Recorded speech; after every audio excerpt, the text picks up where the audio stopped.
Hi guys, it's Sam from Made by Erilyn. Thank you for joining me today. This is the tutorial for the newest pattern by Sewfisticated Craft Designs, the Taylor.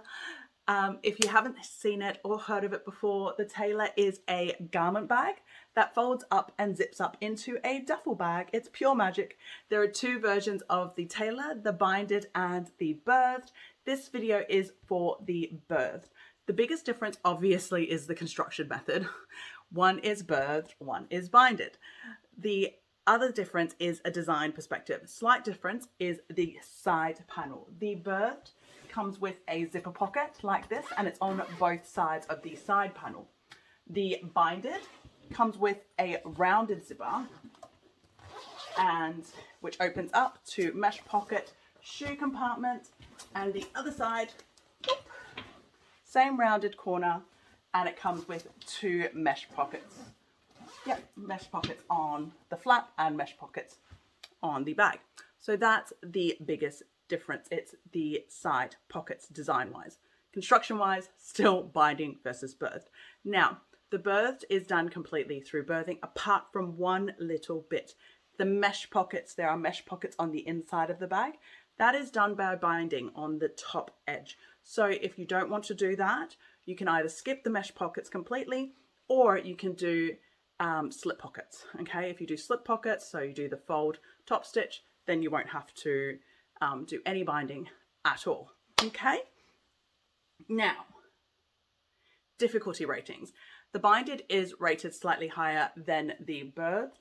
The trickiest part for the binded is the side panel. That's the trickiest part because of obviously all the curves and the zippers around the curves. The trickiest part for the binded is the bulk.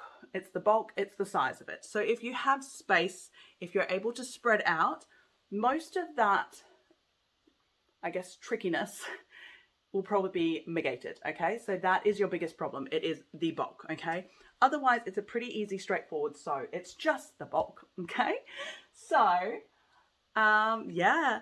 That's pretty much it. There is also a third video I wanted to quickly talk about. So Jassie's also brought out a third pattern, which is a padded strap pattern.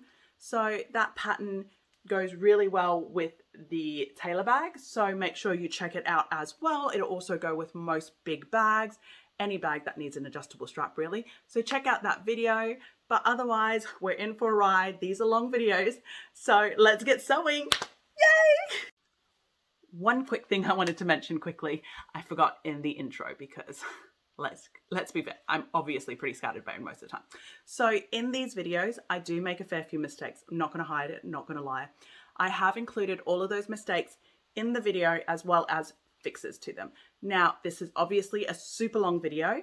My videos are all chapterized, so jump to the chapter that suits you. If you don't want to follow me along for the whole ride, I would love for you to, but obviously I know not everyone has the time. But otherwise, let's get going. Okay, so let's talk about some of the fabrics we'll be using. I'm not going to go too much into all the pieces and what they are. Inside Jassie's pattern instruction, she does have a pattern overview that gives you an idea of what the exterior, the interior, all the pieces and what is what. That was the binded version, so I do apologize. I didn't print out the birthed version, but that's what it looks like. It is in the instructions, so go check it out. It tells you exactly what piece is what, so you know what fabric you're cutting. Okay, now for this make that I'm doing on this tutorial, my exterior is going to be made up of faux leather and waterproof canvas. So I've got this waterproof canvas for the main exterior. I've got faux leather for the pockets, faux leather for the side gussets, and faux leather for the base. I am also using Sewfisticated foam in heavy for the stabilizer for the base. For those of you who don't know about it, Sewfisticated foam is a self-adhesive foam. So that's what I will be using. Moving on to the interior. All of my interior fabrics are waterproof, apart from the mesh. Mesh can't be waterproof as far as I know. I don't know. Anyway, because this is going to be a traveling bag, so to me it's really important that it is waterproof. So let's go through what I've got. All of these supplies are from Sewfisticated Supplies. I will be using Sewfisticated Mesh from Sewfisticated Supplies. This is in the color rose. This is rose. Yep, so the rose mesh from Sewfisticated Supplies. I'm also using Sewfisticated Twill. This is in periwinkle. And, oh, I'm throwing my periwinkle around. I am also using a few colors of Vibrant Blue from Sewfisticated Supplies. This is Cherry Blossom. I've also got a little bit of sea foam and some baby pink. I am also using a hexagon material as well. So that's all of the materials. So let's move on and talk about the hardware. Okay, so let's talk a little bit about the hardware and the zippers that we need. There's not a lot of hardware to this bag, but there's a lot of zipper. So as you can see, this is all the zipper tape. I'm using a couple of different colors to make it easier for you guys to see as well. So I am using pink for the external of the bag. I'm using this teal color for the inside. One of the fun things with this pattern is that there is a separating zipper in it. So the pattern calls for 20 inches of separating zipper. This one I bought, I believe, is a 28 inch. So I bought it longer. I'll show you guys how to do it later on in this video, but I will cut the stops off and I'll show you guys how we can actually change this ugly zipper pull off and put a custom zipper pull on if you'd like, or you can just use the zipper pull, doesn't matter. Okay. Now, we also have some Velcro. So we've got the hook, which is the scratchy side, the loop, which is the fuzzy side. We've got some webbing. The pattern calls for either 1 1/4 inch or 1 1/2 inch webbing. I am using 1 1/2 inch. I am most likely going to be using black. Might change my mind halfway through, I don't know, but at the moment I'm saying black, okay? Now, you'll notice that I have 2 lots of webbing here. The reason being is we also need 2 D-rings for this pattern. Okay, so the D-rings are for the D-rings to attach your adjustable crossbody strap. I don't have 1 1/2 inch D-rings. So instead, I am going to use 1 inch webbing for my D-ring connectors so that I can use my 1 inch D-rings. But for the handle, I am still going to use the 1 1/2 inch webbing because it's thicker, it's wider, so it's more comfortable to hold the bag with. The crossbody strap, I'm not too worried because we're going to be using the new padded crossbody strap that Sewfisticated Supplies has bought, Sewfisticated Craft Designs has brought out as well. So I'm not too worried about the crossbody strap. Okay, moving on. A lot of zipper pulls. If I've counted right, we need 11 zipper pulls. I didn't talk about this bit. This is a little bit of fusible buckram. So the pattern calls for Deckerville light for behind the D-ring connector to help make sure that the fabric is nice and stable to hold the stitches in place, add a little bit more security. Deckerville light is really hard for me to get here in Australia. It's really expensive. So instead I use I use buckram. So this is a fusible buckram. It's very thick, it's very strong, so that's what I'm using. We also need some binding of choice. My binding of choice is fold over elastic, so this is what I will be using. And we also need 5 bag feet. So I use Chicago screw bag feet. Some bag feet are prongs, so it's up to you what type you use. If you are using Chicago screws like I am, make sure you have the screws as well as the actual bag feet. Okay, so that's all of the supplies that we need. So let's keep going. Okay, now let's talk about some of the notions that you may find helpful. So first of all, over here, I've got some painter's tape.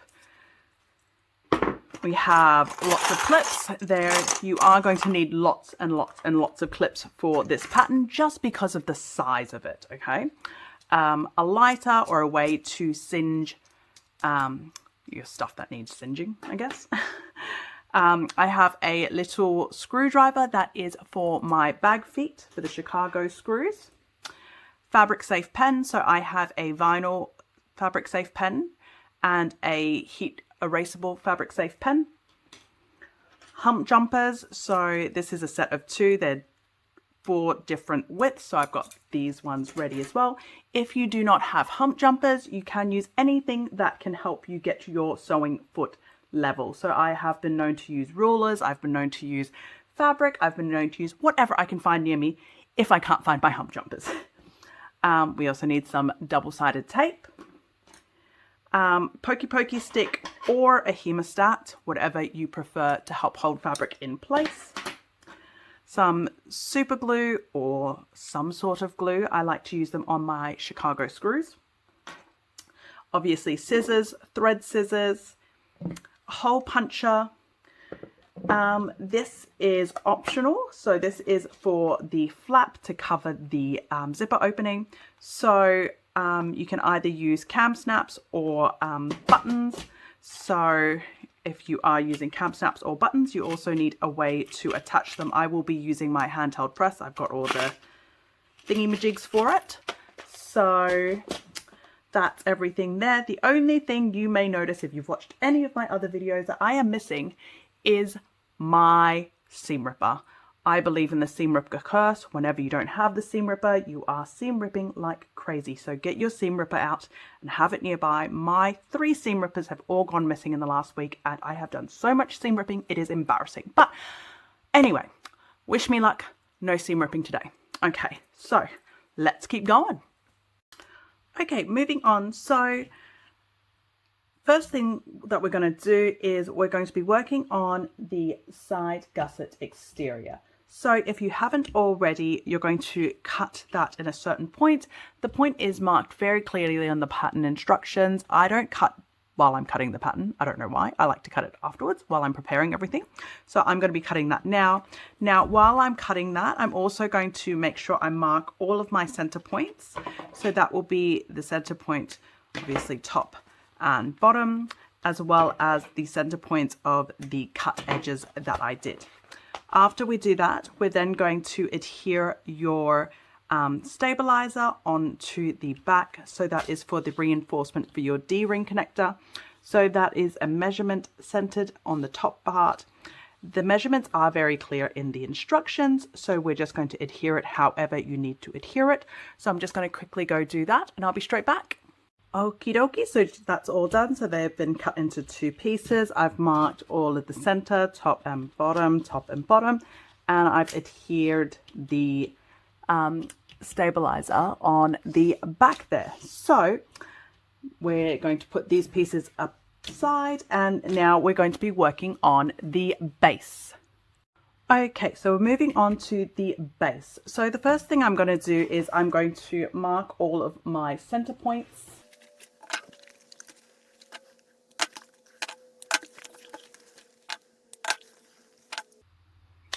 Okay, after I've marked all of these center points, I am going to be adhering the stabilizer. So like I said before, I am using Sewfisticated foam from Sewfisticated Supply. I am using the heavy version. You can use premium as well, but I found with my other 2 makes that I made before this one, the heavy is perfect for leather. So one of the things that I love the most about Sewfisticated foam is you literally unpeel it and stick it down. Thing to watch out for with this one is it is just a very giant piece.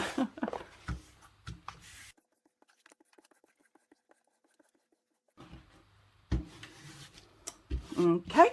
Once you are happy with how it is adhered, the next thing we're going to do is we are going to install the bag feet.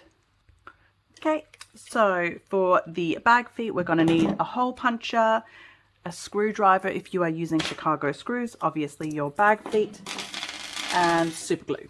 So first of all, we're going to mark out the positioning. All the positions are in the pattern instructions. I obviously can't measure it out on camera because I can't give out Jassie's measurements, but I will quickly do that off camera and come back. Okay, so I've marked all the spots. As you can see, I am a very messy marker. So we've got the center and then we've got 4 others there. Yeah, so 5 marks altogether. Now, First of all, we're going to punch our holes through, and then after we've punched our holes, we're going to get these through. So obviously you can use a hole punch if you like. Another little trick that I like to do with these guys is actually just use my stiletto, my pokey stick. Literally just poke straight through.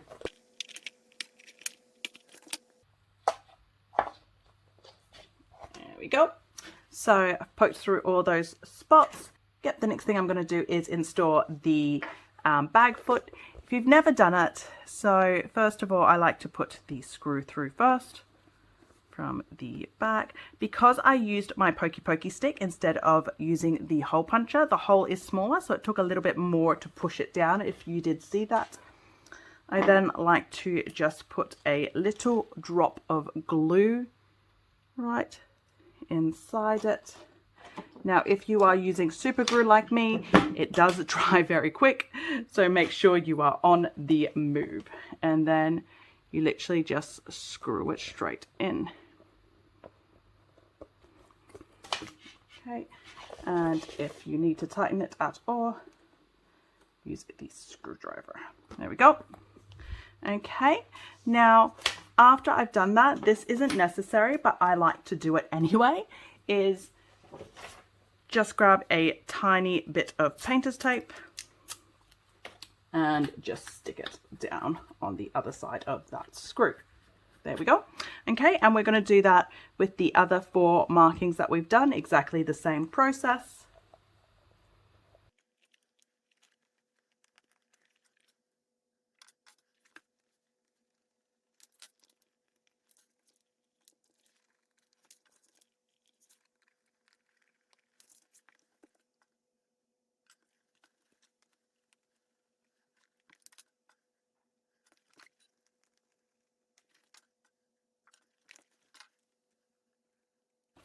Okie dokie. There we go. That's all the bag feet installed. And I'll just quickly painter's tape them all, and we will keep moving on. Okay, so we're going to be working on our ZB zippers. So there should be 2 ZB zippers, our zipper tab ZTB, as well as your 2 zipper pulls for those zippers. So if you haven't already, give the ends of those zippers a singe. It's just good housekeeping to stop it from fraying. And then after you've done that, we're going to install the zipper pulls if you haven't already.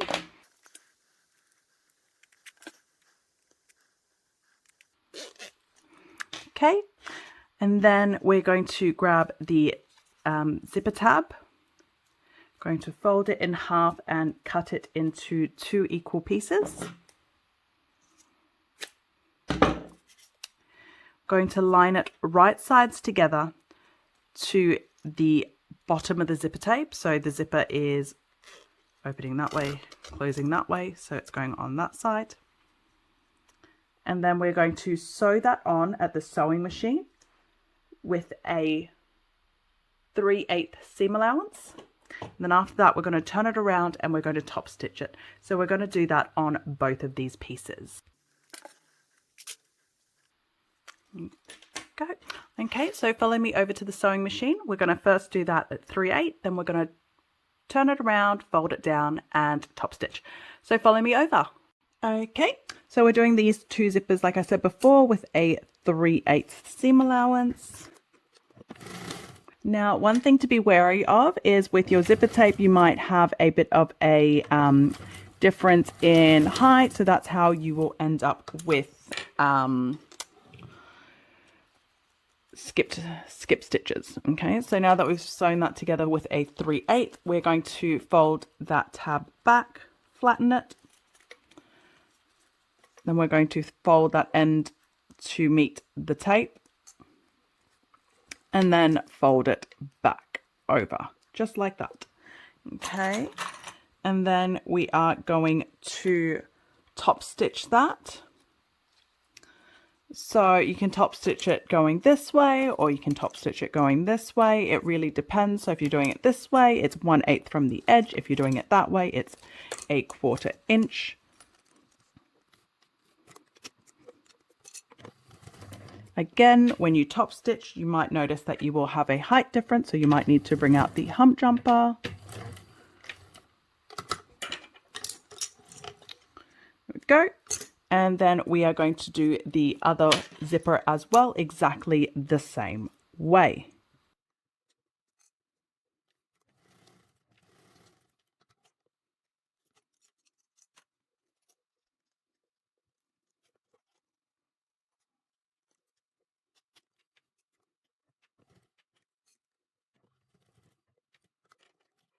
Okie dokie. There we go. So that's both of those zipper tabs done. So let's move on back to the overhead. Okay, so now that the zipper pulls are on, the next step we're going to be working on is creating the 90-degree angles on both of them. So there is a measurement in the pattern instructions. You are measuring from the base there of the zipper tab up. So I've already marked where that is for me on my zipper tape.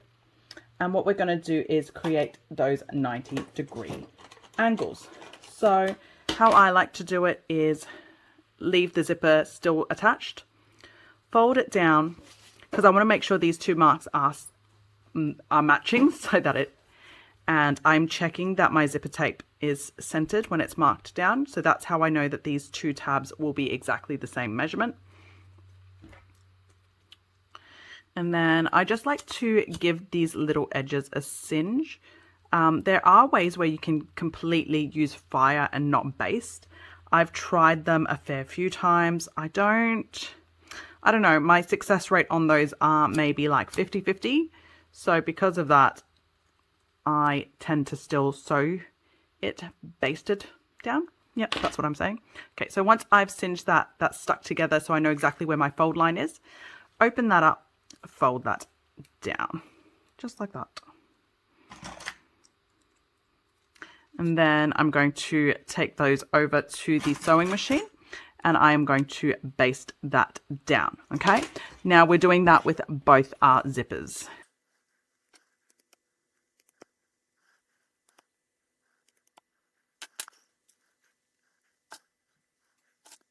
Okay, so follow me over to the sewing machine and we'll get those basted down. Okay, so we're just basting those two 90-degree angles down on these zippers.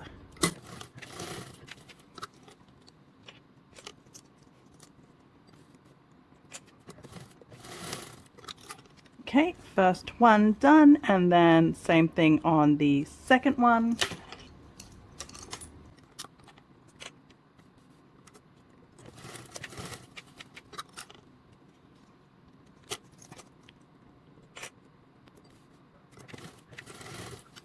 There we go. So that's those zippers all done. So let's move back over to the overhead and we will keep moving on. Okay, next we are moving to our zipper pocket exterior. So if you have a preference over front and back, make sure you know which is which right now. So I'm going to say this one is front, this one is back. Okay. Actually, I don't know if there is a right way or not, but I feel like that's the right way. Okay. So cross you out, I'll make you back. Okay, so we're going to work with our front one first, so put the back one aside and one of the zippers. So first of all, what we're going to do is, like always, find all of our centers and find the center on one of the zippers too. There we go. So once we've found our centers, we're going to match the zipper center to center, right sides together with the front panel. I'm going to clip that all in place. There we go. And then we're going to take it over to the sewing machine. We're going to baste that down.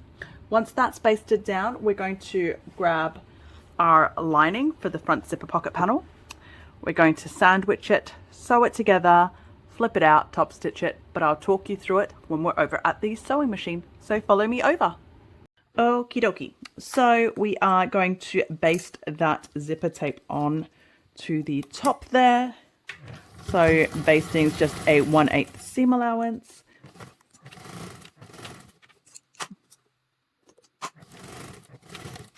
There we go. Oop, I ran out of bobbin. Oh no. Okay, I've replaced my bobbin. Don't run out of bobbin. Okay, so this is just a basting, so I'm not too worried about anything. So I'm just literally quickly finish that off. There we go. Okay, now that that is basted together, we are going to grab our lining thread. So I'm just cutting all of this excess thread off. Okay, we're going to grab our lining. We're going to match the lining right sides together to the exterior pocket, just like that. And we're going to sew it together with a 1/4 inch seam allowance with the zipper sandwiched between.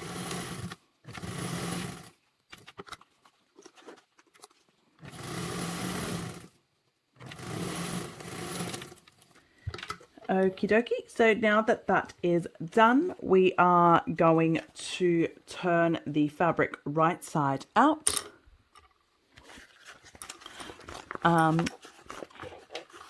Give it a nice little finger press. You are in my way. Go. And then we're going to top stitch that whole perimeter with a 1/8 seam allowance.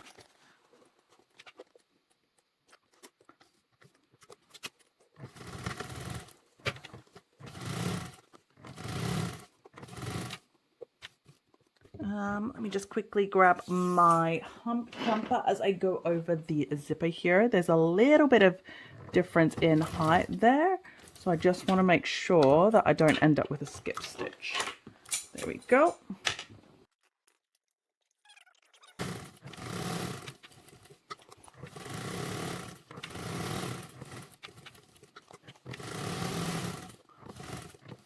There we go. And that's all done, so let's keep moving on. Okay, so now the back panel, make sure you have it facing the right direction. Like we always do, mark all your centers. This is very similar to the front pocket, except our zipper is actually going to be matched to the bottom instead of the top. So let me just quickly find the center of this.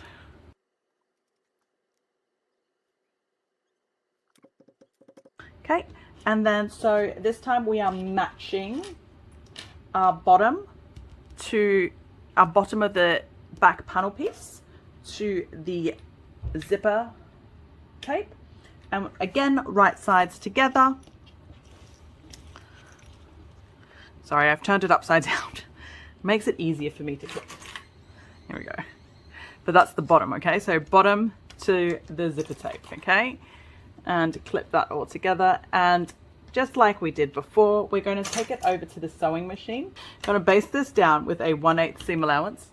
Then we're going to bring the lining in. We're going to sew it all together, and I'll walk you through it at the sewing machine. So follow me over. Okie dokie. So we're going to baste that zipper to the bottom of the back panel. So it's just a 1/8 basting stitch. Once that's basted on, we're going to grab our lining piece.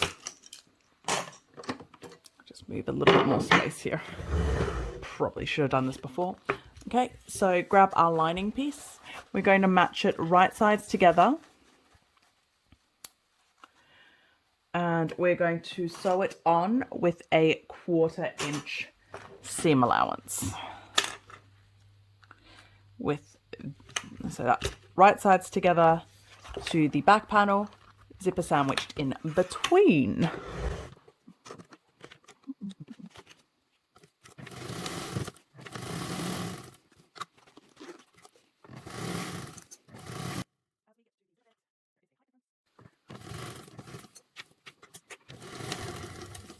There we go. Okay. Oops. I forgot to mention, so we sewed that top edge together, and then now we have to sew the bottom edge together, again with a 1/4 inch seam allowance. So we are just going to quickly sew that up as well. There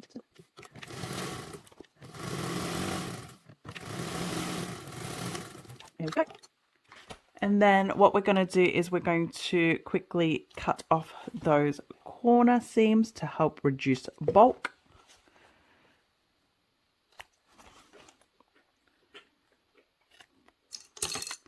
And then after we've done that, we're going to turn this inside out. So hand straight through, turn it right side out. And then finger press those seams top and bottom. There we go. Okay, so now what we're going to do is we are going to top stitch the whole perimeter with a 1/8 seam allowance. Okay, so the whole way around 1/8. I like to start from the top seam, so the one without the zipper. I don't think there's any right or wrong way to do it. It's just my preference. I like to always do the top one first because that's the one that people are most likely to see.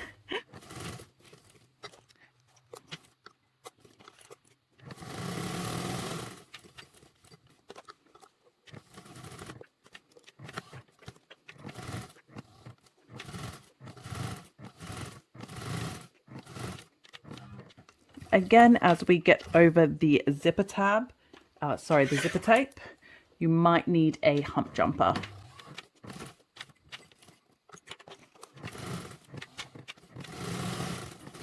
There we go. So that's the back panel done. So we'll head back over to the overhead view. Okay, so we're going to be moving on to the separating zipper, the ZA zipper. So like I said before, I bought a longer one than what is required for the pattern. So the first thing I'm going to do is I'm actually going to cut my zipper down to size. As you can see, my zipper pull is over here. That came with the zipper. I'm just going to cut it right there, where the length is supposed to be. Like you always do whenever you cut zipper tape, make sure you burn it. Now, if you weren't going to be changing the zipper, easier to just have the zipper through there so that you don't have to reinsert it. Now, if you did want to change zippers like I do, all you have to do is separate the two sides, just like that. Get the side that has the stopper. And what we're going to do is we're going to insert the zipper backwards. So you know how normally you'll insert a zipper this way. So instead of inserting it down that way, we're going upside down or other way around. So from the bottom, and then just bring it back through until it's right down to the bottom. It's like that. And then you can get your other side of the zipper tape, slide that in through there. And there you go.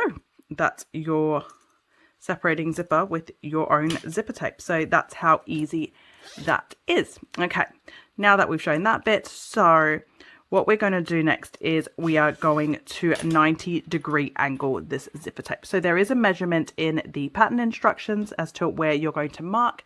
So I've already marked that before on off camera. So that's those 2 points there. So we're just doing a 90-degree angle. If you haven't done it before, there's a couple of different tips and hints on how to do it. So what we're doing is we're folding at the marked line, bringing that fold up to the zipper, and then we're going to clip it in place and baste it down. Okay, so there are a few ways where people have said you can use fire to singe it. I've tried a fair few. Most of the time I fail. So what I like to do is fold it where the fold is, where the marked line is. Singe it so that it melts, and now it's held into place where that fold is. And then bring that singed bit up, just like that. So that is a perfect 90-degree angle. And then we'll go over to the sewing machine and we'll just baste that down. Okay, and we're doing that on the other side as well.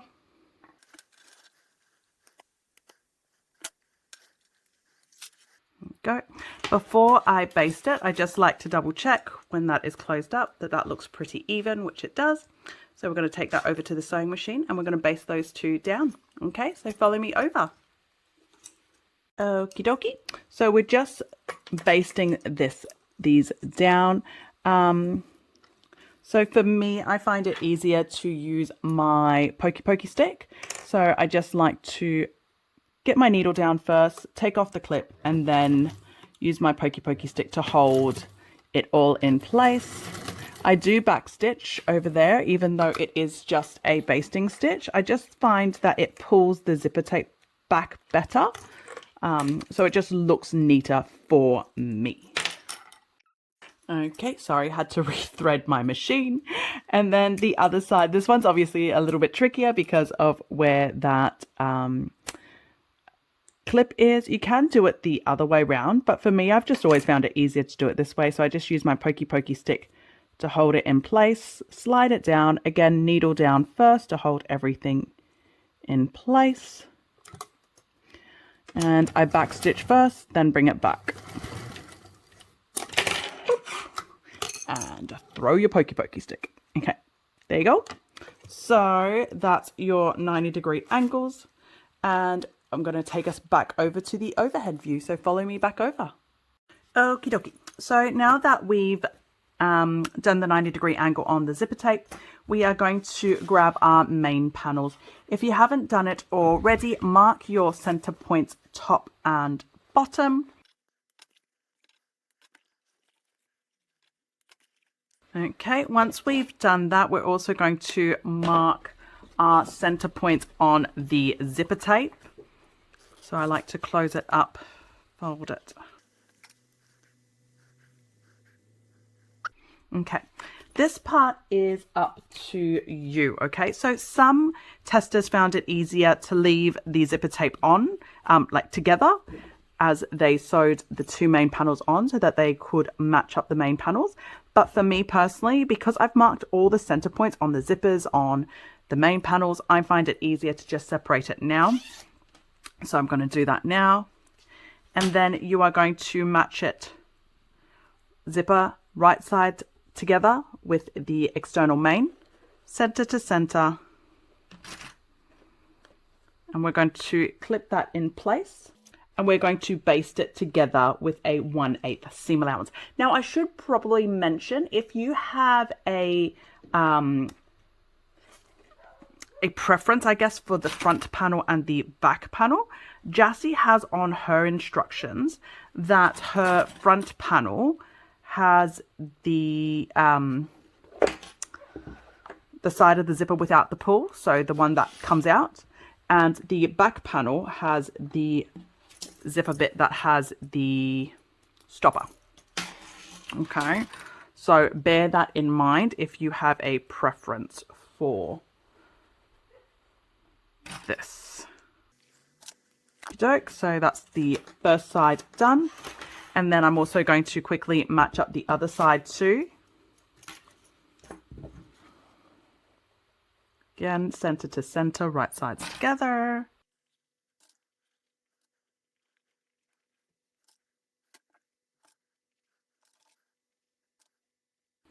Okie dokie. So we're going to baste those together with a 1/8 seam allowance. And then we are going to keep going. Okay, so follow me over to the sewing machine. Okie dokie. So we're just going to baste this on. So it's just with a 1/8 seam allowance. We're doing that on both sides.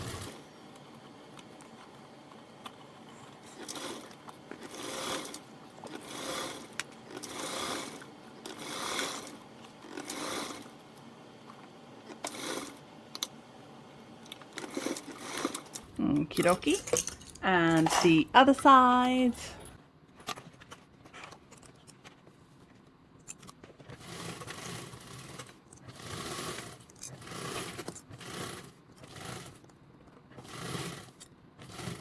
Go.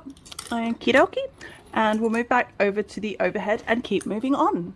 Okie dokie. So now we are going to attach our front zipper panel to our front main exterior panel. So I did say before, mark the back of your, or did I say it? Maybe I didn't. Huh. If you're not sure about your front and backs and you didn't mark it, then your zipper tape is your best guide. So the one without your zipper pull, so the one with the stopper or the slider inner, is on the main panel, and your slidey in bit should be on the right hand side and the 90-degree angle on the left hand side. I hope that makes sense, because it makes sense in my head. Anyway, if you haven't already marked your centers, make sure you've marked them now. I've already marked them, so I've got one on the top, one on the bottom. I've got them on my zipper panel too, so that's all good. The next thing we're going to do is we're going to draw a line. I like to use a fabric safe pen. It does get hidden by the zipper, but I still like to use a fabric safe pen just in case. Now we are measuring from the top down. So there is a measurement in the pattern. You're measuring from the top down and you are drawing a certain width. That width is the width of the zipper. I don't know how well you can see it, so I've already drawn that down right along there. Now you'll notice that I also have a little spot marked there. I like to mark the actual center point of that marking too. So that center point matches my center point there. And then, yeah, it's super easy. So next, what we're going to do, we're going to match our zipper pocket. Right sides together, upside down. So zipper is down and the top of the zipper is matching that there. Okay. So again, I marked my center on my zipper tape, so I like my zipper tape center to mark there first. Now you have some options here. Sometimes I like to put a little bit of painter's tape onto the zipper and take it off as I sew that bit, especially on the center points. So just to match that center point, chuck a little bit of painter's tape there. It just helps me keep everything in place a bit better. And then I'm making sure that this is lined up flat. You saw me just close up my zipper pull, because I don't know if this is for everyone else as well, but for me, your zipper tape is flattest when it is closed. So when I am measuring and making sure everything is lining up, I want it closed. Okay, so that is perfectly straight. I then grab some more painter's tape and just stick it down on either side. And then I'm just going to grab 2 clips and, just for safety, clip it there before I move over to the sewing machine. Okay. When we go over to the sewing machine, we're going to sew the zipper down with a 1/8 seam allowance. And then we're going to go through and we're going to do a second stitch line at a 1/4 inch seam allowance. Okay. So follow me over to the sewing machine and let's get that sewn down. Okie dokie. So I've got the sewing machine back now, and we are going to be sewing this front panel down. So as we move it in, I just want to double check again. Obviously I've got it all stuck down and clipped in place, but we just still want to make sure that everything's still in place. I like to use my pokey sometimes as well, just to help hold everything in place while I maneuver my needle, make sure everything's right down. So at first we're doing a 1/8 seam allowance just to baste it down. This basting helps the zipper stay flatter so that you have a prettier finish. So I don't know if you can see, I can still see my line right there. That's probably the clearest spot to see it. So I'm just double checking as I go that my zipper is still lined up perfectly to my line that I drew. Now the next thing, obviously I've got zipper tape, I've got a tape here as well, but see how here the zipper tape bulges just because of the zipper pull. So even though I could easily get through it without moving it, I still like to just move that zipper tape out of the zipper pull, out of the way, just so now see how that's all flat and straight. So that way I can get a nicer finish along that line. It's probably not necessary, but it's just something that I find that gives me a prettier finish. And not gonna lie, I am a bit of a perfectionist at times. So okie doke. So now that that is basted on, I'm going to then go back through with a 1/4 inch seam allowance. Okay, so bring that back up here. Now with the 1/4 inch, the way I work it out, to be honest, I know my zipper tape pretty well. I know my zipper foot pretty well. So I kind of have the edge of it against the teeth. Or Sometimes if it's easier for you, if it's comfortable, if it gives you a better finish, you can draw a line on there, okay, to mark down where that 1/4 inch is. For me, I go by feel, which is what I do a lot of the times, unfortunately. Okay, this time round, the zipper pull doesn't interfere, obviously, with the line because this is basted down, so that's already going to stay flat and straight. But obviously, because I am sewing quite close to it, it gets in the way of my actual foot and needle. There we go. Okay, so that's all sewn down now. Now, I will meet you guys back over at the overhead, but before I do, I'm just going to trim off all of these loose threads that are hanging about because they will be inside the pocket. So you just want to trim off any loose threads, singe whatever you need to. I don't think I need to singe. I think I'm pretty good. Yep. So I'll meet you guys back over at the overhead. Okie dokie. So now that we've sewn the zipper down, or the zipper pocket down, this is what we are working with. So now all we're literally doing is flopping this down. Boop. Okay. So if you had marked your center, you should be able to match your center to center, just like that. Okay. I'm going to quickly clip that in place. Now, one other thing that you want to check with this while you're clipping this in place is that your pocket is centered. There is measurements that Jassy has provided us with of what it should be side to the panel and on that side as well. Obviously, I can't bring a ruler into the frame, but what I've done, you can barely see it, but what I've done is I've already marked that spot right there. I've done that on either side. So I'm just making sure that, yep, that matches that. That's perfect before I clip that down. Oh, excuse me. Okay, and same on this side. I had marked it and it matches perfectly and I'm marking it down. Now, this will then get pushed down. And what we're going to do is we're going over to the sewing machine and we are going to baste those two down. Now, if you have painter's tape, because painter's tape is, yeah, it's a miracle cure. It is a miracle cure. Just quickly tape that down. The reason being is because obviously this zipper tape, it can move depending on what fabric you're using too. So with this one, I've used a vinyl for the pocket, and I have found that the vinyl is actually easier to maneuver on this zipper than when you use like a woven, like a waterproof canvas or something like a little bit thinner. I don't know why. Someone who is smarter than me will probably tell us why, but sorry, that was a loose thread. Okay, so that is taped down. So what we're going to do is we're going to head over to the sewing machine. We're going to baste this down. So I'm going to do a 1/8 around the sides, bottom, and back up. Okay, so follow me over and let's get that basted or down. Okay, so now let's get this basted down.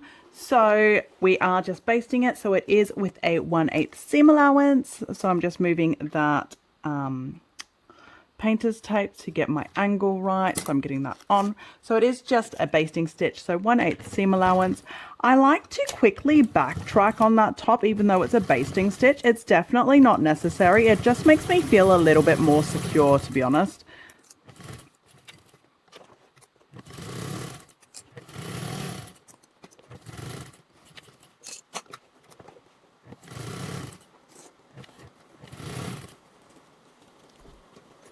Okay, and so that's all done. So let me just meet you guys back over on the overhead view. Okay, I'll see you guys up there. Okay, now let's do the back exterior panel and the luggage sleeve, slip pocket, zipper pocket. Okay, so not zipper pocket, it's just a slip pocket. Anyway, we know what I'm talking about, right? So like we did with the front panel, we are marking a line. The line is coming from the bottom though, okay? So the measurements from the bottom up. And I've already done it like I did on the other one. I've drawn the line with a fabric safe pen. And then I've also marked the center point right there.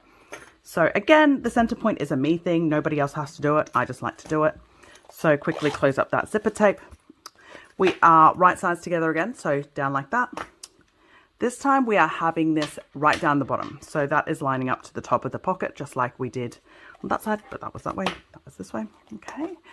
And finding my center. So I'm going center to center. Sorry if you see my head. I washed it yesterday, so hopefully it's still nice and clean. Ah! I just whacked the camera. Sorry, you guys. Okay. Just a tiny bit of double-sided tape right on that center point. And it moved. And then I'm just grabbing some clips and I'm going to clip those two edges in, I should say. But that's one of the reasons why I mark the center point, right? Because if for whatever reason this shifts, because obviously this doesn't have a lot of place to clip down, if for whatever reason it shifts, I know exactly where my center is. I know where my zip is supposed to line up. So it's easy to line it back up at the sewing machine as we go. So that's why I do it. And just a tiny bit more painter's tape for safety. This probably does absolutely nothing, but it makes me feel good, so it's on. Anyway, okay, so that's all down. So same like we did on the front, we're going to go over to the sewing machine. We're going to do a 1/8 seam allowance and then a 1/4 inch seam allowance. So follow me over to the sewing machine. Okay, so like I said before, we are bringing this on and we are sewing it down with a 1/8 seam allowance and then going back with a 1/4. So just one more time, double checking that I'm still all lined up with my line that I drew before, which I am. So I am going to put my foot down. Hope for the best. No. I'm starting, as you can see, on the zipper side. So on the zipper side, I do require the hump jumper just to keep everything in line. I've got my pokey stick to make sure that all of this is still lined up to my line that I drew. So this is a 1/8 seam allowance. I've said before when I was doing this, when I was plugging, I can't talk, when I was clipping it, sticking this in place, that I like to make sure the zip is closed because of how it interferes with the shape of the zipper tape. So just then you saw me move the zipper tape, even though the zipper pull isn't technically in the way, like I could easily get through it. And the reason being is literally just because I want as straight a line as possible so that my zipper pocket will be as straight as possible. There we go. So that's the 1/8 done. Now that we've done the 1/8, I'm going to literally move this straight back over, and then we're going to do it with a 1/4 inch seam allowance. So some of you, if you're not 100% sure how you know you're at a 1/4 inch, you can draw a 1/4 inch down if you'd like. With me personally, I know what my sewing foot is. So I line my sewing foot up to my 1/8 one that I did previously and then just go from there. This time around, I'm not too worried about my zipper tape messing up how wavy it makes my zipper. Sorry, I'm not worried about my zipper pull. English, Sam. I'm not worried about my zipper pull making my zipper tape wavy because obviously I've already basted it down at the 1/8. So at this point, it really is just moving the zipper pull out of the way so it doesn't interfere with my sewing. If you used tape like I did, make sure it's out of the way. Okie doke. So that's all sewn down. I'll move us over to the top view before we clip that zipper pocket into place. But one thing that I'll do before I move us over to the other angle as well, before I meet you guys over there, is I'm going to clean up all these loose threads here. So, because they will show in your bag. So clean up any loose threads. If you need to use a flame to singe it, do that. But just clean up all your threads. Okay, so I'll meet you back over on the overhead. Okie dokie, so now we're doing the back panel. So in the instructions, Darcy has given us a measurement from the top down. So what we're going to do is we're going to flop that up and we're going to line that up. So the best and easiest way to do it is grab your ruler, shove it right there, and then Bob's your uncle, you're good. Obviously, I can't bring a ruler in place. It's quite hard for me to measure up even to a line unless I drew a line on and then I have to iron it off. Yeah. Anyway. So what I'm going to do is I'm just going to quickly work something out. Okay, give me 2 seconds. Okay, I don't want to say I'm a genius, but I'm a genius. Okay, so I've measured up where that measurement is from the top to the bottom. I've grabbed my son's painting. He's a 4-year-old. It's a pirate in a pirate ship. It's so cute. I love this. Anyway, sorry. And so now I have a perfect line, as long as I don't move this fabric around, to measure that up against. Okay, so that is the line there. That dot that I've made there is the center point, so I'm making sure the center point of my zipper pocket also matches up with that, which it does right there. So now you can move away. Now, the easiest way to hold this all in place while you maneuver it to the sewing machine and while you're sewing is painter's tape.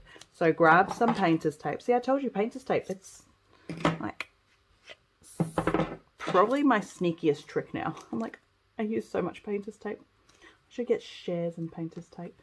Okay, there we go. Stick it down. Okay, now, like with the front panel, there are measurements for you to double check to make sure everything is lined up. So of course, make sure that is level. That's exactly the right measurement. Make sure these two are level and it's the right measurement. If it's not, it's just a matter of until it's the right measurements. Okay, now what we're going to do is we're going to head over to the sewing machine. We're going to baste down those two side panels.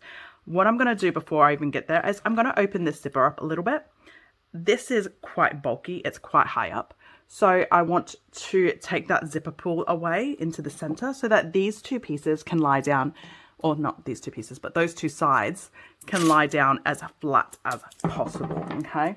So let me just quickly stick that down, so that these are all perfectly in place and ready for me to sew. Okay, so follow me over to the sewing machine and let's get that basted down.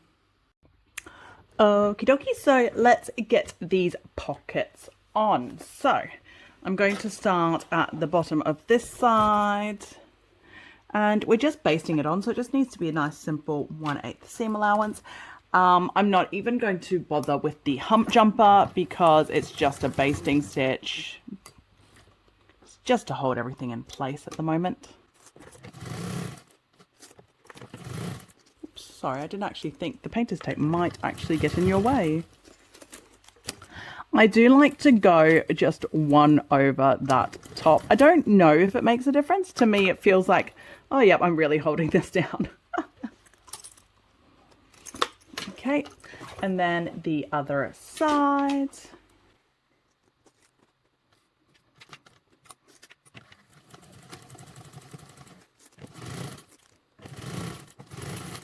Okie doke. So that's all basted down. So let's head back over to the overhead view. Okie dokie. So now let's get our straps put on. So this is the front panel. So first of all, we are going to get some double-sided tape onto your straps. Now, I am using 1.5 inch webbing. The pattern calls for either 1.5 inch or 1.25 inch. I have used 1 inch webbing as well in one of my tester makes, so it is possible. The big thing is just that obviously it would look a little bit different. So the reason why we want a thicker webbing is because of how big this bag is. Okay, so first of all, we're getting double-sided tape put on the back of the webbing for the straps. Oh, something that I always say is good housekeeping, and I almost forgot. Webbing, singe it. Singe those ends of the webbing if you haven't done it already. So it just prevents fraying, which is like the worst thing that you want for a completed bag. Okey-doke. Now, after we've done that, we are going to take the double-sided tape off and we're going to stick it down. So the center of your webbing should match the center of your pocket edge right there. And then you are going to stick it straight down. Normally, if I didn't have you guys here on camera, I would have my ruler right here so that I am ensuring a completely straight fit bottom to top, and then I clip that top in place. Okay, now other side, before you stick the other side down, make sure this isn't warped, it wasn't tangled around, that it is completely level and it is turned the right way. Well, turned the right way doesn't mean like that way or that way. It just means literally that it's not tangled up. Okay. And then we are going to stick the other side down as well. Again, right on that center of your webbing should match the center of your pocket. And you're going all the way up to the top again. Now, the next thing we're going to do is we are going to measure. There is a measurement in the pattern from the top down, and you're going to mark it some way, either on your webbing or on your fabric. For me personally, I found the best way to do it is actually with not double-sided tape, painter's tape, to hold everything in place. I don't have a lot of good luck with webbing and drawing on it. No matter what pens I've used, I've always found that there's residue. Maybe I'm just too picky, I don't know. But so because of that, I prefer to use painter's tape, my best friend. Okay, so I'm going to quickly grab my painter's tape, measure it, stick it down, and come straight back. Okie doke. So I've just measured it all up, so that's where it is. So the measurement is to the base of my painter's tape there. So it's from the top to the base of my painter's tape. Now what we're going to do is we're going to head over to the sewing machine. We are going to sew this webbing down. So we're going to start from the bottom. We're going to sew up to that marking there, across, back down by 2 inches. So there is a second measurement in there, which is 2 inches, and it's supposed to be 2 inches from that mark there. Got to come down 2 inches, across, box stitch on that 2 inch, come back down. Now I haven't marked my 2 inch mark yet. For me, it's easier to mark it over at the sewing machine, so that's what I'm doing. But yeah, if it's easier for you to mark it now as well. While we're sewing this on, we are going to back stitch this zipper a little, not zipper, this pocket a little bit on either side here. So that just helps reinforce it a little bit. Okay. We are also doing exactly the same thing with the back panel. So I'm going to quickly clip the back panel in place, and then we'll head over to the sewing machine. Okay.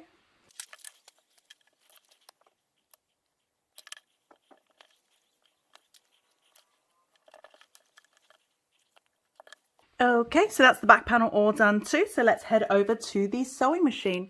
Oh, quick tip. One thing with webbing and sewing this on, no matter how confident you are with those box corners, I know I'm pretty confident and my box corners are almost always absolutely perfect, if I don't say so myself. I like to match my webbing and thread colors as closely as possible, because even though your stitching could be absolutely perfect, it can be a bit jarring unless it really is a feature of yours, okay? So I don't like changing threads if I don't have to. I always change threads for webbing, okay? So follow me over to the sewing machine. Okay, so let's get on to getting this sewn down. So we're starting at the back here. So like I said, we are looking at a 1/8 seam allowance, but to be honest, I'm probably doing slightly less than 1/8. I'm going as close to the edge as I can while still, you know, maintaining a nice straight line. Like I said before, we are going up to this marking here. So, oh, I knocked you guys. I have used tape to measure out exactly where that marking is. Some of you may have used pen.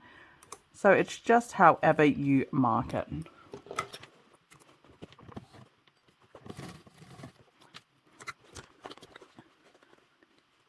Now, as I said, when we're at the top, we will be back stitching this bit here just to help hold this pocket down a little bit more securely. So that's all I'm doing. I'm just back stitching a little bit. Now, I also mentioned that we are only coming down by 2 inches. So I'm going to quickly grab my thingy thing. This is a, what is this thing called again? It is a rivet placement guide. So, because obviously I can't bring rulers in, but it's actually perfect for these kind of webbings. Oh, I keep knocking the camera. Sorry, you guys. Okay, so now that I've come down my 2 inches, I'm coming across. And then I am coming across to here. So here's my top corner. So I like to use my pokey stick as a guide. So if I hold my pokey stick straight and then there, that would give me a straight line finish over to my corner. And then come back across the top there. And then we are going to come back down to this corner here. Yes, yeah. So again, I'm just using my pokey stick to work out where a straight line is.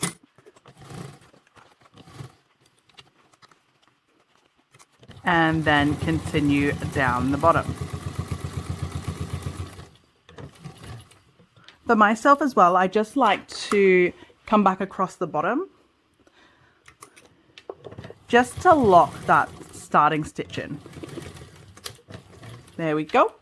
So that's all done. And then I'm going to do the other side, exactly the same thing that I did here.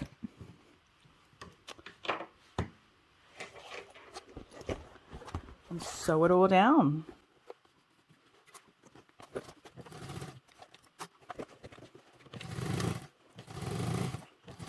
Again, at the edge of that pocket there, we are going to reverse stitch a little bit just to get that in. You might need to use a hump jumper if you had a, like if it's too uneven and you're getting skip stitches.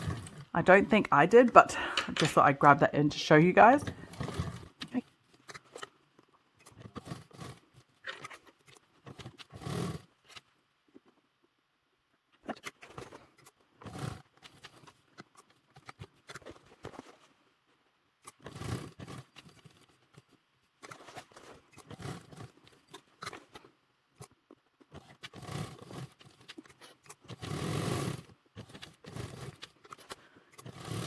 There we go. So that's the front panel all done with the webbing sewn down. So we're just doing exactly the same thing with the back panel where we're sewing up and doing the box corners. So let me quickly grab that piece over. So this is the back piece. It's done exactly the same way. The only difference is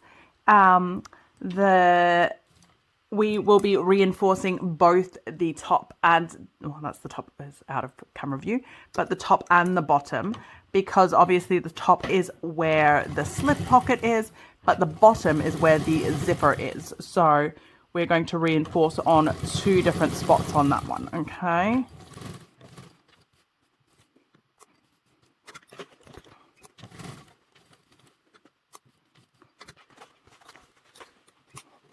Okay, so first of all, like I said, we are reinforcing the top right there, just like that.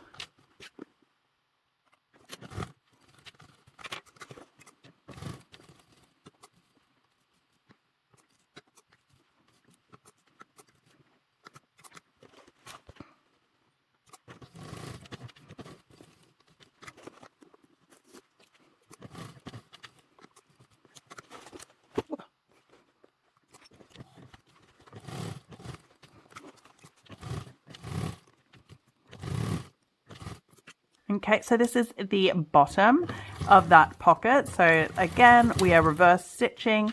And if you need a hump jumper, because obviously there's a zipper pocket here, so you might need a hump jumper, make sure you have that ready. Okey-doke. And the other side next. And exactly the same on this. We're just sewing it all down with the box corner.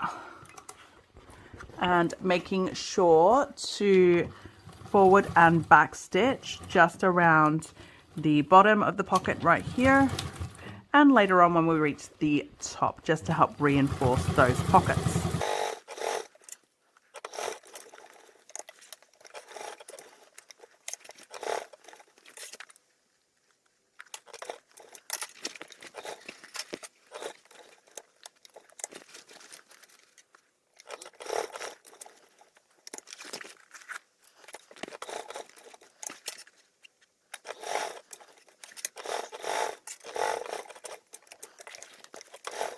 Okie dokie.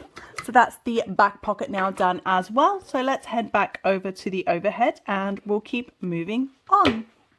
Okie dokie. So we've got our front and back panels now with all the straps done. If you used painter's tape like I did and haven't taken off, take it off now.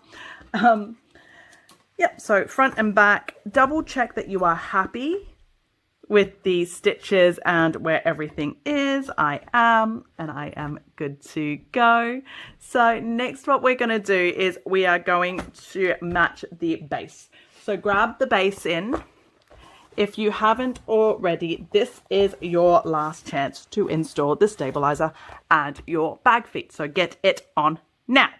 Okay, next we are going to match the base with the front and back panel. I'm going to do the front panel first. So what we're going to do, if you haven't already marked all the centers, make sure you've marked all the centers, and you are literally just matching center to center, clipping it in place.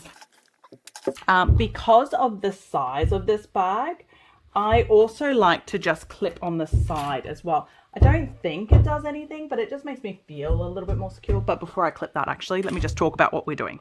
So we're going to head over to the sewing machine. We're going to sew this together with a 3/8 seam allowance. I'm going to sew it together with a 3/8 seam allowance. We're then going to flop it open.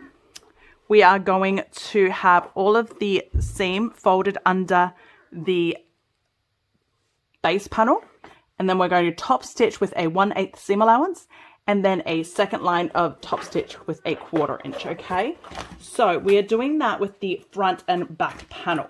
Now I am known to just clip front and back at the same time and kind of do it like that. I don't do that with this bag purely because of how big it is. If I clip the back on right now, it's just a lot of weight to carry, to be honest, on the sewing machine while I'm holding everything together. So I will do the front, get the front all done, and then move on to the back panel, attaching it exactly the same way. So follow me over to the sewing machine and I'll show you what I'm talking about. Okie dokie, so let's get the base and the front main panel sewn together. So this is with a 3/8 seam allowance, like I said before.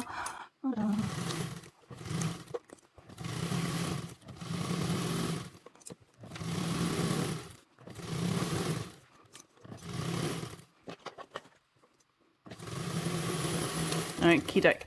Now that that is sewn together, we're going to snip off the corners on either of these just to help reduce bulk on those seams. And then, like I said, we're then going to turn it right side or open that seam up. So flop that front panel down. So this is so big. And then we're top stitching with the seam over, with the seam over on the base, against the base. And we're top stitching along the base with a 1/8 seam allowance. And then another 1/4 inch. So you just saw me open that to double check my threads or my bobbin, because this is obviously quite it's not a huge line, but it is a fair bit. So I just want to double check that I won't run out of bobbin halfway through. There are some places that you don't want to run out of bobbin, and top stitching is one of them. If my finger is in the way, you see me, I've got my right hand is actually underneath here. It's right here. And I am just smoothing that seam to make sure it's on the right spot. And then my left hand is just feeling the fabric and making sure everything is flat and level. That's why there seems to be so much happening here.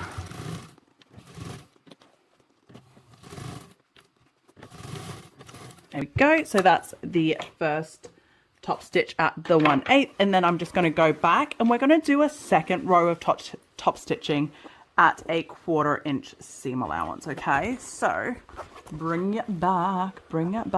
Now, to measure a 1/4 inch, because obviously, like, most of us know roughly where our 1/8 is on the sewing machine in order to do a top stitch along there. If you're not sure, I just pretty much do a 1/8 against the 1/8 seam that I just did. So yeah, it's just about aligning that zipper, the sewing machine foot again. So another, so this is at a 1/4 inch top stitch. Okay, so that's all done. Now, okay, now that I've done the front panel, I'm just going to do the back panel. I'm not going to go back over to the overhead because it's exactly the same thing. Just aligning right sides together, center to center against the base. Now, one thing to be wary of, your zipper pull. Know where your zipper pull is. Make sure it's out of the way. If it's in the way, it's a surefire way to break a needle. Ask me how I know. No, don't ask me how I know. We all know how I know. Like I said, I make mistakes so you guys don't have to. Okie dokie. So we're going to sew the back panel on now, exactly the same way we did the front panel. So 3/8 seam allowance, and then we're going to open it up and top stitch with a 1/8 and then a 1/4 inch on the base side. So first of all, we're going to start with the 3. Oopsies! That was all my clips crashing down around me. I feel like we need to start a count as to how often I'm going to say this is a big bag. But in case you didn't know, this is a big bag. So make sure you have the clearance to sew. Just like, otherwise you're going to be picking up stuff everywhere like I am. Okay. So this back panel will be a little bit harder to sew on than the front panel, purely because of the extra weight from the front panel already being on it. This is where my zipper pull is. In all honesty, I'm actually just going to pull my zipper pull back a bit so it's out of my way. Make sure that zipper is out of the way.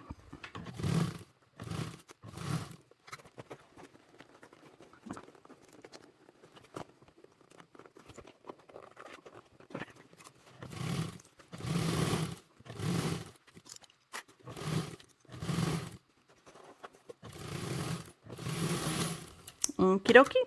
So again, what we're going to do now is trim off those corners to reduce the bulk.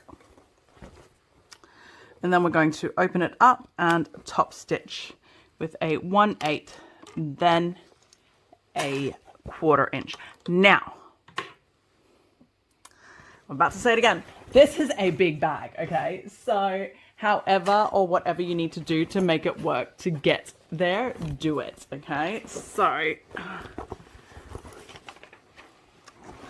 it's a big, okay, so I am top stitching with 1/8. For me personally, I like to have it folded in for this section and then just kind of flop.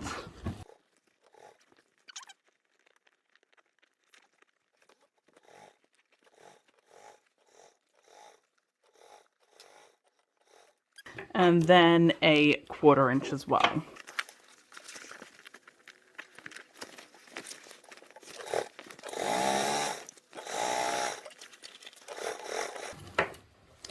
Okie dokie. So that's that all done. So let's move this out of the way and let's keep moving on. Okie dokie. So that's our base down. So we've sewn it down, we've top stitched it. That's our front and back panel to the base. So that's your exterior pretty much done. We're now going to move on to the side gusset and the interior. So let's keep going. Okay, we're now moving on to our side gusset. So the first thing we're going to do is the zipper tabs for our ZC zipper. So this is our ZC zipper and these are our ZTC zipper tabs. I know there's a lot of zipper tags, a lot of zippers in this pattern. Okay, so first of all, if you haven't already, make sure you have singed the ends on all of these. I've already done that. And install your zipper pull if you haven't already. Okie doke. Now, next thing we're going to do is we're going to cut the ZTC tabs. You've got your exterior and your lining. We're going to cut both of these into 4 equal pieces.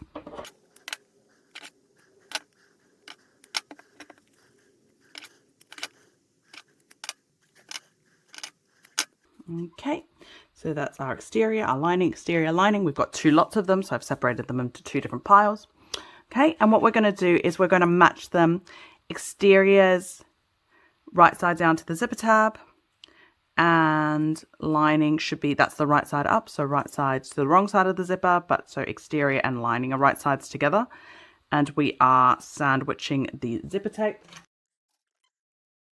And then we are going to sew this together with a 3/8 seam allowance. We're then going to turn it right side out, top stitch around the perimeter. Okay, so let me just get the other ones all clipped up. It's all exactly the same.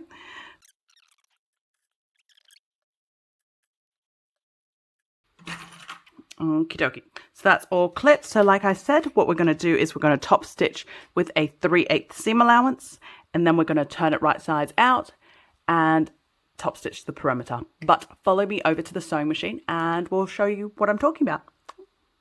Okie dokie. So let's get these zipper tabs sewn on. So we are sewing them on with a 3/8 seam allowance, like I've said before.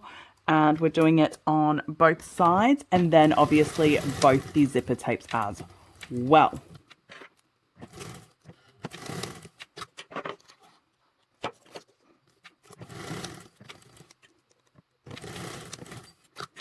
Okie dokie. So that's all sewn on now. Now the next thing that we're going to do is we are going to open up those tabs, seam press it, finger press it, and then we are going to top stitch around the perimeter. Okay, so go.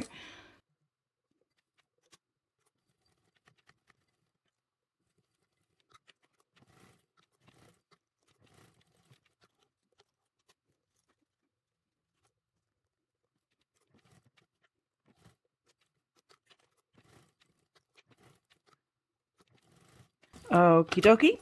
So that is the zipper tab on both sides of this. So I'm just going to quickly do the second zipper as well, exactly the same way. So 3/8 on both sides, open it up and top stitch. Okay, so let me quickly get onto it.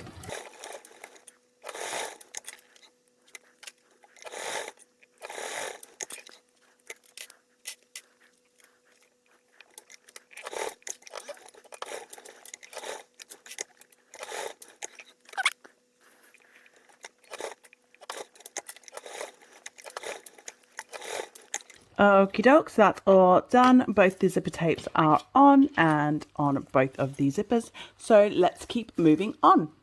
So now we are working with our ZD zippers. And we are also working with the zipper tabs, ZTD, the exterior and the lining. Okay, so first of all, we are working with the lining. So I'm going to put the exterior zipper tab away. I'll do one zipper tape at a time. If you haven't already, make sure you've already singed off the raw end of the zipper tape, just to help prevent fraying.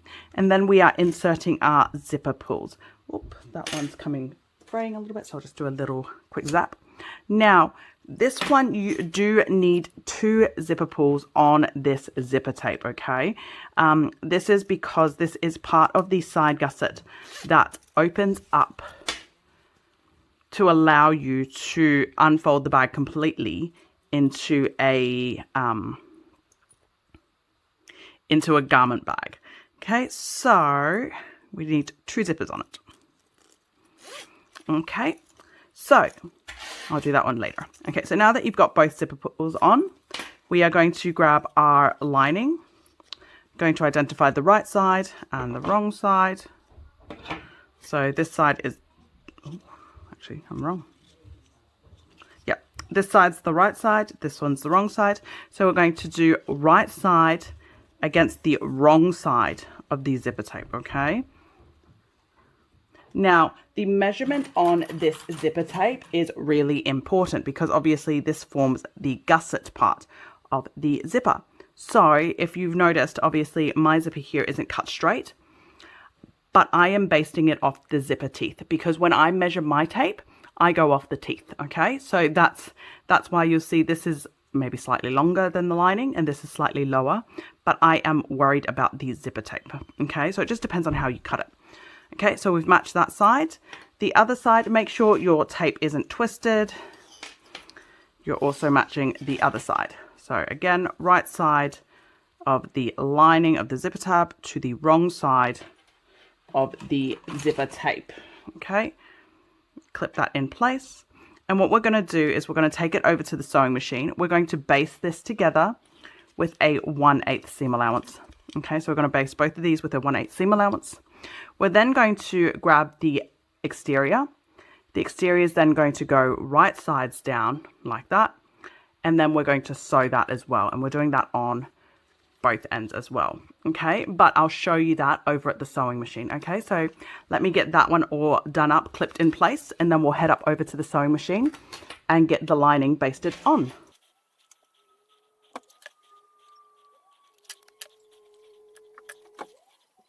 Okie doke, so let's follow me over to the sewing machine and we'll get that basted.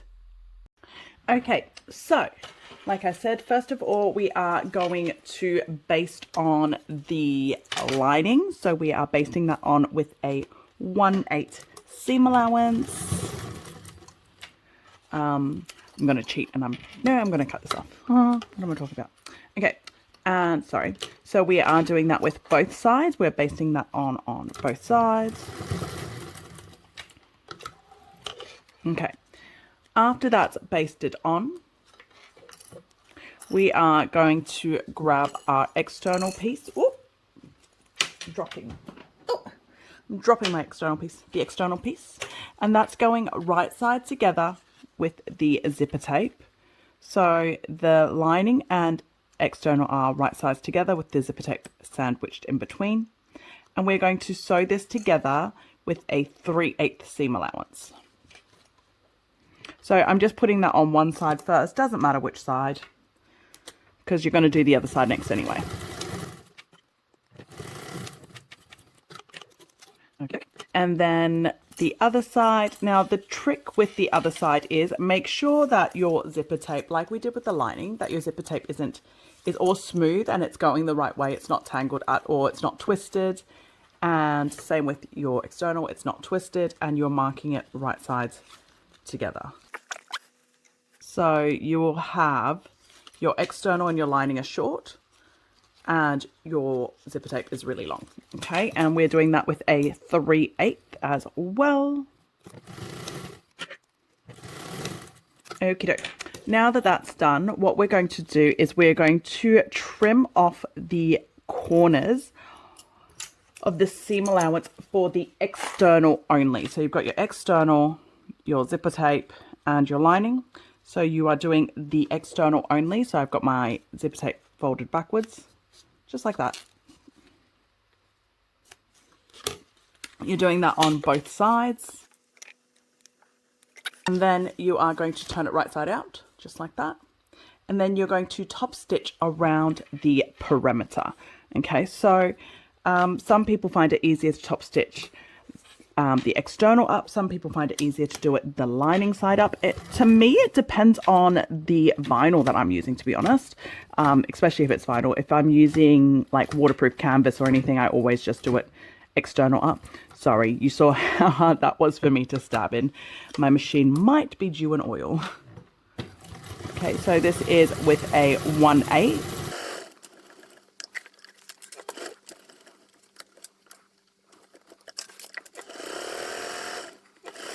Okie doke.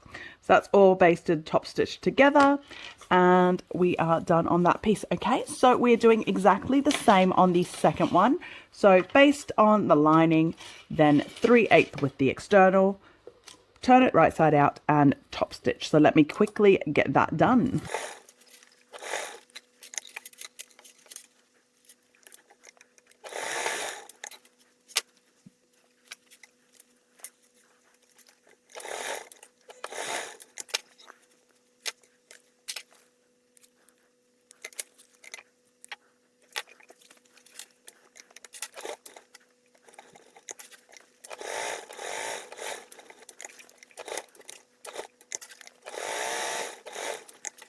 Okie dokie. So that's those two pieces all done. So let's head back over to the overview and keep going. Okie dokie. So let's move on to the mesh pockets. So this is the only part of the pattern that requires binding. This pattern does come in a bound version as well as a birthed version. This is the birthed version, and this is the only part of binding that you have to do. I assume most of you guys bought this version because you don't like binding. So all this is just finishing off the top edge of the of the mesh pocket, which is technically binding. Okay, so we're grabbing our mesh pieces. We're going to use whatever method of binding you prefer. I like fold over elastic. Some people just like to use store-bought bias tape. You can make your own. You can use gauze grain ribbon. There's plenty of options. So if you are not confident and you want to be very careful with your binding, a good tip and an easy way to do it: double-sided tape, stick it on, double-sided tape, stick it down, and then sew it on. Okay, I don't like doing that. I like to literally add it as I go, so I'll show you guys how I do that over on the sewing machine. But that is the next step, is binding the top edge of the mesh pocket. Now if you wanted to add a label tag, this is the time to add it. Jassy has suggested. So a good spot to add it is about at least 1 1/4 inch away from the side, Jassy has told us. So at least 1 1/4 inch away from one of the sides. So whichever piece you want to do it, however far, you can do it all the way in the middle if you wanted to, but at least 1 1/4 inch from the side. So for me, that will be roughly there. There we go. And then we will go bind the top edges, and top edge only, of that mesh pockets. So that's for both of them. So follow me over and we will get binding. Okie doke. So we're about to do the binding for the top edge of those mesh pockets. So if you, like me, are using fold over elastic, it's good practice to just give your elastic a quick little singe on the edge there before you start. It just stops it from fraying. And then for me, I use fold over elastic, like I've said a few times now. So I just literally fold it on like that. I like to put a little clip sometimes at the start just to help hold it in place as I get it under my presser foot. Now I do have a video. So this is, we are just binding this with a 1/4 inch seam allowance. I do have a video on my channel that goes into binding with fold over elastic in a little bit more detail, so check that out if you'd like to learn more tips and tricks on binding with fold over elastic. Otherwise, the biggest thing I would say while you are doing this is make sure you're not pulling on the fold over elastic. So as you can see, when I pull on it, it moves because it's elasticized. So is the mesh. So if you pull on the fold over elastic, it will pull on the mesh and it will just, yep, everything gets pulled out of place, I guess. So just be careful with that. Now we're about to finish this one. So normally you would cut off the fold over elastic there so that you didn't continue on. But because I am doing both of these in the same fold over elastic, I'm actually going to continue on and just leave that fold over elastic there and just literally bring that second piece straight in. I just found this way I'm less wasteful of my resources and it's a little bit quicker too. I find it anyway.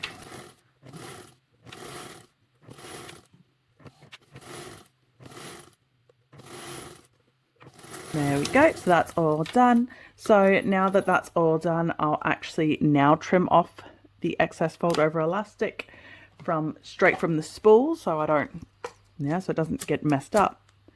And then singe the end, like I said before, always singe your ends, and then cut those two back and separate them and singe it. There we go. So that's those two mesh pockets are now all ready to go. So let's head back over to the overhead view and we'll keep moving on. Okay, so now we're going to grab our side gusset lining. So there should be 4 pieces of the side gusset lining. I I think I'm using 2 different colors. I can't remember, to be honest. I've cut so many of these. I'm losing track. Okay, so I've got 2 different colors. You could be all 4 exactly the same, but if you have different ones like me. So these ones are for my pocket on the side gusset, and these ones are the ones that you'll see when the bag is fully opened out, okay? So if you are having different versions, we want the ones that you will see when the bag is fully opened out, okay? So that for me is these 2.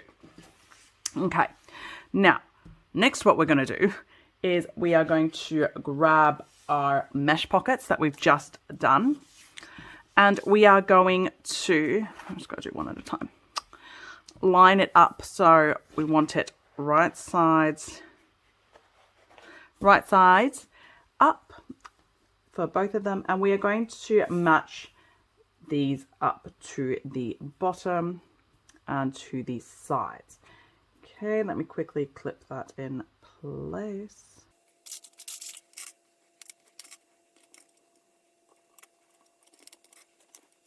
Now, once it's clipped in place, and yes, I do have these upside down. If you are thinking I don't know how to use clips, that is a valid point. I really don't. But the reason being is with mesh for my machine, I find it easier to sew it that way. Okay, so that's why it is clipped upside down. Okay, now one thing I like to check before I head over, because obviously mesh has stretch, and I want to make sure I haven't overstretched it or done anything silly. I like to just fold this in half. Double check that that is in the same measurement, which it is. So that means that is perfectly aligned. So we're going to baste the mesh onto that lining. After we've done that, and this is a personal thing, whether you want to do divider pockets or not. I like to have divider pockets. Where you decide your divider pocket is up to you. I like to do one at the half point, so right down the middle. So I'm gonna, after I base this on, I'm going to find the middle, and then I'm going to go up and back down for a divider. I also like to do one where one is bigger and one is smaller, roughly about 1/3. So I'll probably do it about here, up and down. So it is up to you. You can also do no divider at all. This choice is completely yours. The reason why I like a divider is because without a divider, this can be a little bit floppy. Because it is quite a big pocket, but I also find dividers are really good functionality wise. Okay, so follow me over and we'll get that basted down. I'll quickly clip the other one in place as well, and yeah, let's head over to the sewing machine.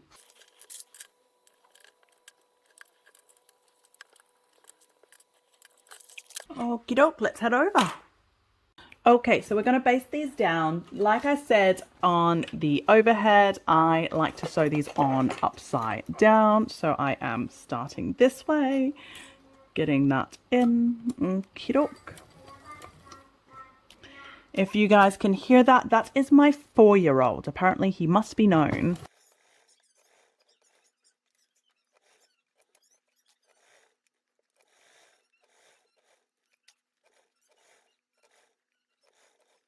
Okay, and then I'm going to quickly baste the other one on as well, exactly the same way. So we're basting it with a 1/8 seam allowance.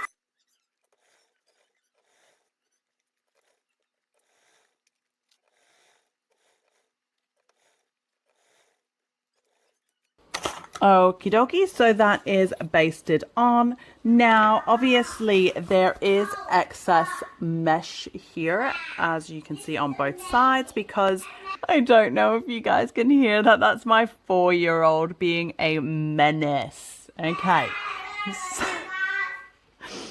So obviously there is excess mesh, so you do need to trim that around. The reason being is the mesh, you've cut it as a rectangle, and so you have to trim it around those edges. Okay, so you're doing that on both sides. Not both sides, sorry. Well, both sides, yeah, but also on both pieces. So let me quickly do the other one as well. Okay, now that you've trimmed it, so like I've said before, you can do a divider if you'd like. If you don't, that is absolutely fine. I'm going to do one right around the halfway mark, and I'm also going to do one slightly off the halfway mark. Okay, so first of all, I am marking my center, And then this one's the one for the halfway mark. So I just want to come straight down here. The way I like to do it is literally sew straight up across one and come back down. I do bring my my stitch length down and make it a much smaller stitch length than a top stitching length. Just so that, to me, it just holds everything a bit better, especially because this is mesh. And so we want it to just fit. Okie doke, so that's the first one done with the divider around halfway mark. Now the second one, I am doing the divider slightly off halfway, but I'm still going to mark the halfway point. It's just to make it easier for me. Now it's up to you where you position that pocket or that divider. It depends on what you think you're going to be using that pocket for. So for me, somewhere around here is perfect. I like to think it's good for like underwear, socks, or for someone who's a little bit more tech inclined, maybe their portable charger, or yeah, something like that. Okie dokie, so that's the mesh pockets now attached to those side gusset linings, and the divider's done. So let's keep moving on, and I'll move us back over to the overhead. Okay, so this next step is an optional step. So this is for the cover clip. So what this is it covers the bit on the bags on either side where all the zipper pulls meet. So the way that the bag is constructed, when you have this, it covers it all. Okay, so that's what this is for. I am doing it. If you're not, skip to the next chapter. All of this is chapterized, so you don't have to watch this if you are not doing this. Okay, so first of all, what we're going to do is we're going to grab our pieces and we're going to fold it right sides together, matching the short edge to the short edge. I'm going to clip that in place.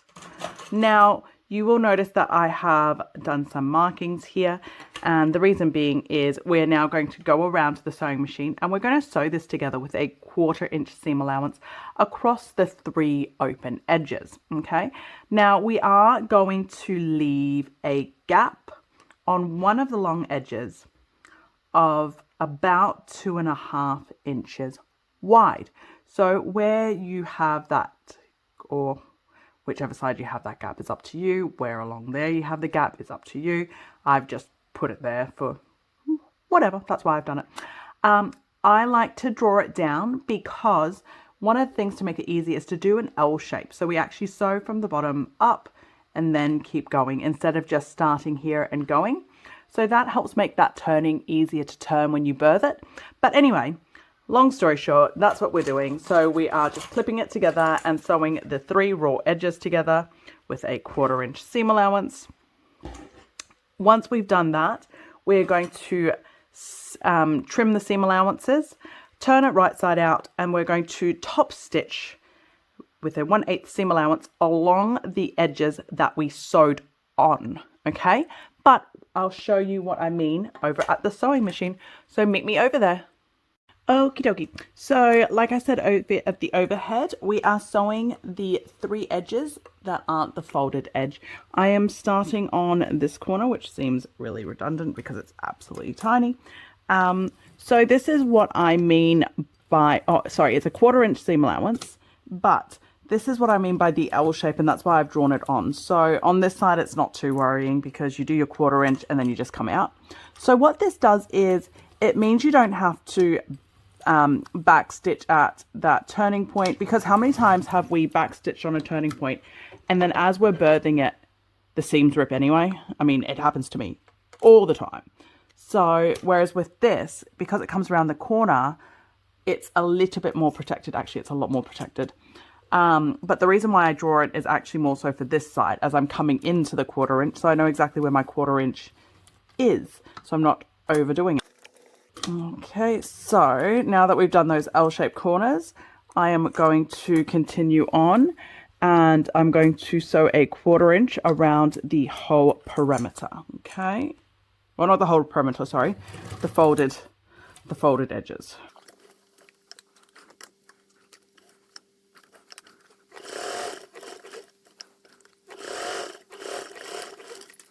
Okie doke. So now that those edges are sewn together, what we're going to do is we're going to trim off these corners. There we go. And then we are going to birth it. If, like me, you are using a vinyl and you are not filming a tutorial, because of how small this is, if your vinyl is tough at all, using a hairdryer to soften it will help the birthing process. So that's something to bear in mind if you are struggling like me. Okay, make sure you poke out those corners to make them nice and sharp. Oh, I forgot that corner. You want this to be a nice, beautiful rectangle. Okay, now, so that's the opening. So see how that L shape holds all of that there? Like those stitches are solid. And then it just automatically finds its fold. See how easy that was? So that's perfectly flat. It's beautiful. Now I'm going to do exactly the same thing with the other piece before I top stitch.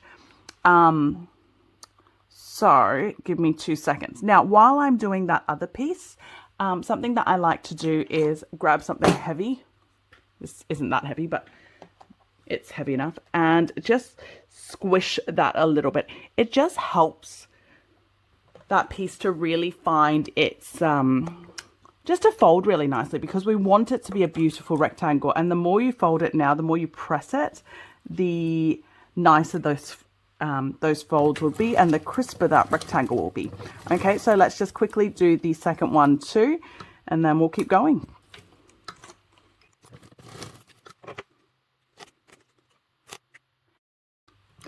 All good. I almost tried to sew through the folded edge, which is obviously not what we're supposed to do.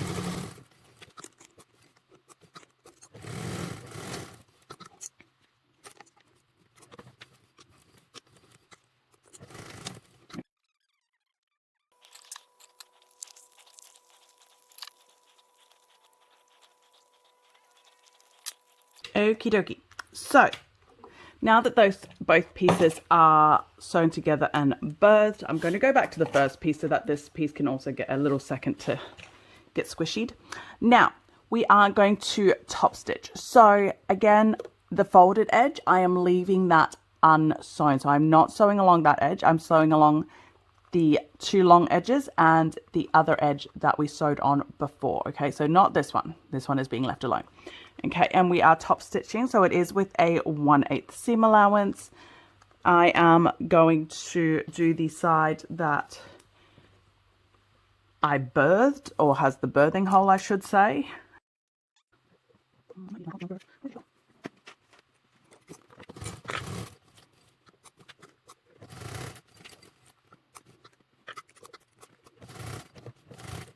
Okie doke. After we've top stitched it, make sure you leave long thread ends so you can pull your threads over to the back and tie it off on the back.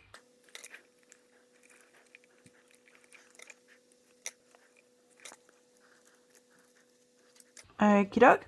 And I'm just going to quickly top stitch that second piece too. Okay, give me 2 seconds.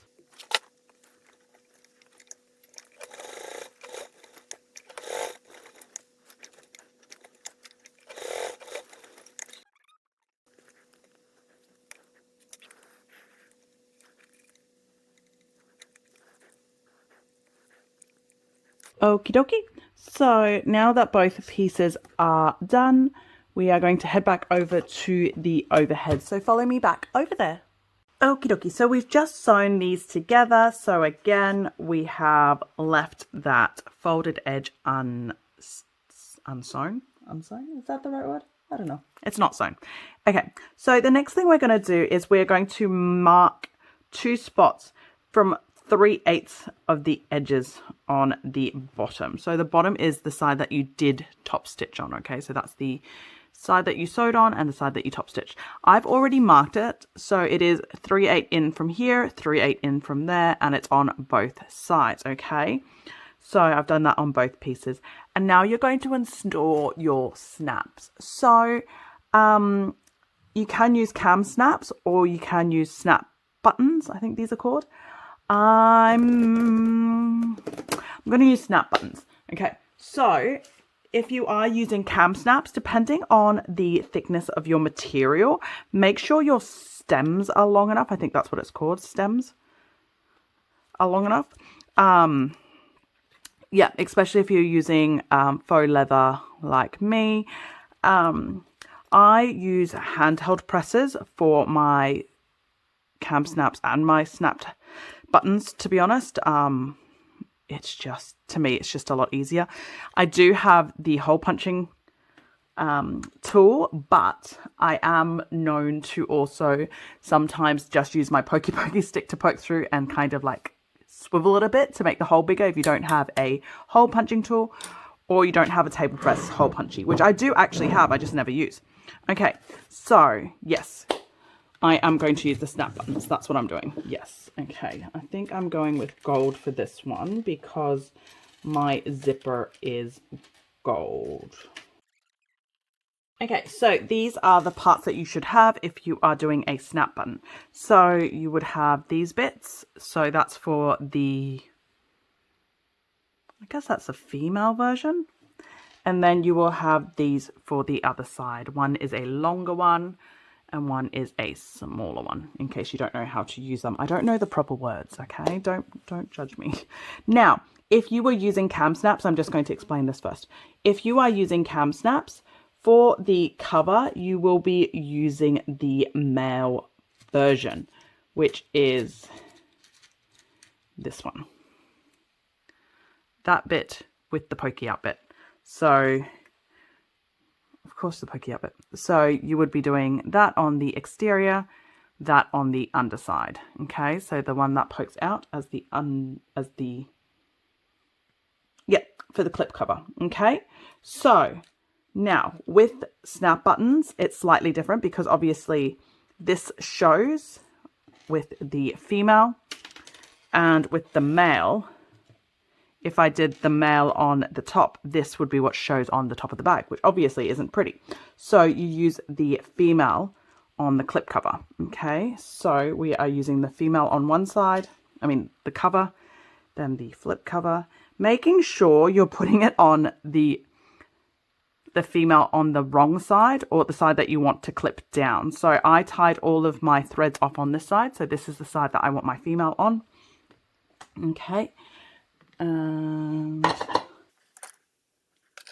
if you are using a hand press and you're always confused which ones are which, these are the ones for your snaps. So your snap buttons. Because I get confused all the time. Okay, so stems in, female in.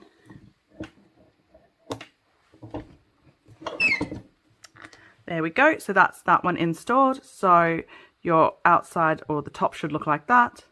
The underside should look like that. Okay, so, and you're going to do that with both of these pieces. So you'll end up with 4 all up, 2 on either side of them, just like that. Okay.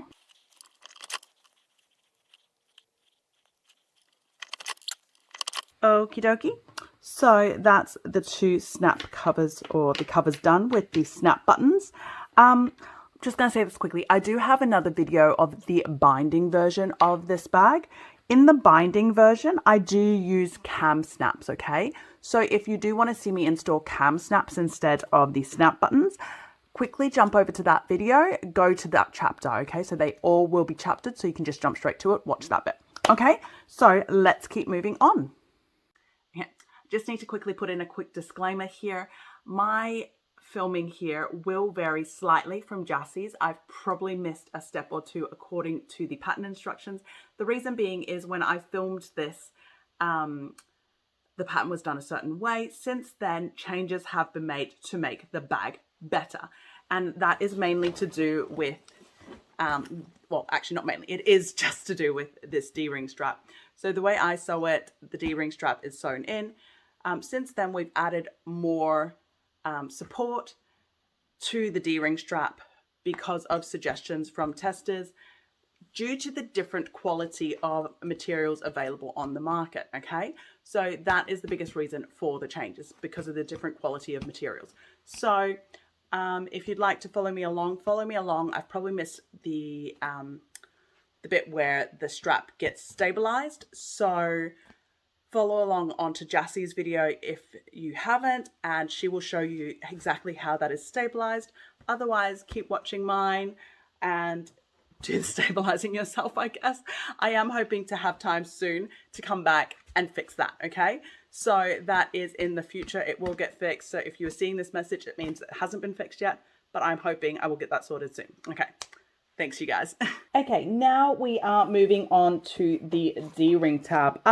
I've changed my mind again. So I think when I was showing you guys the fabric choices that I was doing, I had black webbing for the D-ring. I've changed my mind. I'm going to go pink on this one now. I think the black might just be a little bit too jarring. I don't know. So I've changed my mind. So we're going pink. Now, if you haven't already, make sure you singe all ends of your webbing. It's just good housekeeping. So I'm just going to quickly do that now. Now, I did mention this at the beginning when I was talking about supplies, but I know a fair few of us skip it because I am long-winded. So I am using a 1/4 inch webbing, I am using a 1 inch webbing for my D-ring tabs instead of the 1 1/4 or 1 1/2 that the pattern calls for. The reason being is I have more colors in 1 inch webbing. So I am using 1 inch webbing, and I also don't have bigger D-rings. I only have 1 inch D-rings, okay? So that's why I have switched it over to 1 inch webbing.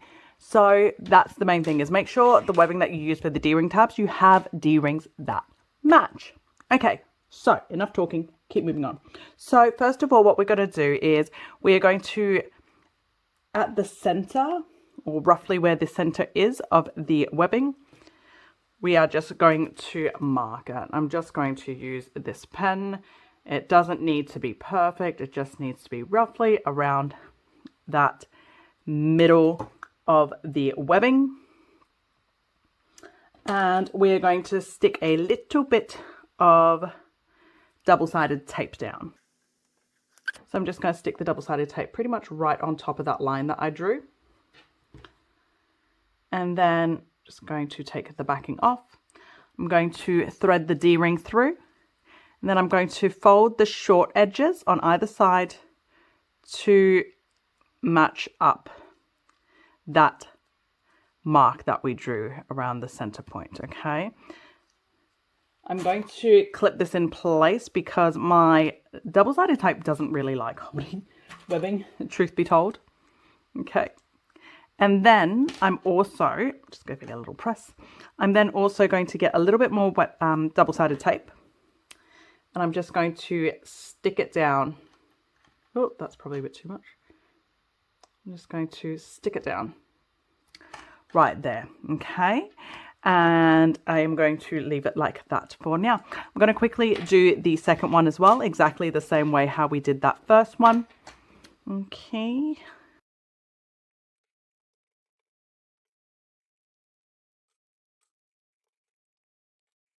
There we go. So that's those two D-rings ready to go.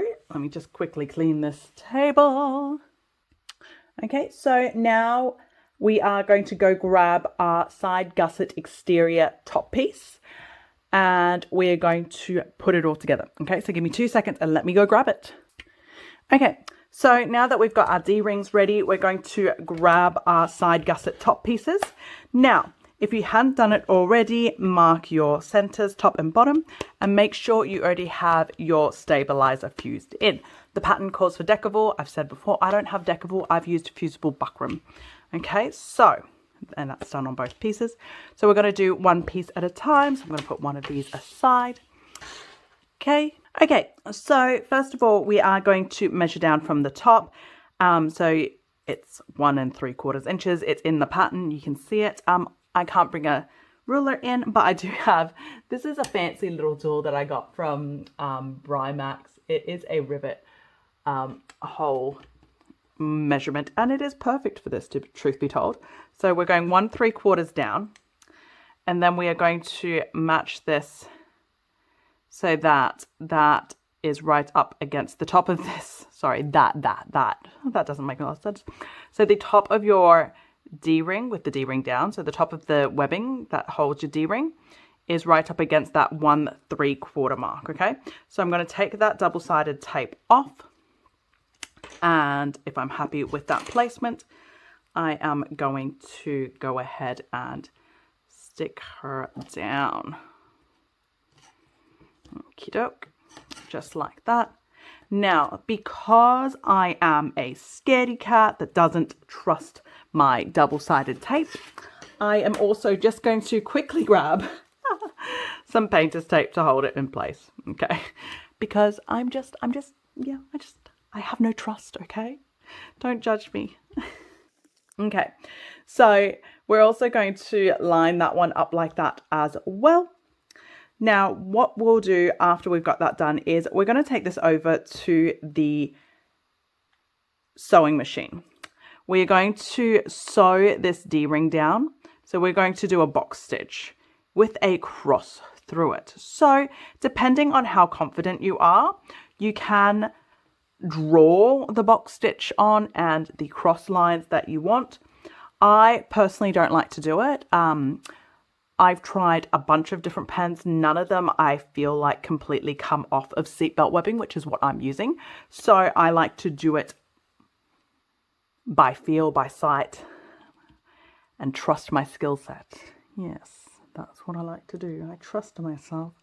No. Shouldn't say it like that, but yes, so that's what I'm going to be doing. So I'm going to quickly get that one put into place, and then we'll head over to the sewing machine and get those sewn down. Okay, so give me 2 seconds.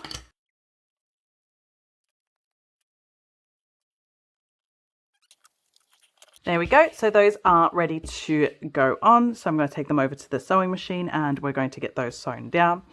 In case anyone is wondering, how do I afford to use so much painter's tape? I save it. So I have a little stash of painter's tape over there that I keep reusing. Okay, anyway, let's follow me over to the sewing machine and let's get that sewn down. Okie dokie. So let's move on to the D-ring connector. So one of my favorite things with, not one of my favorite things, one of my biggest tips is to use a thread color that matches. So you may have noticed that I have changed my thread color again. It just makes for a cleaner finish and a better look, in my opinion. Yep, so we are just sewing this on like we did on the front and back panel, and we are also doing a cross through it. So just make sure you hold everything in place, have your hump jumper ready.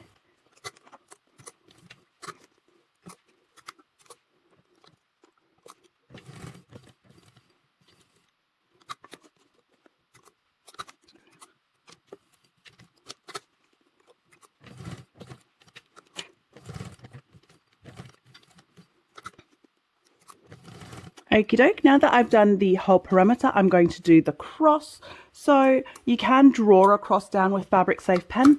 I find it easiest to just measure with my pokey stick.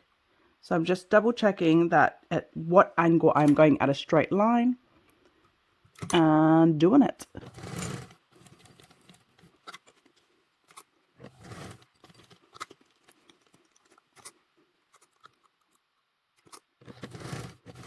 There we go. And now that that is done, I'm going to pull it off. I'm going to tie all of my threads off on the back. And then we're going to do the other side as well.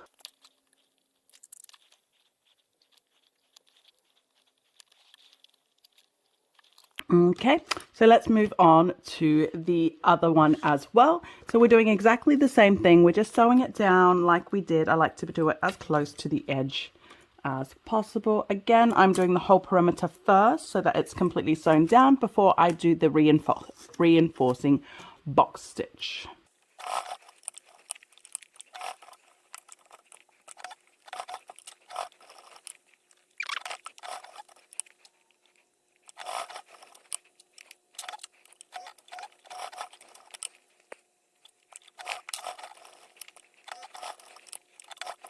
Okie dokie.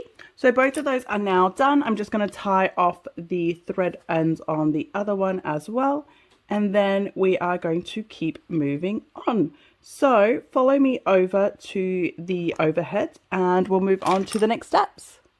Okay, so now that we've sewn our D-ring connectors on, we are going to be installing our clip covers. So if you are not doing clip covers, like I said before, this is an optional step, then move forward to the next chapter. Otherwise, this is what we're doing. Okay, so first of all, we are going to measurement from the top down center. I like to mark the centers. It's easier for me. If I wasn't filming, my ruler would just be here and I would do it that way. Obviously I am, so I've drawn a line based off that measurement down, and I've drawn it about 2 inches wide, and I've marked the center point there too. What we're going to do is the side that's folded, so the side without the snap, we're going to find the center of that as well. And then we are going to mark, I should probably just draw on it. Go. I'm going to mark the center of this with the center of that line that I just drew. And we're going to have it right there. Now what we're going to do is we are going to sew it on over at the sewing machine. I'm just going to grab some clips to clip this in place. To be honest, if I wasn't filming a tutorial, I wouldn't clip it. I would just take it straight over. But obviously, this is how it is. Now, I should have mentioned this in case someone doesn't quite realize. With the D-ring up, that touches that. So if you're thinking, I can't measure that amount down, just flip your D-ring down, okay? I know that sounds really silly, but I forgot that, okay? So yeah, flip your D-ring down and all is good, okay? So we're doing that with both pieces. Okie dokie. So now we're going to head over to the sewing machine. And we're going to sew this piece down. So we're going to sew as close as possible, about 1/8, just along that edge there. And we're also then going to do a second line of stitching at 1/4 inch to reinforce it. So I'm actually, instead of doing a 1/8, come off and do 1/4 inch, I'm actually just going to cheat. I'm going to do the 1/4 inch and then I'm going to do a rectangle and come back across, okay? Yeah. Because it's quicker, it's easier, I cheat. Okay, so follow me over to the sewing machine and let's get these two sewn down. Okie dokie, so let's get these sewn on. So we're going to do a 1/4 inch and then, a 1/8 of an inch top stitch and then a 1/4 inch. Like I said up the top, I like to just continue sewing, so I just do a rectangle. I like to come in and match my needle up to my top stitching that I did before. It just gives a much nicer, cleaner finish. Sorry if you see my head, I'm just trying to match up the stitching there. There we go.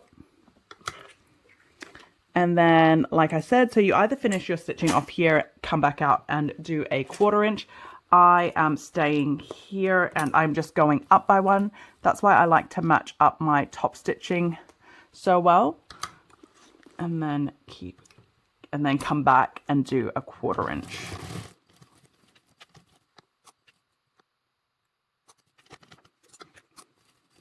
There we go. Leave long stitch tails as thread tails so that you can turn it the other side round, pull the threads through and tie it off. Okie doke. So you should then have something that looks like that with your 2 rows of stitches. Oh, sorry, just knocked you guys. And I'm just going to quickly do the second one too. So exactly the same thing, 1/8 of an inch and 1/4 inch.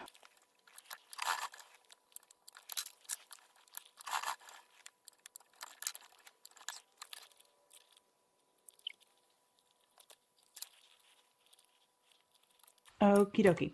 So now that that's all tied off, before I meet you guys over back at the top, I'm just going to wipe away my pen markings. So get that done as well. Don't forget to do that. There's been many times that I've forgotten. So please don't forget that. Okay, and I will meet you guys back over at the overhead. So, yep, let's head on over. Okie dokie. So now that we have put the cover flap on, the next step we're going to do is we're going to put the zipper tape on. Now, if you haven't done this already, make sure you get the side gusset lining piece cut in half. So on the pattern piece, there it is, there was a line here to cut at the dashed line. So obviously I already did the exterior. I hadn't done the lining yet. So I'm going to quickly cut that. If you, like me, cut the whole pieces all at once, go get that cut off now. So you will end up with 2 pieces like that. Okay, so let's keep moving on. Okay, so we're going to bring our ZC zippers in, get that lining out of the way. Now, the first thing we're going to do is mark your centers if you haven't already. I already marked my exterior, and I'm just going to mark the center of my zipper tape as well. Okie doke. Now that these centers are marked, we are going to install the zippers right sides together, just like that. And double check, yep, I like my zipper to close that way. Right sides together along the base, and we're going to clip it together. So center to center. Okie doke. And we're doing that on both pieces. The biggest thing I'll give you in terms of zipper direction, which way to face, it really doesn't matter. It's up to you. Some people like to have them facing opposite, so that one will close that way, one will close that way. To me, I just like them all closing the same way, because for me, a duffel, even though yes, this duffel has a front and back panel because of the luggage sleeve, I think most people just grab and go. So for the side panels, I don't think there is a specific way to open and close it. Someone will probably tell me in the comments that I am wrong, and you'll probably be right. But to me, I think it looks better. It makes more sense for them all to face the same, like for them both to face the same direction. Okay, there we go. Okay, so that's those 2 clipped. So what we're going to do now, we're going to head over to the sewing machine. We're going to base the zipper down with a 1/8 seam allowance. After we've done that, we're going to grab the lining, match it together, right sides together, and then we're going to resew that line with a 1/4 inch seam allowance. Then we're going to open it up, top stitch, and baste around the perimeter. But we'll talk about it more over at the sewing machine, so follow me over. Okie dokie, so let's get these zipper tapes basted down. So we are just basting, so it's a 1/8 seam allowance.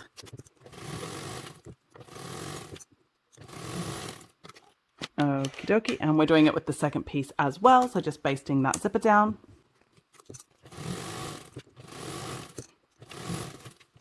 Okie doke. Next, we are going to, like I said before, let me just move this a tiny bit. We are going to grab the lining piece for that top. This is the right side, so we're matching it right sides together to the external piece. That's obviously to the wrong side of the zipper tape. And line it up with the exterior piece. Don't line it up with the zipper tab. Or even better, if you marked centers, line up your centers. I'm going to admit it, I am lazy when it comes to marking the lining centers, because I can just match it to the exterior, to be honest. Okay, and then now we are going to sew this together with a 1/4 inch seam allowance. So let's bring this back in. I think I'm just going to do this one side first and then do the rest of the second side later. You guys don't need to see me do both things at the same time twice, do you? Okie doke, so 1/4 inch. Hopefully I don't have to tell you, watch your zipper pull, move it out of the way if need be. There we go. Okie doke. Now next what we're going to do is we are going to turn it right side out. So I'm just going to flatten that lining seam first. There we go. So we're turning it out, and then we are going to top stitch. So I'm going to top stitch the top stitch this seam first, and then we're going to continue around and baste around the whole perimeter. Okie doke. So this is a top stitch, so it is with a 1/8 seam allowance.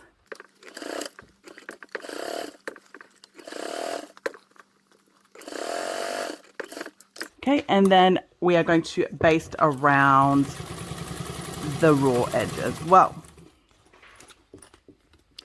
Remember, if you do have the cover flap, lift the cover flap out of the way.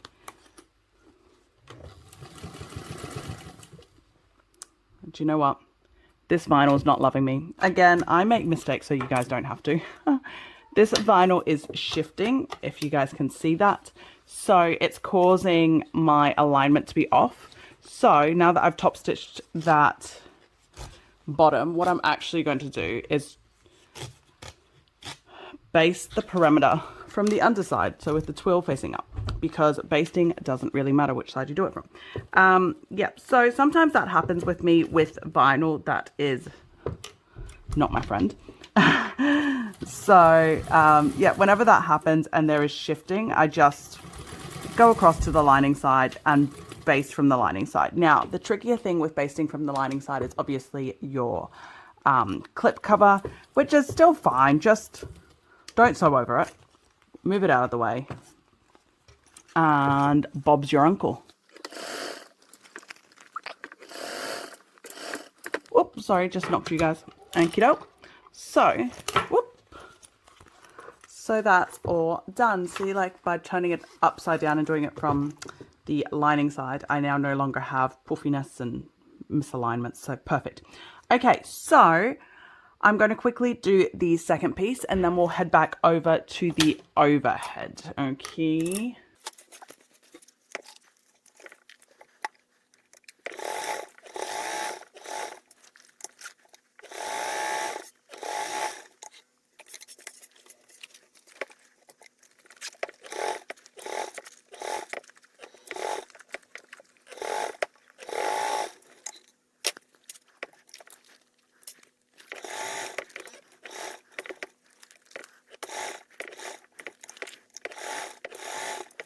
Okie dokie, let's head over to the overhead. Okie dokie. So now that we've gotten that top done, so just showing you that. There we go, and that's the lining all basted on too. I'm not going to trim the zipper tape just yet. I'm going to get the bottom on first. Okay, so now that's the next step. So if you didn't do it already, mark your bottom centers. And we're going to match the bottom center to the zipper tape. Again, right sides together. The reason we are doing it to the center points of the zipper tape instead of to either side of this here is because there is a curve there, okay? So because there is a curve there, it's safer to just do center to center because then you know you're definitely matching it up right, okay? Okay, and so like we did with the top, the zipper, we're going to baste that in place with a 1/8 seam allowance. After that, we're going to bring the lining in and then we're going to match the lining up, sew that together with a 1/4 inch, open it up and top stitch and baste. Okay, so we're doing that with both of these pieces. So I'm going to get this one clipped as well and then we'll head straight over to the sewing machine to get that done. Okay, so follow me over. Okie dokie, so let's get that external sewn on, the bottom sewn onto the zipper. So we're just basting this on, so it's just with a 1/8 seam allowance.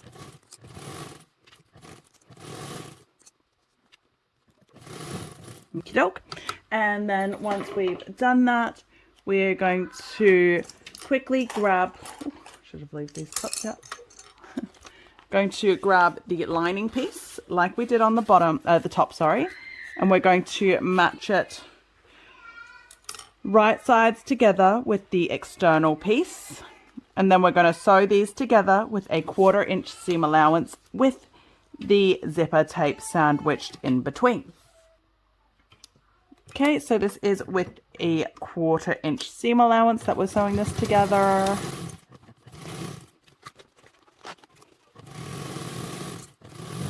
Okie doke. Once that's sewn together, whoop, drop all your clips. We are going to open it and top stitch it. If you'd like to just quickly trim off those corners to help reduce the bulk a little bit for later on. And then we're going to open this up and top stitch. And then after we've top stitched it, so we've top stitched that line, we're going to continue around and baste the rest of the lining and exterior together. So normally you just turn and keep going. However, like I said with the top part, I'm having a problem with this vinyl, so I'm going to flip it around and do it from the lining side for the basting. So it is basting, so it's just with a 1/8 inch. Okie dokie, so that's all done. So we're just going to do exactly the same thing with the second piece. So I'm going to quickly do that now, and then we will head back over to the overhead.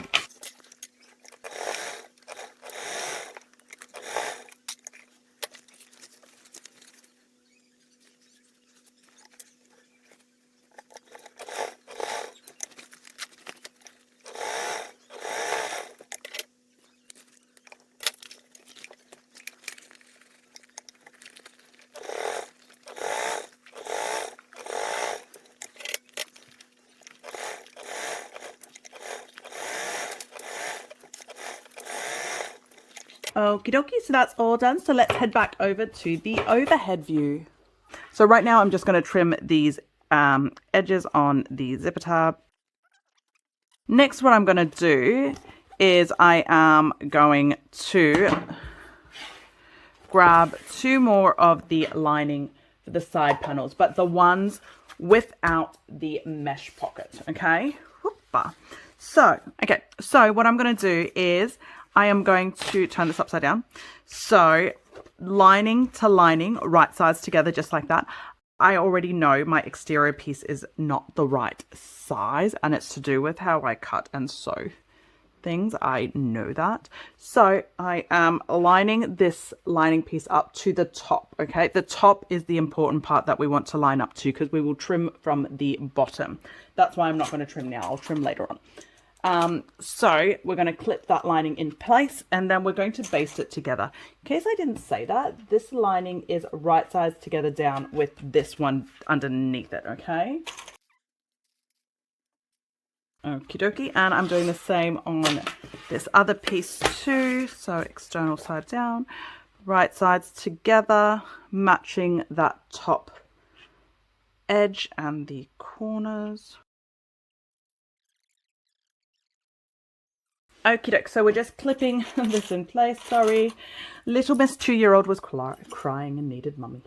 Okay, so this is why I didn't trim beforehand, because sometimes I very much race off to do it when really I should just clip everything in place first. Okay, so this is all clipped in place. So we're going to head over to the sewing machine, and we're going to baste that down with a 1/8 seam allowance. Okay, so follow me over to the sewing machine.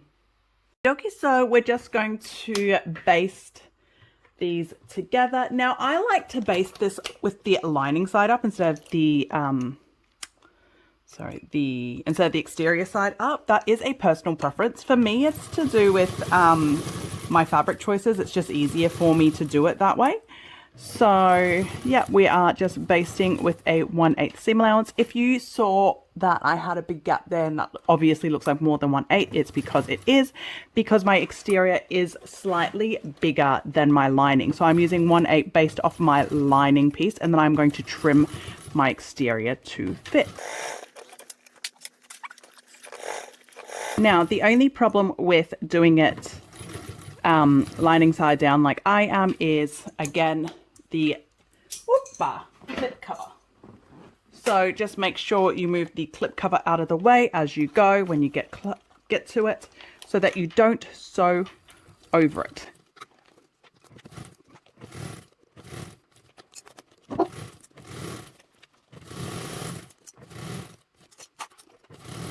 Okie dokie, all done. And we're doing the same thing on the second piece as well, just basting it in place.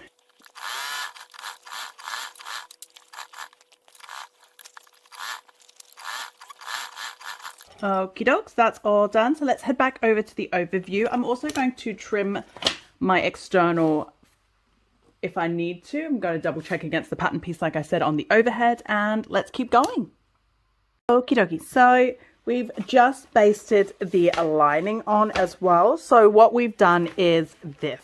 So you now should have a zipper pocket. Okay, so we're now going to grab our ZD zippers, and then we're going to get the ZD zippers sewn on, okay? Okie doke. So if you haven't already, mark all your center points. So on the ZD zipper, as well as on the side gusset pieces.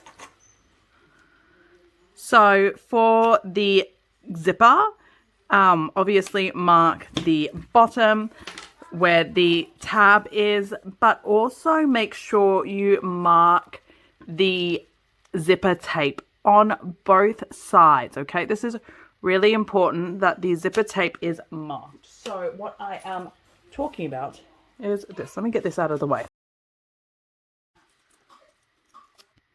Okay, so we are looking for the center on that zipper tape. We are making sure that is folded down. And we are drawing it on both sides. Make sure you mark it on both sides, okay? This is important for later on. So make sure those centers are definitely marked and marked well. Okie dokes. Okay, now I am just going to remark the center on the bottom here because I have lost my centers. Okay. So now that that's all marked, what we're going to do is we're going to match up the ZD zipper with the side gusset panel. So we are going to match right sides together with the zipper, center to center. Where's my center gone? Okay.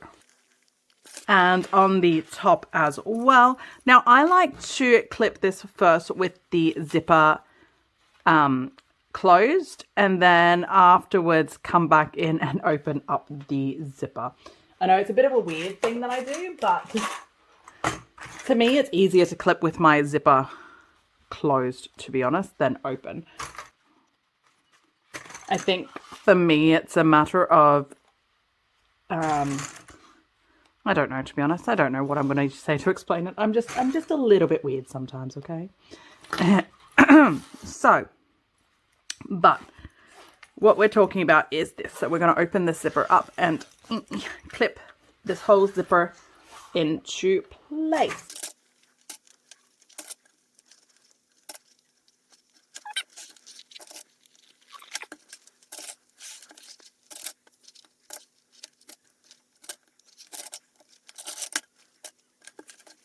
Okie dokie. There we go. So that's all clipped. We're going to clip the second one too. I'm not going to do that on camera because, truth be told, let's be honest, this is boring. Nobody wants to watch me clip. And truth be told, my sciatica is coming back. So bending over here and clipping is actually killing my hands. So I'm going to clip it sitting down before we head over to the sewing machine. But what we're going to do is we're going to head onto the sewing machine. And we're going to base this in place with a 1/8 seam allowance, okay? So follow me over. I'm going to finish clipping this and meet you guys over there. Okie dokie, so we're over at the sewing machine. So I have clipped the second one. It's all good. We're all clipped in now. Sorry, I said we were basting this whole thing. We are, but we're actually basting the zipper tab portion. So this bottom here, the straight end, we're basting that with a 1/4 inch. And then we're going to go in and we're going to do a 1/8 for the rest of it, okay? So I'm going to start right on the edge of the zipper tab so that I'm starting on the 1/4 inch.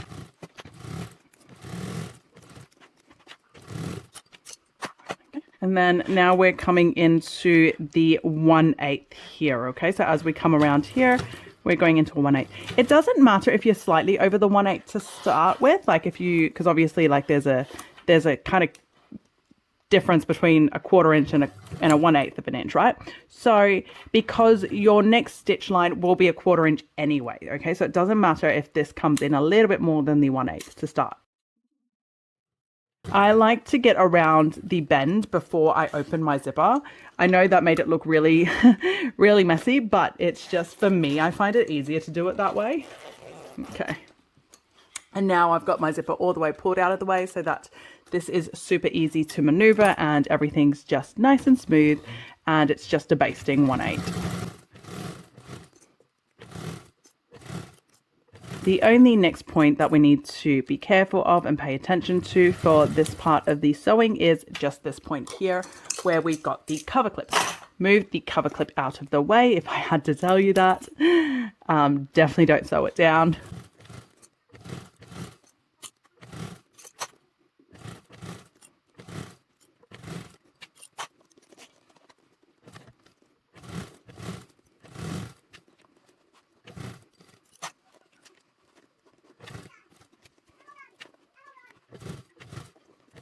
There we go. So that's all done.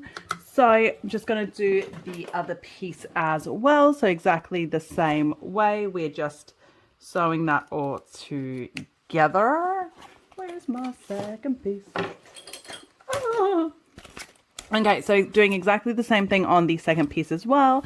So 1/4 inch along the base on that zipper bit. Not zipper bit, the zipper tab, and then 1/8 along the zipper.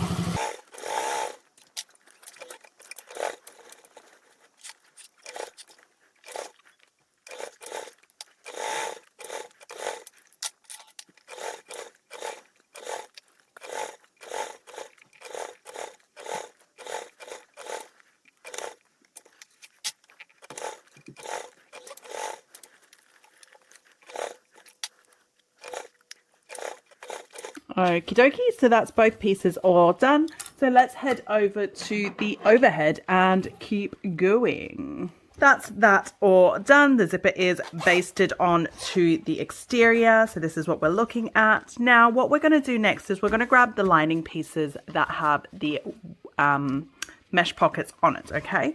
I'm going to do one of these at a time. I don't need to hold all of them here. Now, what we're going to do is we're going to match them together, okay? So make sure your zipper tape is out of the way. I like to keep it still opened up, but just out of the way of your seams. I'm going to match up center to center. Truth be told, this piece should just match up exactly because it is actually just the same piece of fabric. So it's just a matter of matching it into place. Now, Jassy has given us a measurement of approximately 6 inches, she says, to leave as a birthing gap. This is a suggestion. You do not have to measure out exactly 6 inches. It is completely up to you how big of a gap you are doing.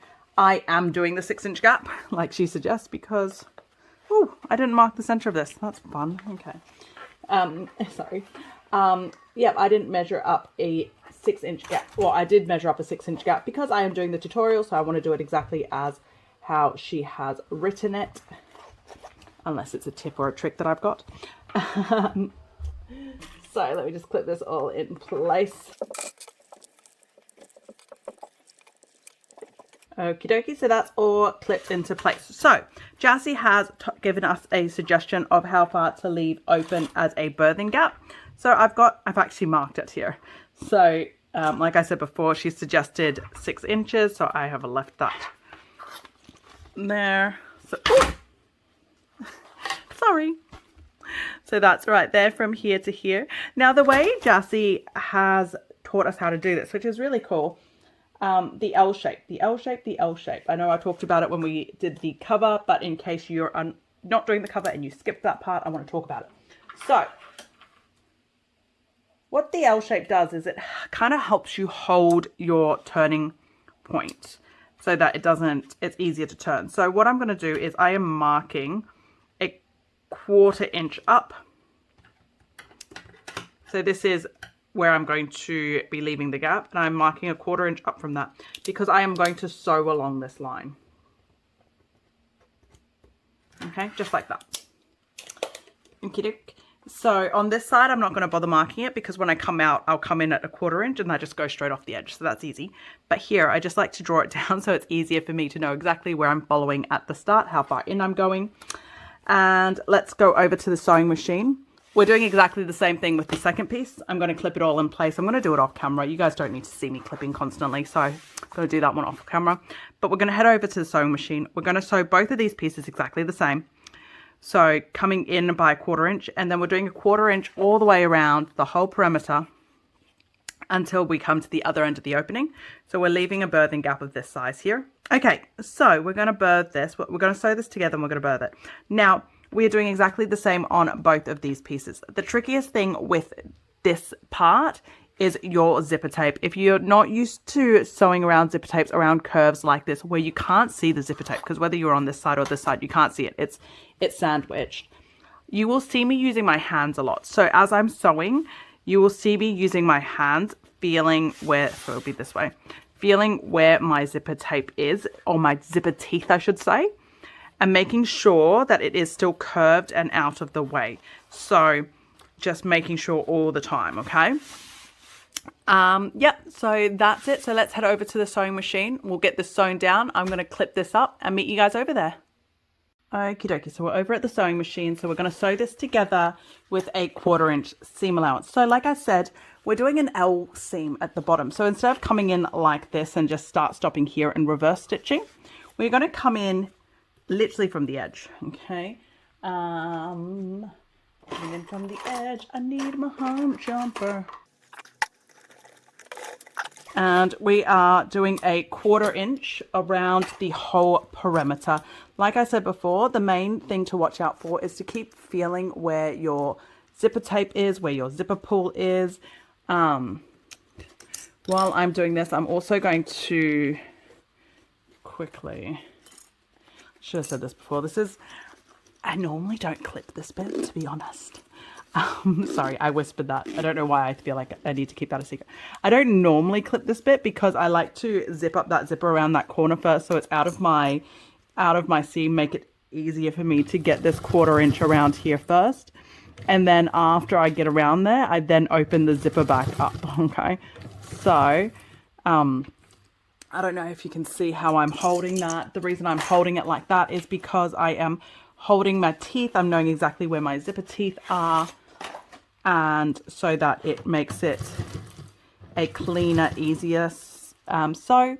I'm also using my stiletto to kind of flatten everything, to make sure everything's flat. So right now my zipper pull's up here, but my zipper tape, I can feel it. Like, you see how that's crumbled up like that? So I'm just pushing that back down.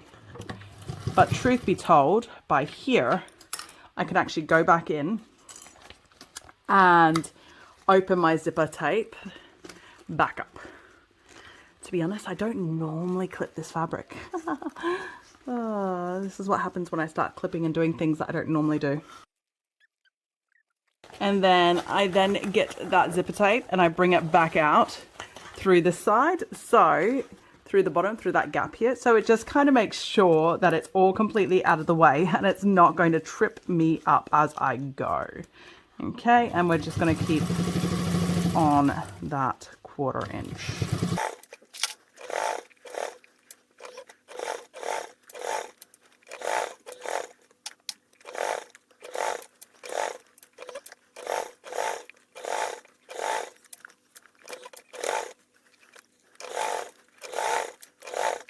I just had a funny feeling about that. Nope, we're all good.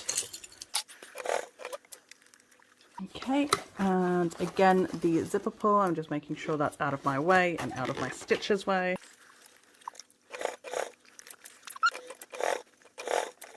And then to end it, instead of just back stitching like on the other side, we are doing the L shape. So we're just coming back out. Okie doke.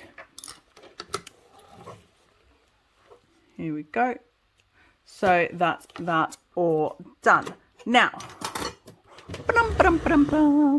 so next what we're going to do is I'm going to check my stitches first on this side. One of the things I like to do on this side before I birth it, because I hate birthing because my hands get sore from it, is I'm just doing a good feel all the way around. I'm checking with my eyes and my fingers. So my fingers are feeling to see if I can feel any lumps, any bumps at all. It feels right. So we're now going to birth it and check and see if it actually is right.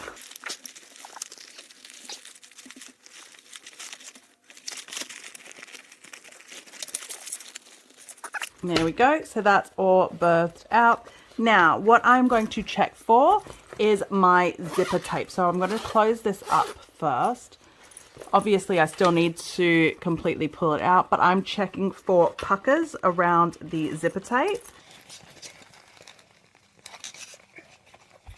Okay, there's no puckers, so I'm happy with that. Okay, I'll just deal with the loose for later. Okay, so I'm happy with that. Everything is beautiful.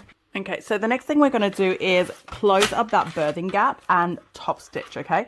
So Jassy has a suggestion here to use a bit of double-sided tape. So you know how we did that L-shaped stitch before? Because of that L-shaped stitch, this pretty much just folds directly down exactly to where it's meant to be. So it makes for a super clean and easy finishing touch like that. So we're just going to grab some double-sided tape. I'm going to put some double-sided tape down here and then use the double-sided tape to tack this opening down for now. And then we are going to top stitch that perimeter so that this birthing gap will remain closed. I will say this now, I am not great with double-sided tape. So if I look like I'm struggling, it's because I am.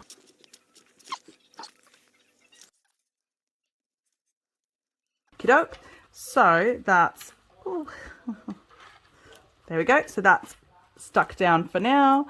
And we're going to bring the sewing machine back over and we are going to top stitch that whole perimeter, and that will hold everything down beautifully and close up that birthing gap. Now, oh, I'm knocking the machine. Sorry, or the tripod actually. Ooh, okay, I'm gonna stop knocking it now. So, because I've got the birthing gap here, I am going to start on the bottom, but also because the bottom's less likely to be seen, let's be honest. So let's start from the bottom. Okay. Just making sure. So this is a top stitch. We are top stitching with a 1/8 seam allowance. I'm just opening this up again just to double check. Like I really don't trust myself with double-sided tape. So there we go. Okay, and top stitch.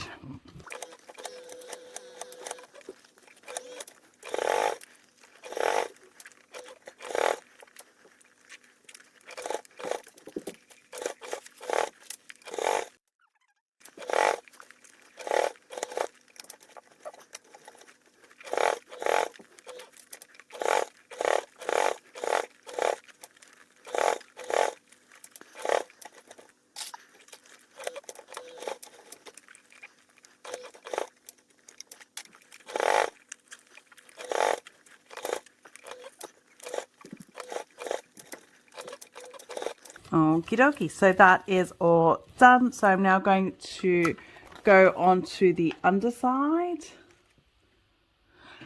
and tie off those threads.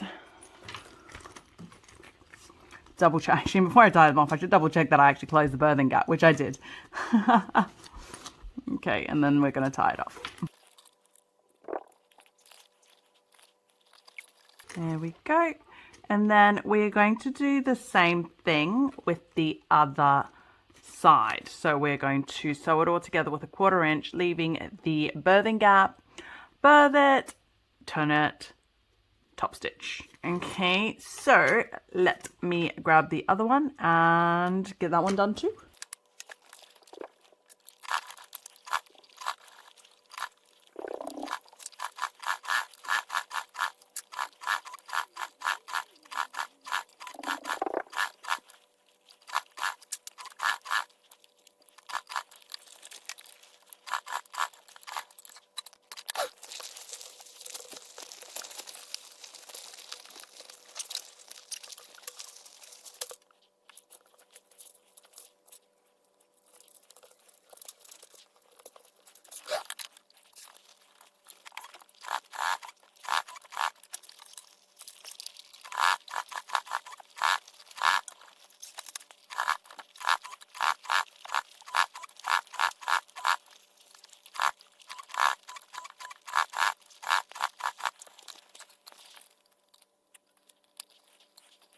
Okie dokie. So that's all done too. So let's head on over to the overhead view and let's keep going.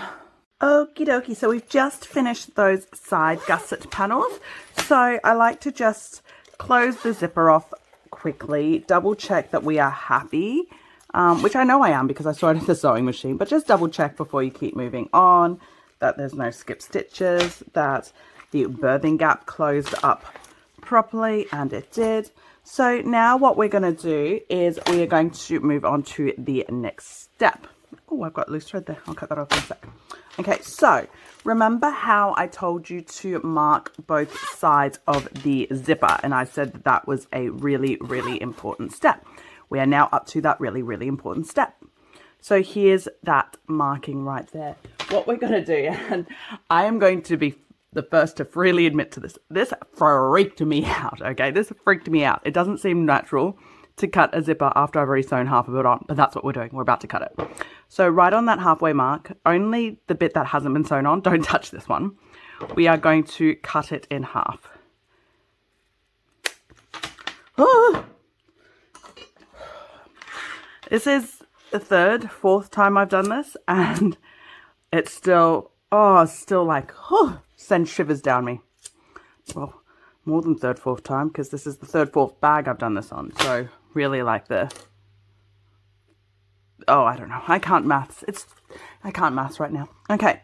So we've just cut that. Now you saw me singe it too. It's just good housekeeping. Like I've said it the whole way around. You cut zipper tape, you singe zipper tape. Okay. Next thing, we're going to 90-degree angle both of these, okay? So we want it as close to the edge as possible. We don't want an overhang. So I'm going to do it right here. Beep and beep. And then I'm going to obviously baste it in place over on the sewing machine.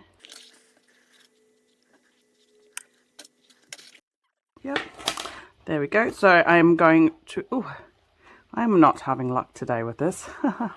So fold it, bring it up, and then we are going to baste it at the sewing machine, okay? So before I lock that one in, I'm just going to quickly do the other side as well, cut it, singe it, 90-degree it, and then head over to the sewing machine. Give me 2 seconds.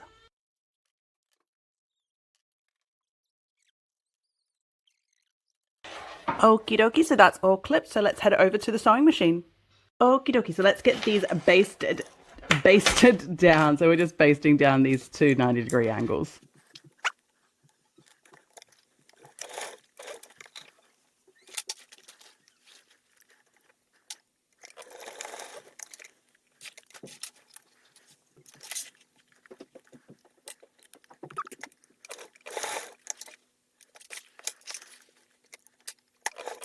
Okie doke, so that's all those 4 90 degrees basted. So let's head back over to the overhead view. Okie dokie, so we've just done those 90-degree angles. Now we're going to move on to adding these side gussets to the main exterior. Whew. Okay, we're going big, big, big, big, everybody. Make space. Okay. Ta-da! I'm hoping. Oh, almost all fits, just on the edge there. Okay, so this is the other side. This is the main fabric. So what we're going to do now is attach our side gussets to the main panel. Okay, I'm going to do it on this side first because it's easier to get it all in camera. So what we're doing is, I'll put this side gusset aside. We are opening up. I've just realized all my clips are missing. My kids have stolen my clips. Oh, no, sorry. I blamed the kids. I had it in a different tub. It's okay. Okay, so we need clips and we're going to get these clipped together. So we are doing the side gusset to the main panel. We're going to match that side of the main panel and the center of it to the center of this side gusset. Now, if for whatever reason, so I marked these at the start when I was doing the bag feet, right? Now, if for whatever reason you don't trust your seam guides and your sewing, double check that that is still the center point. It is for me. So we are all good. But if it's not, make some readjustments in terms of where your center is, okay? Now, so we're doing right sides together, center to center. Make sure your zipper tape is all the way open on the side gusset. And we're going to clip that in place. And then we're going to clip the zipper tape all the way up, just like that, all the way along both edges. I should probably say something because I just realized I didn't tell you guys this. I freaked out the first time I made this bag a little bit because, I mean, it makes sense that the zippers don't touch because you cut the touching zipper and cut it. Having a gap is normal. That's normal. Okay, so don't freak out. It's right. That's what's supposed to happen. There is supposed to be a gap. They don't touch. Okay, keep going on. So we are going to clip the rest of this in place. I'm sorry if you see my head. Okie dokie, so the zipper tape is now all completely clipped on. Now on the pattern measurement, in the pattern instructions, Jassy has given us a measurement as to how far down that zipper tape should be on either side. Double check that it lines up with yours. If it doesn't, it could, depending on how much it's not lining up by. If it's not lining up by a lot, so if it's too, like if that gap is too small, then that means you can readjust your 90-degree angle. If this gap is too big, again, readjust your 90-degree angle if you are sticking out too much, like if you have an overhang, because there shouldn't be an overhang on your 90 degrees. Or you can stretch out your zipper a little bit more, okay? Because zipper does have stretch, so you just need to lie it a little bit flatter, a little bit stretchier. Okay, now that's all clipped in. So we're going to clip the other side too. But before I clip the other side, one thing we're going to do on this side is we're going to mark our birthing gap for when it comes time to birth this bag. So Jassy has suggested roughly about 19-inch birthing gap. I've already marked it, so it's here to here. It's going to be in the center of this line. So I actually just do 9.5 from the center on either side. That's how I mark my birthing gap, okay? And what we're going to do is we are going to mark those two spots. And when we go over to the sewing machine, we're going to sew, base this down with a 1/8 until we get to the birthing gap. And then we're going in at a 1/4 until the birthing gap, and then back out to the 1/8, similar to what we did on the side gusset, okay? So I'm also going to quickly clip the other side. Now the other side, we do not have to leave a birthing gap because obviously we just need to birth on one side. So this side, we will be basting the whole side with a 1/8, okay? It doesn't matter which side you choose. There's no right or wrong side. It's just, to be honest, whichever one I see first. Okay, and this one is also doing the same thing. Right sides together, clip it all in place. So let's head on over and let's get that all sewn up. Okie dokie, so we're over at the sewing machine now. I am going to work out which side's which. Because obviously I had one side where I've marked the birthing hole and the other side that I didn't.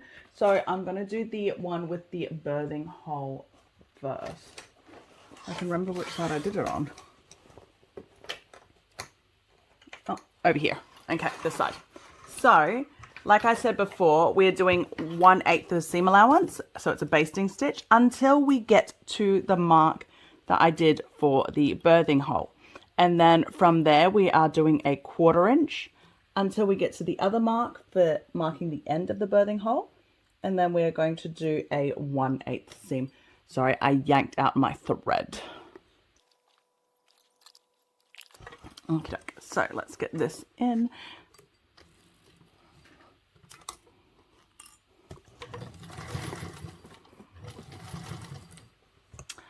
So the biggest challenge with this is just the size and the weight, depending on the materials that you have used.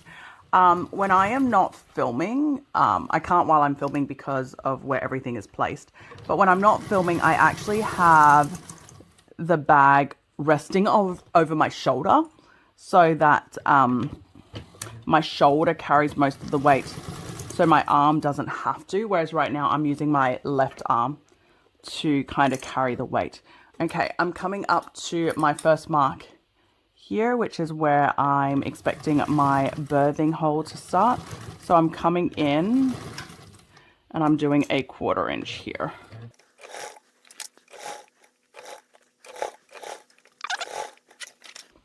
You might be wondering why I have that thing in front of me that is actually blocking me, and it doesn't seem like it is assisting me. So Jassy did suggest get a bigger sewing area, which obviously it's not possible for everyone. But if you could find something in front of you, ideally level the same height as your table is what you're supposed to do. Just so it can help hold the weight as it keeps going. I don't have anything level with this. I looked. So what I am using is higher up, but what it does is it still holds the weight without the quick drop down onto the floor, because obviously the quick drop onto the floor, I think it's obvious, maybe it's not obvious, it's heavy, so you don't want to have to deal with a quick drop onto the floor. Okie doke. I've come to the end of my birthing gap, so now I am just going to slide back out into a 1/8 for the rest of this basting stitch. Okie doke, so that side's all done. Now we're going to do the other side. The other side's much more simpler. Obviously you still have the weight, but there's no swapping between 1/8 and a 1/4. You're just doing a 1/8 seam allowance the whole way through, binding it down. So, oh, sorry, I keep knocking you guys. Okay, so let's quickly get this basted down with a 1/8 seam allowance.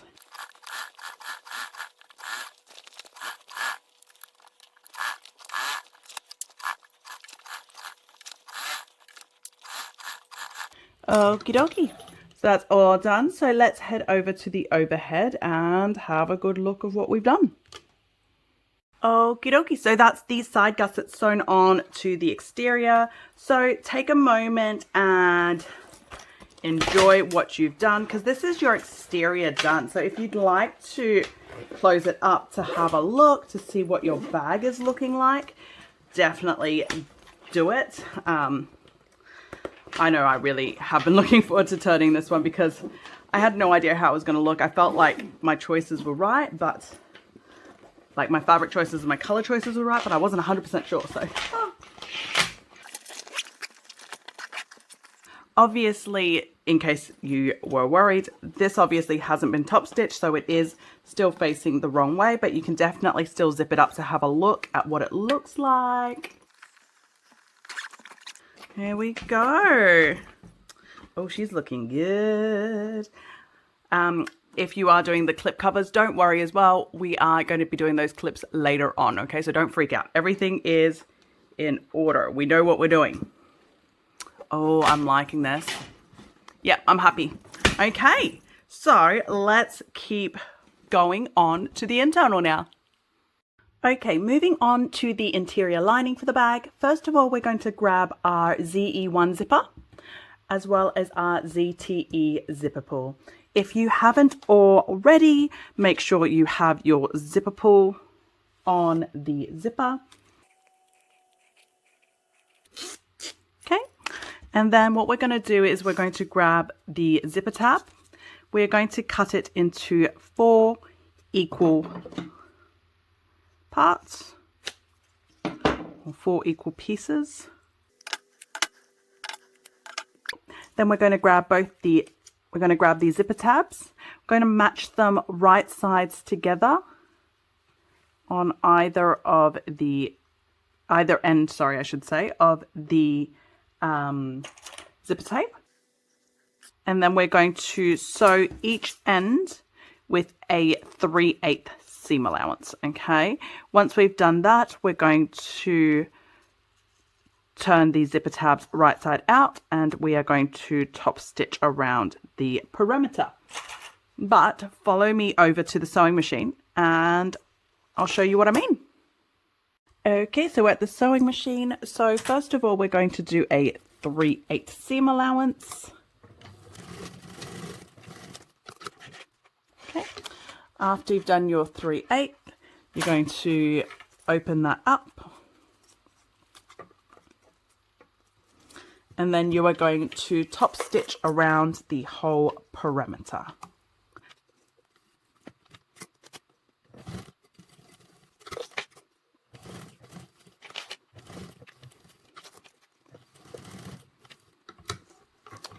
Okie dokie.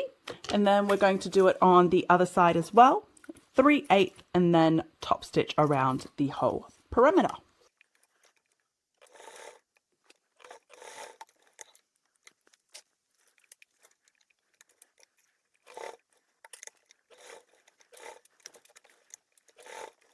Okay, so that's all done. So let's move over back to the overhead view. So that's your zipper tabs. Okay, let's keep going. Okie dokie. Now, next what we're going to do is we're going to get our 2 flap cover pieces. You're going to decide which one is your front and which one's your back. Mine are identical, so it doesn't matter. But if you are using a pattern print, I would assume you would want the pattern print for the front. So whichever one you want for the front, we are going to cut it into 2 pieces. So there's a measurement in the instructions. So literally just ruler down, cut it. Okay, so I've quickly done that off camera. So you'll end up with your back piece and your front piece will have a top bit and a bottom bit. Okay, and now we're going to be working on that front piece only.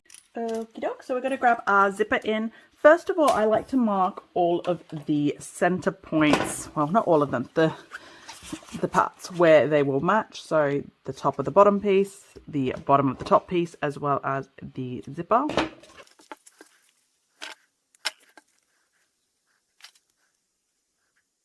There we go. And then we are going to match our zipper tape to the bottom, right sides together, center to center, and clip that in place. Ooh! That was all my clips running away.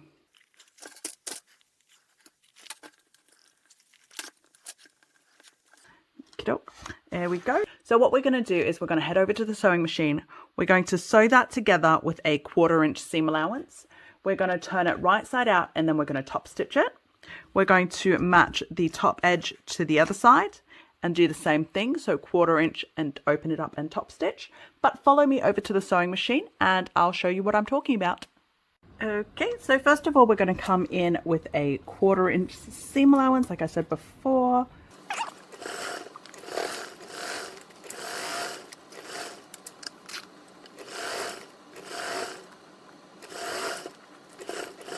There we go. Okay, now that that is done, we're going to flatten that seam and then we are going to turn it right side out and then top stitch with a 1/8 seam allowance.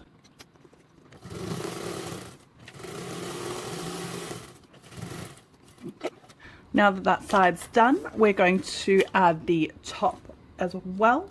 So we're getting our top bit. You can either, so it's right sides together. You can either match it to your center, which should match perfectly, or if you are worried that there was any movement while you were sewing, you can match the edge pieces. Okay, so to me, it's a little bit of both. So I match the center and then I clip the edge.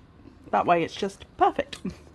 Okay, and then again, we are doing a 1/4 inch seam allowance.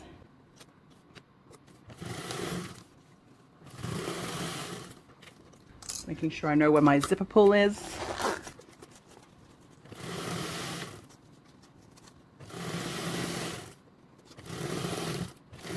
Okay.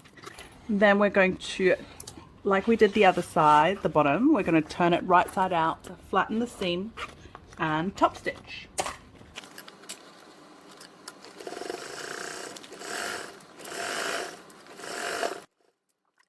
Okay, that's all sewn together, so I'll move us over to the overhead view.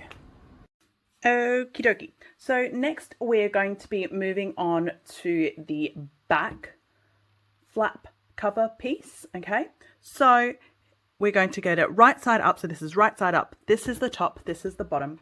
along the bottom of it, we're going to mark 2 points. So the points are measured from the bottom as well as from the side. So Jassie's given us all those measurements. It's really clear in the instructions. So I don't know how well you guys can see this, but I've already marked it there. Before you go around drawing on your fabric, it is a heat erasable pen, okay? So make sure it can be erased, or to be honest, if I wasn't filming, I would have brought my ruler in. So in real life, that's what I do. I have my ruler from the corner, stick it down, from the corner, stick it down. So no markings, just ruler. Okay, moving on. So we're going to grab our Velcro pieces. So you're going to identify your hook one, which is the scratchy one. Hopefully that shows. That's your fluffy, so that's the loop. So we're going the scratchy one. And we are going to cut it in half. And then what we're going to do is we are going to stick it down. So mine is already got sticky stuff on it. Ooh, really sticky stuff on it.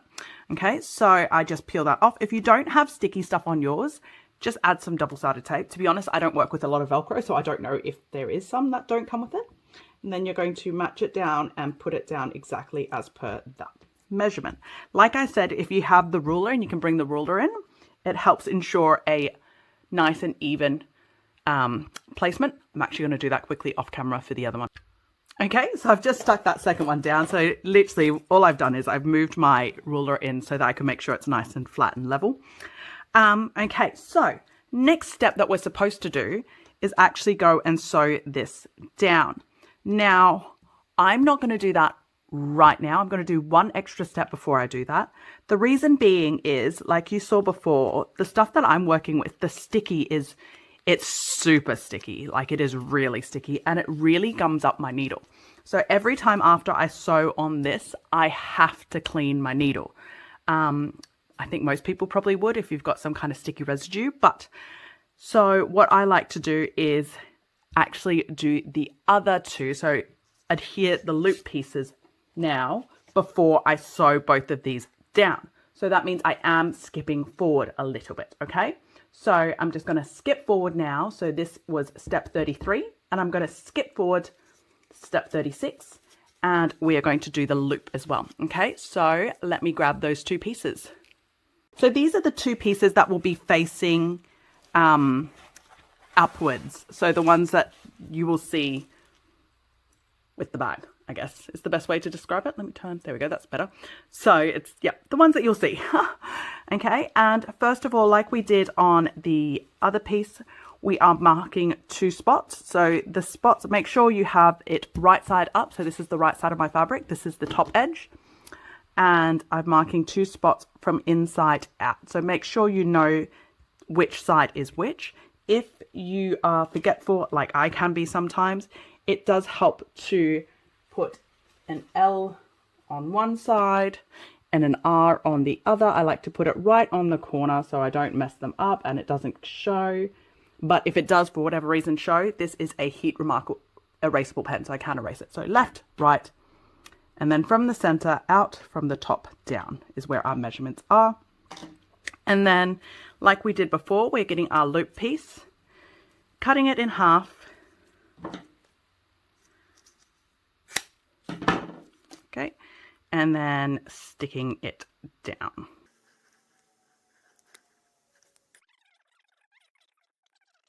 So that's one side, and then we're just doing the other side quickly as well. And like I said with the other one that we just did, we are now going to take it over to the sewing machine and we're going to top stitch it down. So again, I am jumping ahead to do this step, but the reason being, like I said, is because I have to clean my needle after I top stitch this. So I may as well do both of this. So I only clean my needle once. Okay, so follow me over and let's top stitch the hook one and the loop one at the same time. Follow me over. Okay, so we are just top stitching these Velcros down. Like I said before, there is a lot of double-sided tape, especially if you use like the type that I'm using. Ugh. Should have pre-warned you guys this. This is why you watch my channel, to see all the mistakes I've made. Okay, so let me just show you guys quickly.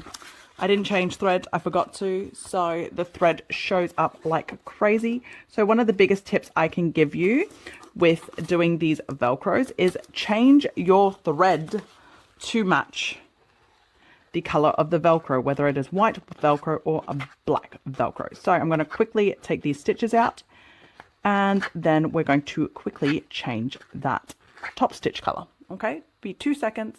Okay, so I'm just changing my thread, but my needle, even though I've only done that tiny little bit, is already super gummed up. So I'm just getting a little bit of sewing machine oil, and I'm just kind of rubbing it on either side just to get us through this Velcro. Like I said, my sewing machine really dislikes double-sided tape. So this is just one of the tricks that I've learned to get through it. Okay. Here we go. Okay, so I make these mistakes so you don't have to. As you saw before, when your thread doesn't match your Velcro, it is so obvious. Like, it looked, my stitches looked really wonky, right? But like you saw the back was smooth and straight. So it has nothing to do with my stitches. My sewing is beautiful, thank you very much. But it's to do with the way, oops, sorry, I just knocked the sewing machine. Just has to do with the way that the loops and the hooks catch onto the threads, and they make the thread go a little bit crazy, I think. Okay, so that's one side down, and then just the other side as well.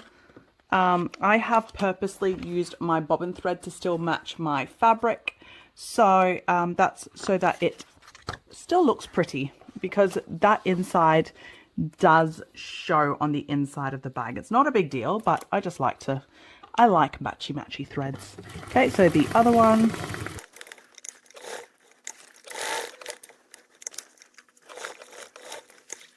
Okie doke, so that's all done. Now, like I said, when we're in the overhead view, I'm cheating and I am skipping ahead a few steps.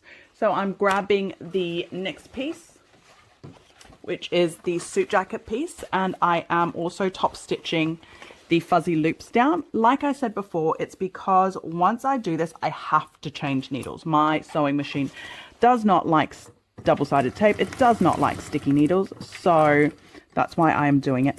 The top thread, of course, again, matters because it's this bit that I'm worried about. The bobbin on this one doesn't matter as much because there is a lining fabric, okay? So,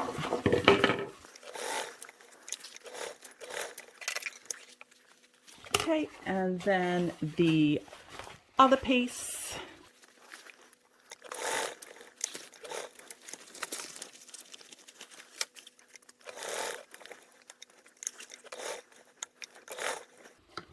Okie dokie. There we go. So that's all sewn down. Now, I'll meet us back over at the overhead view. But before I do that, I am going to change my needle. I don't know how well you guys can see it. It is super sticky and gross. So that's why I do both of those Velcros first before I move on. Okay, so follow me back over to the overhead.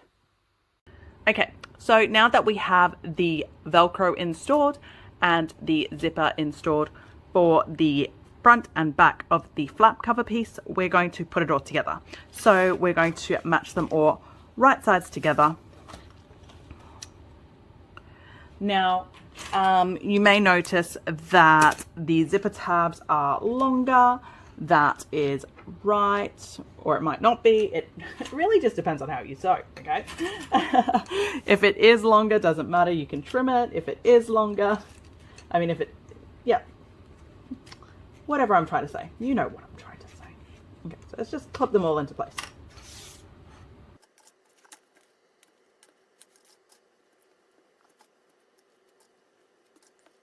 Okay. Once it's all clipped into place, we're going to head over to the sewing machine. We're going to sew around the perimeter with a 1/8 seam allowance.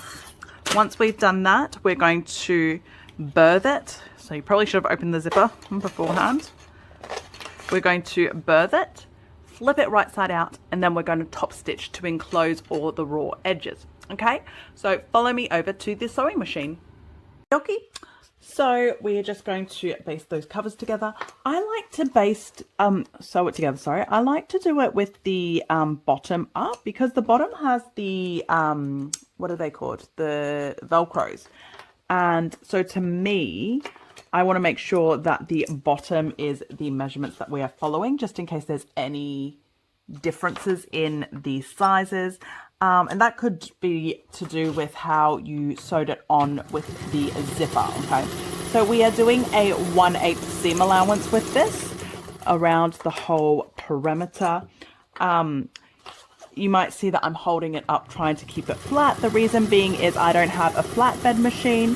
So if I let it go floppy like that, sometimes I'll find my fabric shifts more and I don't get as nice of a finish. So that's why I am doing this. Okay.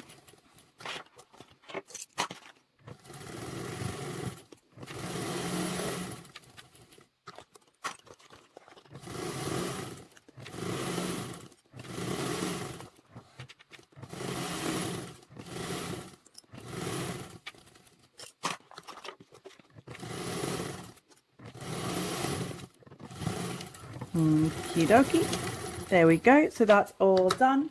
So now what we're going to do is just trim off all of these corners.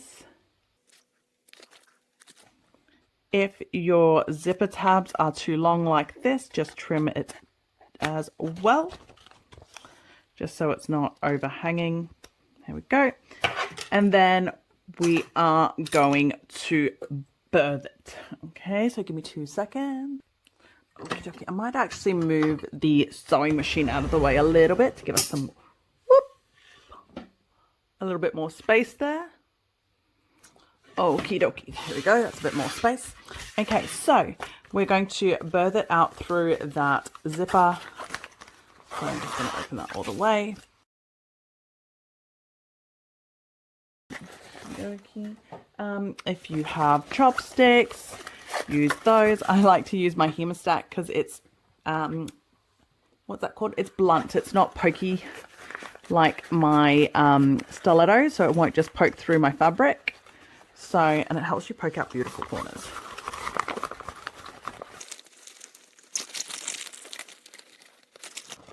Okie dokie. After we've turned it out, we are going to flatten all the seams to get it nice and rectangular. So I'm using this is Sewfisticated Twill. It's a super easy fabric to work with. So all I need to do is just kind of roll it between my fingers and it'll help really get a beautiful seam. So depending on what fabrics you're using, do what works for you. If you need to iron, give it a little iron. It's just whatever works for the fabric that you are using. There we go. So that's all nice and flat. So, should bring that out a little bit more. Okay. So now what we're going to do is we are going to top stitch. We're going to top stitch along the top edge with a 1/8 seam allowance, and around the edge, bottom, and that edge with a 1/4 inch. Okay, so 1/8, quarter, quarter, quarter. Okay, so let's grab the machine back in and keep going. So I like to start along the top edge here. Now, here's a nice little thing that you can do as well if you would like, and you have a heat erasable pen. So obviously this side is starting with a 1/4 inch. So there's a couple ways you can do it. You can actually start much lower down here instead of at the edge. So then what you'll do is you finish off with your 1/4 inch and then come around the corner with your 1/8. Or you can mark a 1/4 inch with a heat erasable pen, and you can start from there. So completely up to you what way you prefer. Truth be told, I change my mind each time I go how I do it. So yeah, it's just whatever works for you. Now with this one, do take your time. You want a really straight line, because this is, when you open the bag, this is a pocket that's staring straight at you. So you want to keep your top stitching as neat and tidy as possible. Or use the same color thread as your fabric. Always helps hide flaws, I've found, for top stitching. So that's my biggest tip for top stitching. Use the same color thread.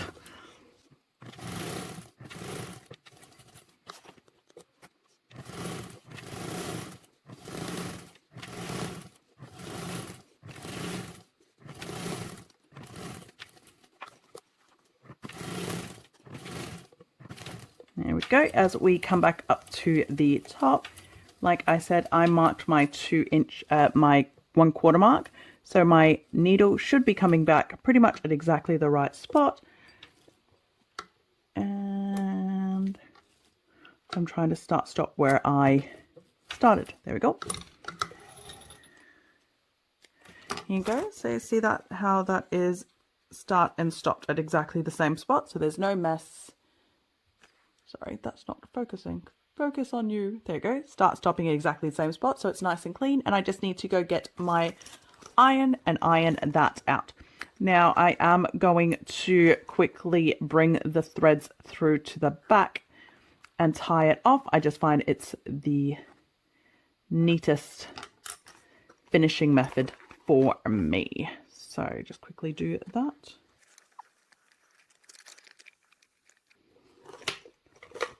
There we go. So that's all tied off. And we'll keep moving on. Okay, next step, we are grabbing our ZF zipper. So that is your zipper for the suit lining, the suit pocket, suit, whatever, the suit thing.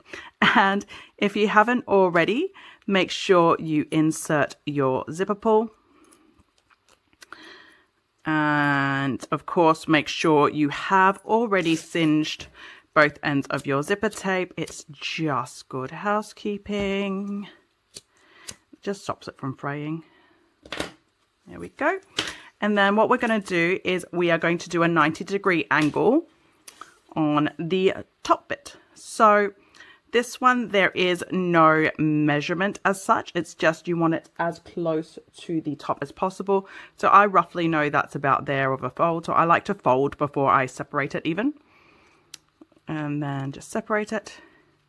Then I have that fold to go off so that they would be equal. And then I'll clip that in place to baste it.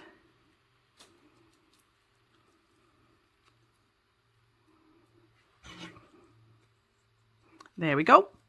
So going to take that over to the sewing machine. I'm going to baste those two down and follow me over. Okay, so we're just basting those two down. For me, I find it easier to grab my pokey stick and just hold it right down there before I take the clip off so that it's held in place, and then just baste it. I like to just quickly back stitch that bit as well. Don't know why, just do. Okay, and other side.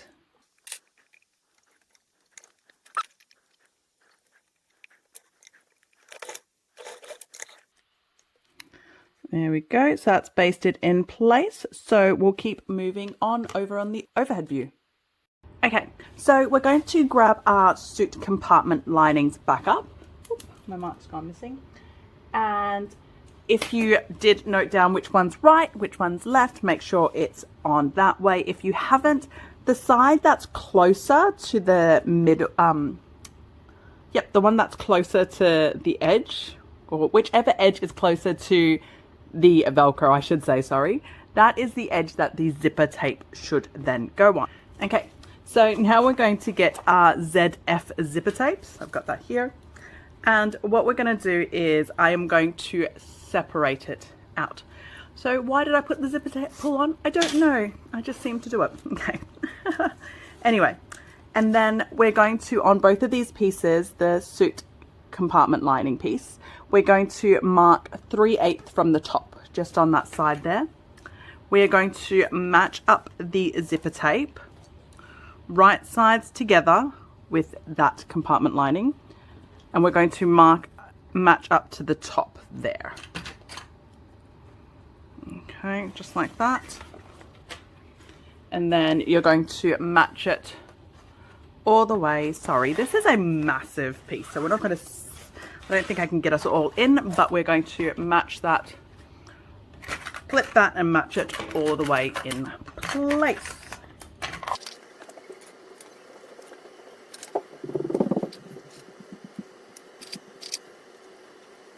Okie doke. We're also going to do that with the second piece. For me, I find it easier to roll these pieces up after it's been clipped on, so everything still holds its place, but it's not in my way. Second piece, again, the side closest to the Velcro is the side that the zipper goes on. 1/8 down, 3/8 down, sorry, and right sides together, and just clip it in place.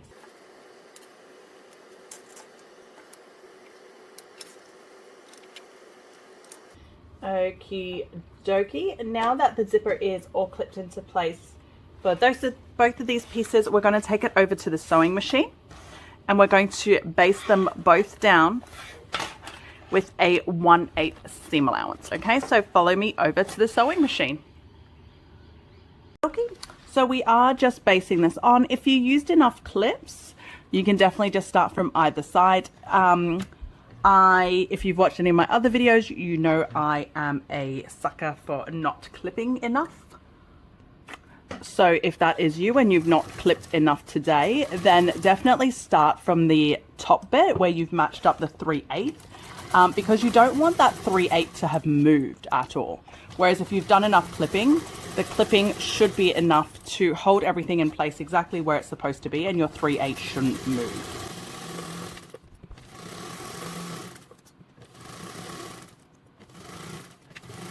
There we go, so that's clipped or basted into place, and I'll just quickly do the other side as well.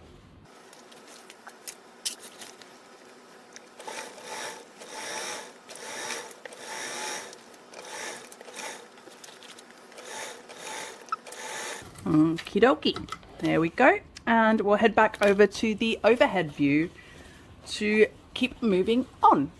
Okie dokie, so now that we've gotten that zipper basted on, we're going to grab the other two pieces of the suit lining compartments.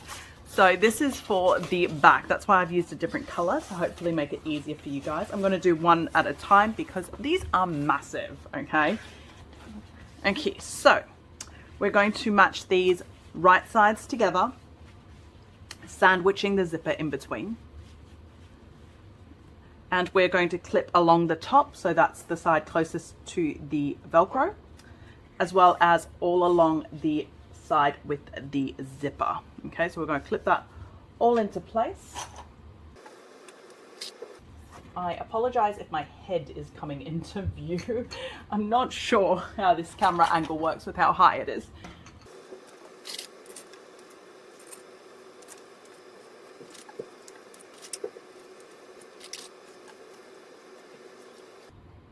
Okie dokie. Once that's all clipped into place, we're going to head over to the sewing machine. We're going to sew along the top edge as well as the edge with the zipper at a 1/4 inch seam allowance, and we're going to be doing that with both of the pieces.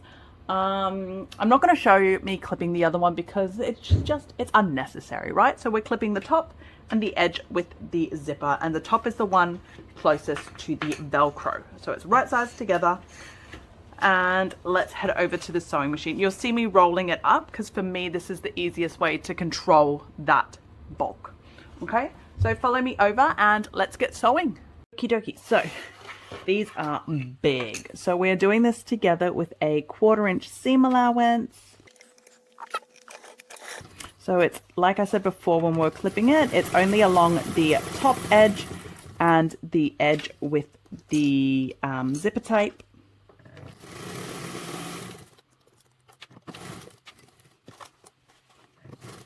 This isn't a necessary thing, but I like to just quickly reverse over that zipper tape. I don't know why. I think I just feel insecure about it.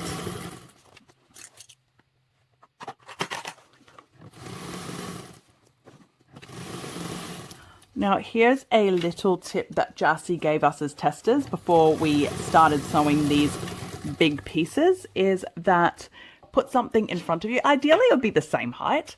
I don't have anything the same height, but I've got something there, so it just helps carry some of the weight. Not so much with the suit pieces, but later on when you get into some of the heavier, bigger pieces, it really does help to have something to help carry the weight so that it doesn't just dangle off the table.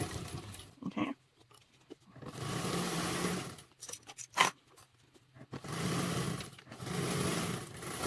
Okay, so that's all done with the 1/4 inch seam allowance. Now we need to do the other piece too, but before I do the other piece, what I'm going to do is I'm going to cut the top corner, so the corner that is the top and the side, making sure your zipper tape shouldn't be in there, but just double check it so it's not there. We're just trimming that corner off, making sure not to cut your zipper tape. And I'm just going to give a quick little seam cut there, seam cut, I don't know, trim a little there, and then we are going to turn it right side out. I can't show you guys me turning it because of how big it is, but it's pretty simple. We're just literally pulling that corner out, right? Now, after we've turned it right side out, we're going to give those seams a nice little press. You can even use an iron to give it a nice press. I am working with Vibrant Voo, which tends to hold its shape really beautifully, so I'm not going to waste time on an iron.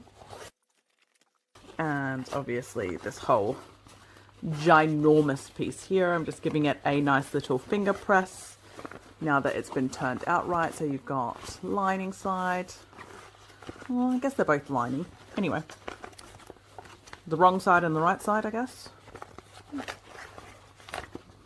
Okay, next what we're going to do is we are going to top stitch around the whole perimeter. Okay, so I'm actually going to change my thread color. I'm using lavender and I shouldn't be using lavender for this. Okay, so let me quickly change my thread colors and I will be straight back. Okie dokie, I've changed my threads, so now I'm just going to top stitch around that whole perimeter with a 1/8 seam allowance. This is a big one. Not really, it is, it's a big piece of fabric. Okay, so we are top stitching, so this is a 1/8 seam allowance.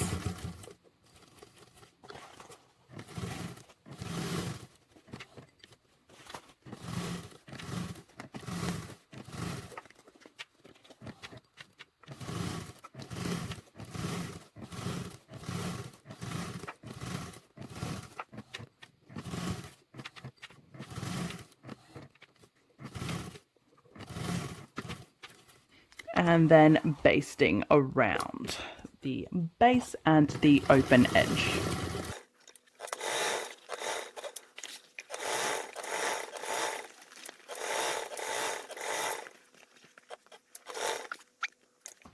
I moved it a little bit. Oh no. Okie dokie. That's first side done. And we're going to do exactly the same thing with the second piece. So I'm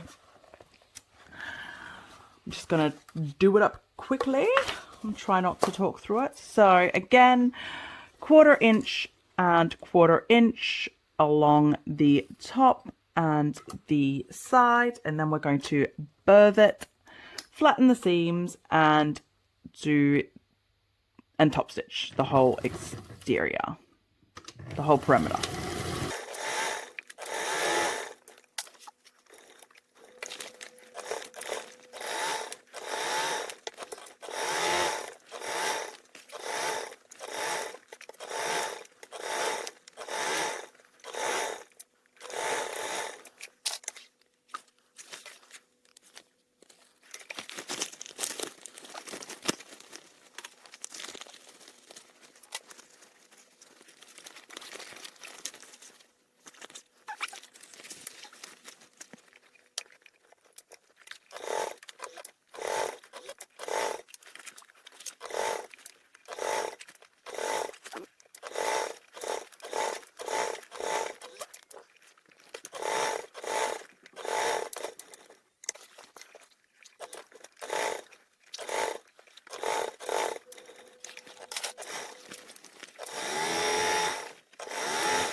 Okie dokie, so that's both of those all done. So put that aside and we will keep moving on. Okie dokie, so we've just done the suit compartment, the suit lining compartment. Sorry, this is as high up as I can get us. We can completely fit, but obviously you can see my mess. Okay, so if you haven't done it yet, we're going to reinsert our zipper pull. So I like to just double check where my front of that matches up, well, the top of that matches up, and then work out which side is longer on the bottom. So this side is slightly longer, so I put it in on this side first. Obviously, this is a complete personal preference as to how you insert your zipper pull. It's just how I do it. I should move this to an angle that works for me, not for the camera, should I? Okie doke. That is on.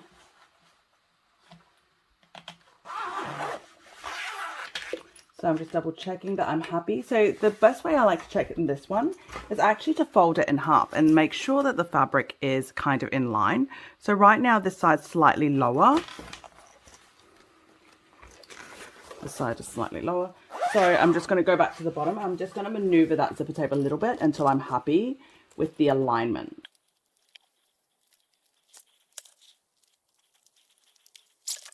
Beautiful. Okie dokie. Okay, sorry if that was hard to watch. I'll probably speed up most of that zipper putting on process, but I'll keep most of it in because I think it's a really important step to show you guys that if for whatever reason this top doesn't line up, there are fixes. It's in your zipper. So you just need to kind of maneuver the bottom of the zipper, which end you put in first and how far in you go in. And that will hopefully help that align better, okay? It's just because we're working with such big pieces of fabric that this becomes a problem, okay? Okay, so now that we've got the zipper on, the suit compartment is now one whole piece. We are going to grab the suit compartment base piece, okay? Okay, so that's this one here for me. So I'm going to have it, we're going to have it right sides together, down against this. Now, if you are at all worried about your cutting measurements, because obviously this is a giant piece of fabric, like there could have been problems at cutting. There isn't for mine. I don't know how well you can see those edges, but they line up perfectly. But if for whatever reason you are worried, find your center for the base. Your center should match the center of the zipper, okay? But that's just something to be wary about because it's such a big piece of fabric. I am going to clip one here on the edge, as you see, and I'm doing that on the other edge as well. I find that when I do that, it helps me keep my fabric all straighter because this needs to be a giant rectangle.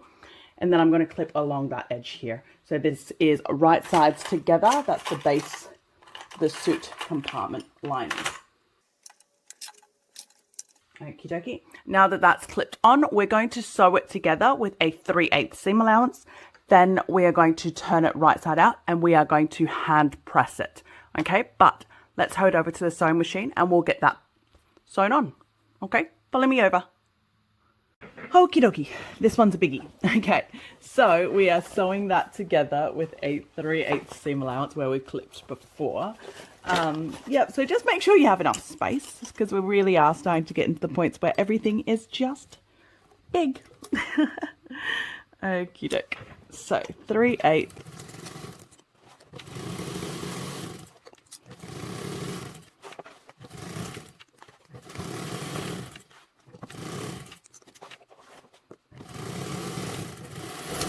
Okie doke.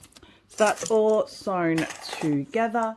What we'll do now is head back over to the overhead because this is it's just too big. So I think I need to head back over to the overhead to show you guys the next step. So let's go back up.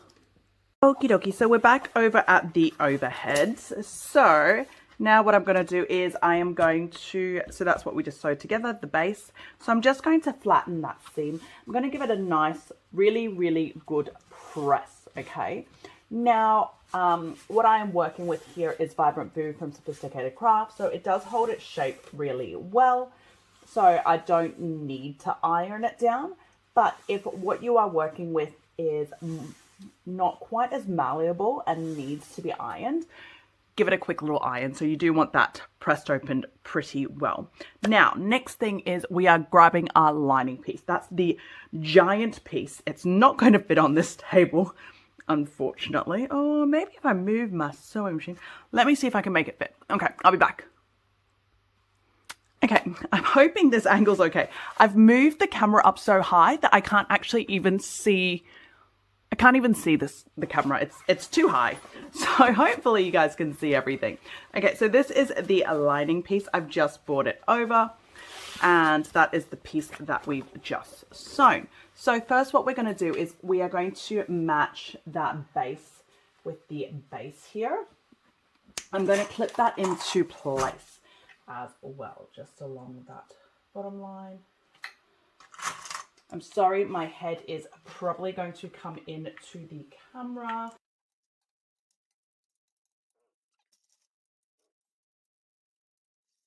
Okie dokie. So I've just clipped that bottom to the lining. I've clipped that seam open so it's nice and flat. I obviously flattened it before, you saw me do it. So there is a measurement in the pattern instructions for how far down this would be from the top. So if you'd like to quickly measure it, you can. Obviously, I'm not going to do it because I am on camera. The main thing is that that is level, okay? So the biggest reason why this wouldn't be that measurement would be to do with the fact that you might have cut it wrong.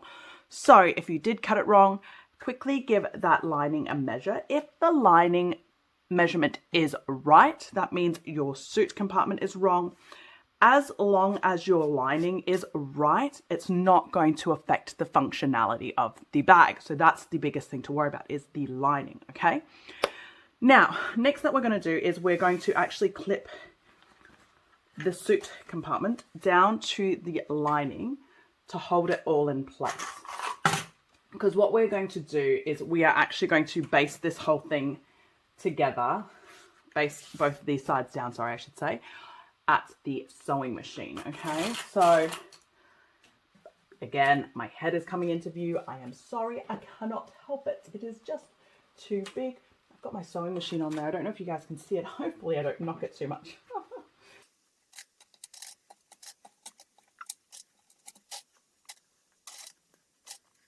Some of you may know I am not a clipper in general. Like, I don't do a lot of clipping. I don't tend to clip my fabric a lot. With this, you have to. It's too big. If you don't clip it, unless you have, I mean, even if you do have a flatbed sewing machine, I would assume that there is no flatbed sewing machine that is that big. Like, this is just, it's big. So you do need to clip, okay? And this is coming from a non-clipper. So clip to your heart's content. I think I'm happy with that. Now, first step, we're going to head over to the sewing machine, and first of all, what I'm going to do is I am going to top stitch that down, okay? After I've top stitched that down, so that will sew this top piece, the suit compartment, onto the lining with a top stitch. Then I am going to baste around the perimeter. For me, I find it easiest to baste the bottom first and then do the two long edges, okay? But it all depends on you and what works best for you, okay? So follow me over to the sewing machine. I don't know how we're going to do this, but we're going to try. So follow me over. Sorry, I moved the camera, so the camera angle might have changed because I quickly thought maybe I need to show you guys how I move this. So I do it the same way that I did the suit compartment. So I just kind of roll it up, but from the top, okay? Because we're going to start at the bottom first. So I just kind of roll it like that to move it across. So the main thing is just making sure that because it's all clipped, everything should have stayed in its place, but it's just making sure that it still is. Okay, so let's actually get moving now. Okay, so we're here. We are going to top stitch. So ideally, of course, if you can do it this way, you will do it this way and you have something over this side to hold its weight. I don't like top stitching that direction because I use my sewing foot, to measure my seam allowance, which is why I have this all rolled up as a bundle. So hopefully my bundle isn't in your way and you guys can still see perfectly, but I'm just going to get that under here. Okay. And we are top stitching along that line first. Like I said, the biggest thing with this is maneuvering it. I'm sorry if I'm quiet, it's because I have to move back quite a bit further to hold this bulk up. Like I said, I don't have a flatbed machine, so this is the edge of my sewing machine, which is obviously lifted up. And then straight after that, I have about that far before it's a table, so it's a pure drop. So if I let go, I might not actually show that well on camera, but I did let go there. The whole fabric drops, and because of the weight of it, you will find that things get out of alignment. So I like to hold everything as flat as I can. Yeah.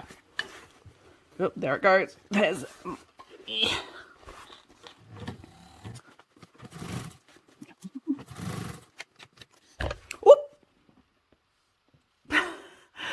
Sorry, I just knocked the tripod. This looks more awkward than it is. Again, you guys hopefully aren't filming this, so you don't have a tripod to maneuver with, as well as like a lot of fabric. So it isn't this complicated without the tripod here. I have that there, which if you've watched any of my other videos, you know this is not there. It's a new addition. The reason is to help me hold some of the weight.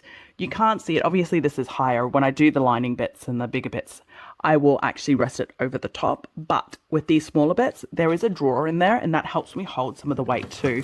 So the bag isn't just directly trying to drip onto the ground. Okay, so like I said before, after you top stitch that, you're then going to sew that bottom edge. Well, you're supposed to base around the whole perimeter. I like to do the bottom first and then come back around and do the long edges. So with that in mind, I am just going to come down and do this. And then across. Whoop. I am losing clips everywhere.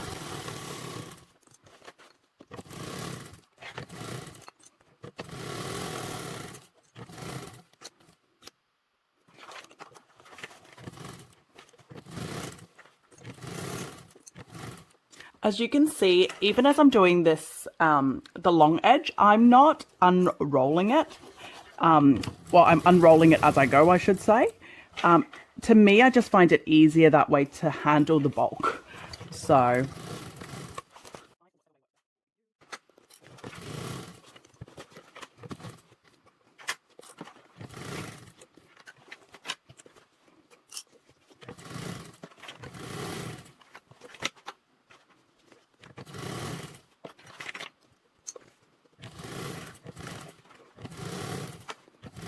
Okie doke. So I've done that first side now.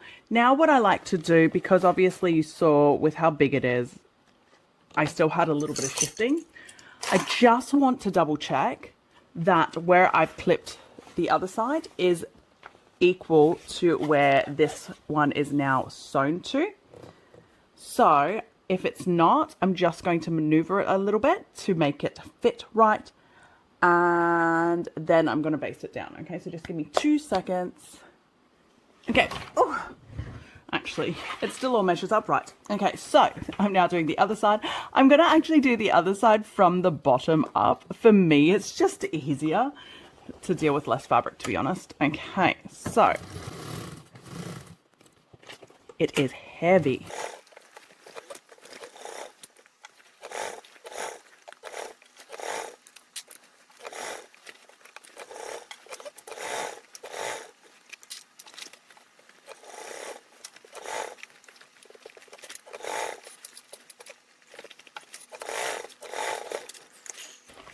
Okie dokes, that's all sewn together. So we'll quickly head back over to the overhead and we will keep going. Okay, so we've sewn that all down to the lining. That is all done. The main thing to check before you keep moving on is that everything is matched up and level. So your bottom there, I don't know how well you can see that. Those seams are lined up. My 2 pockets are lined up. My top is lined up. Now, because I am the queen of making problems for myself, in case you have any problems. Most likely it will be to do with how you cut the fabric. Because of how big these pieces are, it's very easy to cut it off by like 1/8 of an inch, 1/4 of an inch, even 1/2 an inch, okay? I have done that in some of the test it makes. So what I like to do is I measure both sides here, check that against the cutlass. I measured the width here, check that against the cutlass. While I was showing you, sewing, sorry, you may have noticed, I think it was on this side it was more. Yeah, you may have noticed that my suit compartment may have been longer than or wider than my lining. That is to do with how I cut my fabric. When I cut, I wasn't cutting a straight line or I was slightly off.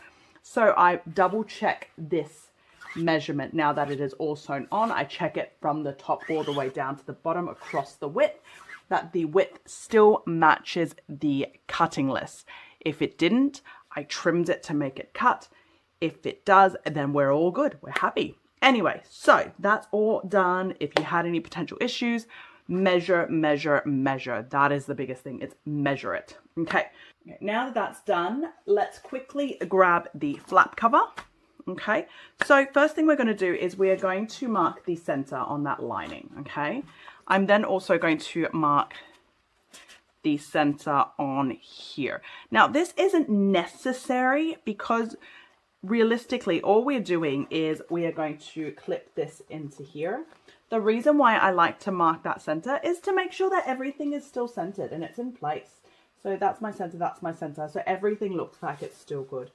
So I'm just going to stick the Velcros together. There we go. Stick that all down. Now, there is a measurement in the pattern instructions that you can check to see if that is still correct. I have had instances where this is not matching to the pattern. Those were all due to my mistakes. So my first test to make, the Velcro I used was much wider than the pattern. So that caused a difference here. So that would be why you would have a difference there. If all of your measurements were measured correctly, it would be to do with your Velcro width, okay? So that's not something to worry about. Of course, if your flap cover is all the way up the top so you don't have a seam allowance, that is a problem. If you come too far down, that might be a problem aesthetically, but it shouldn't affect functionality unless you're literally like down here fully covering the whole flap, which I don't see how that could happen. No, that's not physically possible. Anyway, pretend I didn't say that. Okay, moving on. So that's now there. I've got my center marking there. What we're going to do now is we are actually going to grab our ruler and we are going to measure an opening along here. So it is going to be a 2-inch opening. So it's 1 inch either side of that center marking. So see, we do need a center marking. Okay. And we are going to sew this flap down up until that point. I'm going to leave that 2-inch gap and then keep going to the end. We're going to come back and then we're going to do a second row of stitching as well. Now, the reason why we're doing that is so that the flap is sewn down, because right now, obviously, it's just like, bleh. And the gap is for your hanger to hang through, okay? So I am going to quickly grab my ruler. I'm going to draw that line down and then I'm going to come straight back, okay? Give me 2 secs. Okay, there you go. I don't know how well you guys can see this because obviously you're quite far away, but I've drawn those lines there now. So I am going to sew along that top stitch line that I did before, because that would be my 1/8. From the edge up there, I'm going to come down by 1 or 1/8, and then I'm going to sew all the way back and then come back up. So Jassy does say do a tacking stitch. You can do that as well, but I've found if I just do a rectangle, that's pretty much the same thing as a tacking stitch, right? And then I'm doing the same thing over on the other side as well. Okay, so follow me over to the sewing machine and we'll get sewing. Like what I've done every other time, the bottom is being rolled up so it is not in my way. Okay, now let's head over to the sewing machine, or more so, let's move the sewing machine back in. Okay, let's go. Okie dokie. So we are going to sew this down now. sorry, the cover on now. Now, while I moved, I decided to quickly chuck some painter's tape on it. So there you go, just to make it a bit easier for me to make sure that this pocket doesn't move. I've done this cover pocket a few different ways now, and I assume most people like me and they don't have a lot of sewing space. They probably don't have a flatbed. So what I've found works easier. So normally, obviously, you start sewing from start to finish. Obviously, this is very long. Like, I don't know if you can see, that's my whole arm width. I can't reach that long. So I actually start from the second. So my opening is here. I've taped over the opening. So I'm going to start from my second opening down and then come back and do the first. So I found when I do it that way, because then I've got half of it sewed on and it's the half that's easier for me to reach, it then makes it easier to do the other one without movement. Okay. Sorry, that was a lot of talking, but I think this is one of the things that warrants talking about, because it's not hard. It's heavy. It's a lot. Okay, so first of all, I am finding that marked point that I did, making sure my needle is going straight down on it. I am holding that lining taut, making sure everything's exactly where it is, and then I am starting. So this is supposed to be at a 1/8. What I found is, and it is possibly a little bit more than 1/8, I'm not going to lie. I try to just sew directly on top of my top stitching line on that, just to make it a little bit cleaner. Some people might say, why not just not do that top stitching line? I guess that's a possibility if that's something you want to do. What I found though is if you don't do that top stitch line, this is super puffy, of course. And if for whatever reason, if you were selling this bag or gifting this bag, whoever ended up with this bag, decided to take this pocket off for whatever reason, I don't know why, but they might, this pocket would then show a raw edge, whereas if you top stitched it and then sewed it down, you wouldn't. So that's why I like to still do that top stitch, and then I just like to match that stitch line as best as I can. Okay, so as I'm coming to the end here, so like I said before, we are going to be doing a second line of stitches a quarter in, so another 1/8 in from this first lot of stitches. But what I do is I'm actually just going to sew a rectangle, a little rectangle, because I find that way it's easier than me doing tacking stitches and all of that as well. So I just bring it down, come down at 1/8, and then flop straight back up. Whoop-a.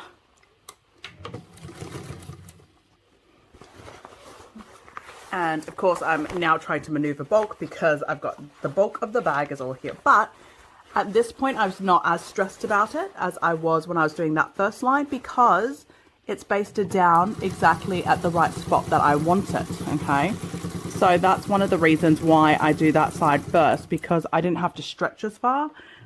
So it helps me get a nice smoother line. Okay. And here I am coming back to that mark there. There we go. So that's the first little bit done. And then I'm going to go back and do that other side too, now that I've done this side. Okay. So of course you can maneuver it and do it, turn it around the other way and whatnot. But to me, it's always about my seam allowance and what is the easiest mode to sew. And for me, it's always this way. So that's why I like to do the side that's closest to me first to make it prettier. Believe me, I've tried a lot of ways.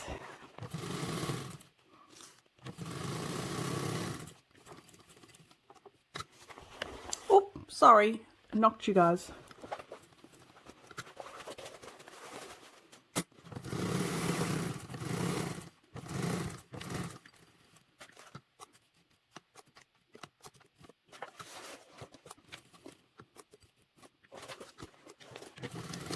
Okay. Oops, excuse me. Okie dokie, so that's all done. Now, if like me, you used heat erasable pen to mark those, that opening, go ahead and get that heated off now. But yeah, let's keep moving on. I'll see you guys up on the overhead. Whew, okie dokie artichoke, guess what? That's your lining all done. So we're on to final assembly. Woohoo! Okay, so let's go back, grab your external of the bag over. If you close it up like I did, open it back up, obviously. Okie dokie. Now, what we're going to do is we are going to match this bag up, right sides together, with the exterior to the lining. Now, there is no right or wrong way on this part as to which part of the lining needs to go against the front, which part needs to go against the back. Jassy does suggest having the back panel, so the one with the luggage sleeve slip pocket, up against the pocket side. The reason being is if your bag is on your suitcase on the luggage sleeve and you open it facing forwards, when you open the bag, that zipper pocket is then right in front of you, so it's easier to access, okay? But there is no right or wrong way. Okay, so now what we're going to do is we're going to line all of this together. Whew. I don't have a big enough spot. My space isn't big enough. Oh, these should be inside. Why are you facing out? Okay. So we are going to line this whole lining and exterior together. The way I found it easiest to work is to line the top and bottom edges first and then clip along the sides. So I'm going to do that. I don't know how much you guys can see from up there because of how high up this camera is, to be honest. So I'm just going to get clipping and hope you guys can see what I'm doing. So we're just clipping the whole perimeter, not the whole perimeter. Actually, I am slightly wrong. There is one thing that I forgot to do before we kept moving on. So remember how on the external, I marked an opening gap. So the opening gap I've marked on that side. I'm just going to transfer it over to the wrong side. You can semi-guesstimate where it is based off your seam allowance, because the seam allowance goes from 1/8 to 1/4 there. But I'm just going to mark it anyway.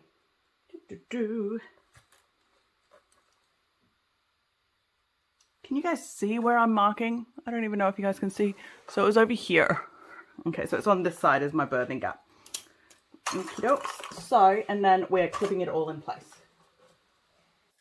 One thing I like to do is make sure you know where the zipper pull is for that top zipper.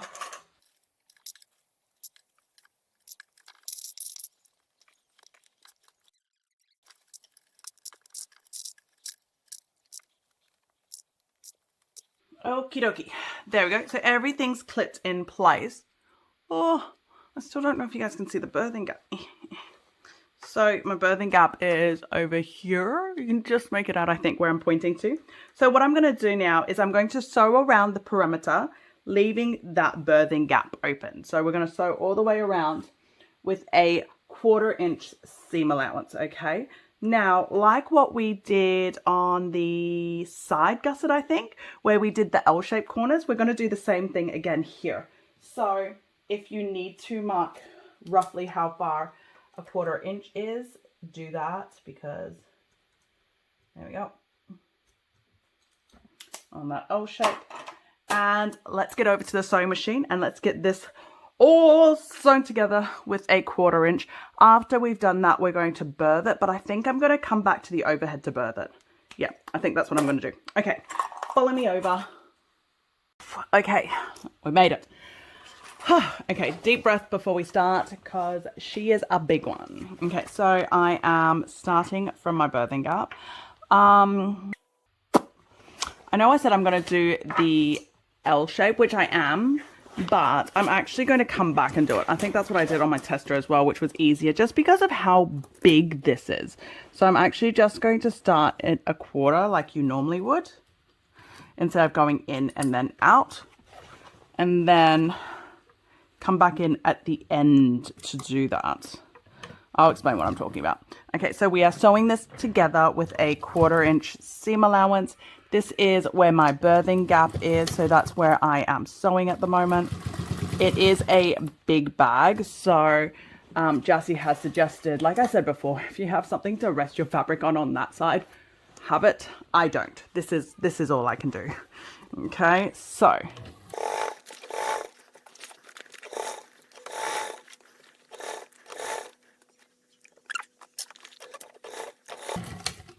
don't know if you guys saw that, but I had a couple of skip stitches. That's why I went backwards. I needed my hump jumper.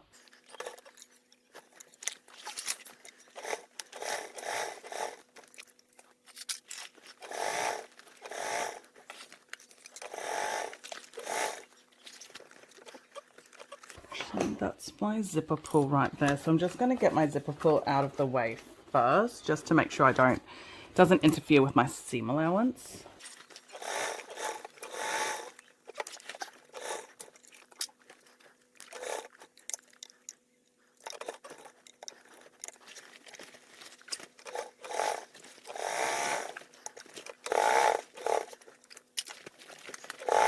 You might, sorry if I'm blocking the view, I don't know how well you can see this. I don't have a flatbed, so when this lies flat, it pulls my fabric out of sync.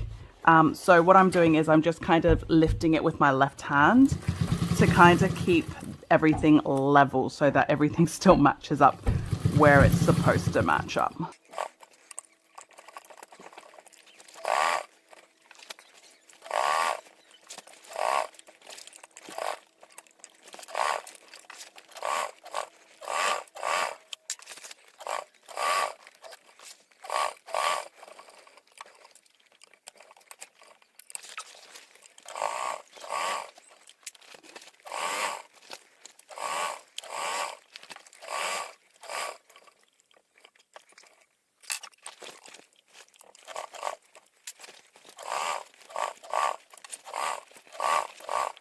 Okay, so I'm coming up to where my birthing gap is marked for.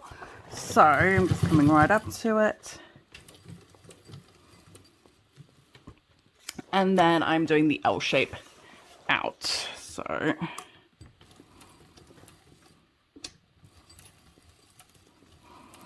it doesn't want to go backwards because of the bulk. It's not an even surface because of the zipper pull.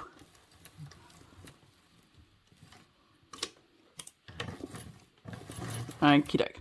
So I'm also going to quickly do the L shape on the starting point that I did. So I'm going to do that from the other side. Ooh, she heavy. I don't know if you guys noticed either. I had a few spots that I had skip stitches. I know it, I felt it happen, I saw it happen. So I am going to also go back in and fix all of those spots first. Actually, I say all of it, I know there's 2, but I'm going to double check the rest of it. So my 2 spots were along the long edge on the base, right where my zipper pulls are. So that is a spot to be careful of. I should use the hump jumper there. I didn't while I was sewing it because, to be honest, it's so much bulk that I wanted to make sure I got through it first instead of just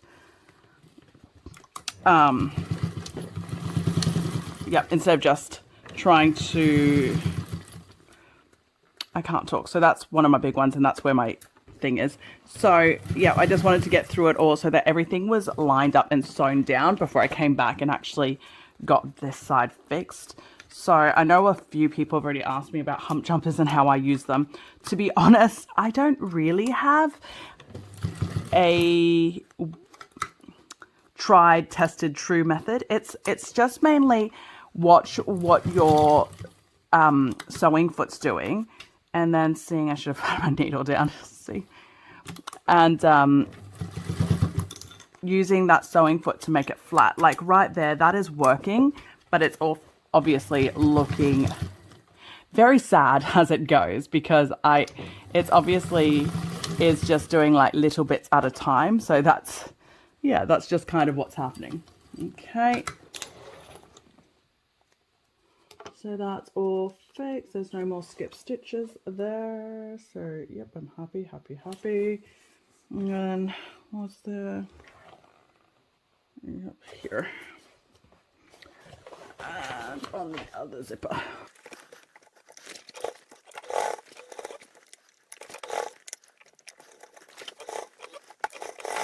Okie doke, so that's fixed all of that. Yep, we're all good. Okie doke, so I'll meet you guys over at the overhead and let's get this birthed. Okie dokie, whew, almost there. So, if you have excess zipper tape and you want to trim it, do so now. Make sure if you trim it, you singe it. Yep, I'm getting those made into t-shirts, decided. Not really. Let's be honest, there's probably what, 2 of you watching this? No. Hopefully there's more than 2 of you watching this. Hi Mom, hi Kai. Kai's my sister for those of you who don't know. Okay.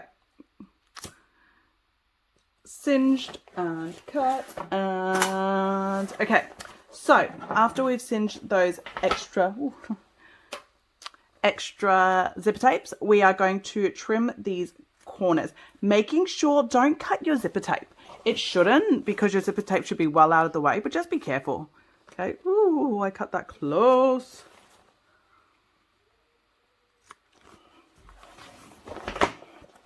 Yeah, so don't cut your threads and don't cut your zippers. Okay, so once that's all cut, we are going to birth it. And we birth. This gap is a decent size gap, so the birthing's not hard. It's just a lot.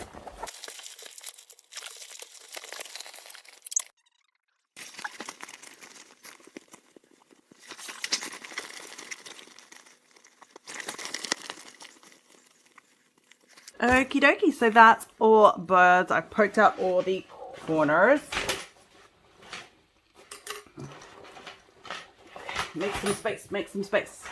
Okay, so now I need to close up this birthing hole, okay? So because of that L shape, it is easier to mark up. I'm a dum-dum. I put my double-sided tape on the wrong spot. And this is why I suck at double-sided tape. See, I make problems for myself. So I am going to put in big warnings. Do not put down double-sided tape. Ignore Sam, hopefully. So you guys would have seen that and you wouldn't have done it. Oh, Sammy, Sammy, Sam. The double-sided tape should have gone on the lining side. Okay. There we go. So now we are going to close up this birthing gap. So because of that L shape that we did, it should match up really easily. And then this whole bit, when we basted that zipper down, it was basted at 1/4 inch. So that should also help you line everything up easier. So we're just going to undo that double-sided tape and we are going to stick it all down.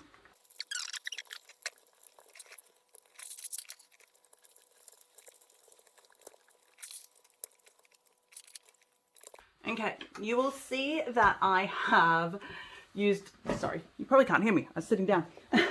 You can probably see that I have used clips as well as the double-sided tape.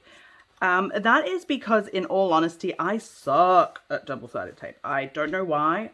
I use a good quality double-sided tape, but I just suck at it. I really suck at it. I'm not good at sticking it down. So there we go. So I also use some clips on the edges where I can reach to also clip it down. Now, you might say, if you suck so badly at double-sided tape, why do you leave the birthing gap where Jassy says? It's because it's the base of the bag, to be honest. So it's not as worrying or stressful if your stitches aren't perfect. Okay, now that the birthing gap is held closed, obviously it's not fully closed, I'm just going to finger press around all of my lining. Because what we're going to do next is we are going to top stitch the whole perimeter of this ginormous rectangle. Okay, so turn it around. Yep, so we are going to now head over to the sewing machine and we're going to top stitch this whole perimeter. So all the way around with a 1/8 seam allowance. Okay, so I'm going to trim off some of these loose threads and then meet me over at the sewing machine. Okie dokie. So we're back at the sewing machine. We're about to top stitch. Now double check how much bobbin you have left. This is not the step that you want to play bobbin race, okay? This is a big top stitch.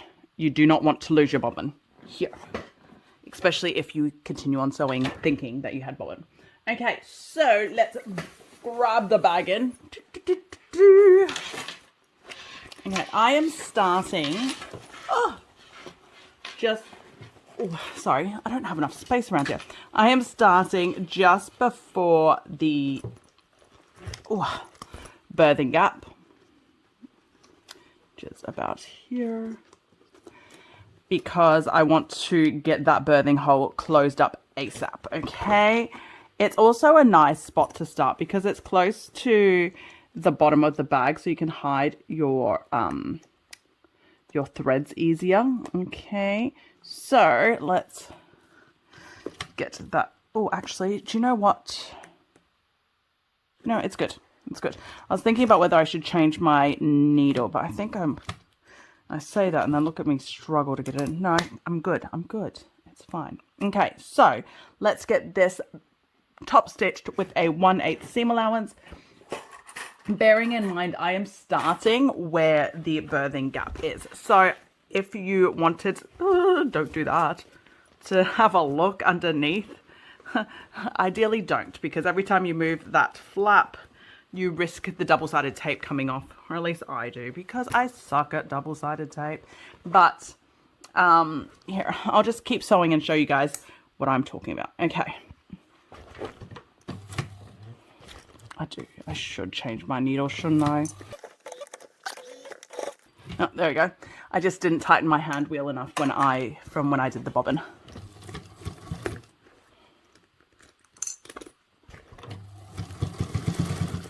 Okay, so I'm now getting to the part where obviously I am using double-sided tape. So what I like to do, because obviously you can't see underneath to make sure that your birthing gap is still closed, or where it's closed to. So what I like to do is use my hands and kind of, so my right hand is under here, and I'm kind of feeling where my fold line is of my lining, double checking that it's still lined up. So it's not a foolproof way, but it helps a little bit, I think. Do you know what? I'm changing my needle. My needle is not liking this. Oh, no, I'm not. I'm going to do this. I'm just going to do this, okay? And then I'm going to come back and redo it.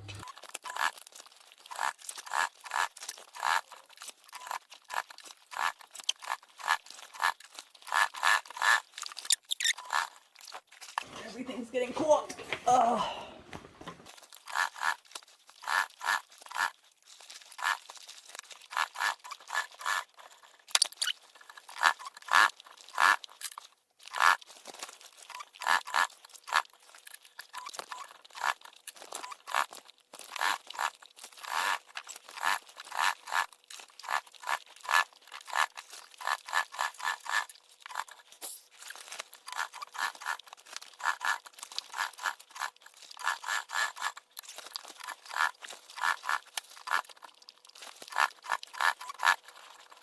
There we go. And whew, we are done. So pull that thread down. We're going to go to the back. Oh, sorry. We're going to pull the threads through and we are going to tie it off. Now, before you do that, double check and see how your closing went, that it's all sewn together nicely. I'm not super happy with here, so I'm trying to think of what I want to do, because I've got a fair few skip stitches as well. So I think what I'm actually going to do is I'm actually going to unstitch that starting bit and I'm going to redo it. Yep, that's what I'm going to do. I'm not going to make you guys watch me because what a pain in the bum. But that's what I'm going to do. Double check if there's any other skip stitches, anything else. But otherwise, I will meet you over on the overhead. Ta-da! And if you're not doing the clip cover, that's it. You are done. If you are doing the clip cover with me, follow along. If you are done, you can, I guess, say bye. I don't want you to say bye, but you can skip to the next chapter and we can do the proper look at the bag and outro. Okay, so if you are doing the clip covers, you've obviously just top stitched. Everything's, sorry. Everything's done. So the only thing you still need to do is obviously clips for that top bit, right? Now, Jessie has given us measurements, so it's pretty simple. So we are going, I drew those marks and now I've lost it. Oh, there it is.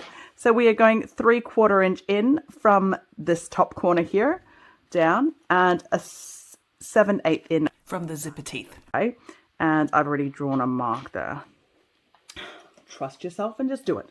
Okay, so what we're going to do is we're going to mark that spot, which I've already done, and then we are going to punch our hole. This is just tricky because I can barely see it. That is my spot, isn't it? Yeah, just trust yourself, Sam. No turning back. Okay, and then we are, once you've punched that hole, you are going to install your snap, however your snap is, whatever you are doing. I think I've said before, I am using these little guys, button snaps. Oh, grabbed the wrong one. Button snaps. These little guys, button snaps. So the longer one goes underneath if you don't know how to use these snap buttons. Oop. And then the shorter one on top.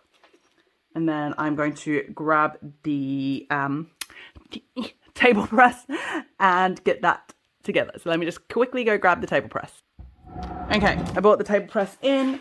So move you across in case anyone wants to see how these are done. So that is the bottom.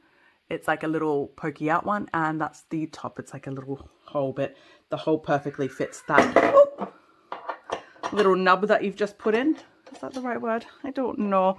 I feel like by now, I guess you guys probably guessed my jaw's starting to hurt. I've spoken too much and my brain no longer works. Okay. And then we are just going to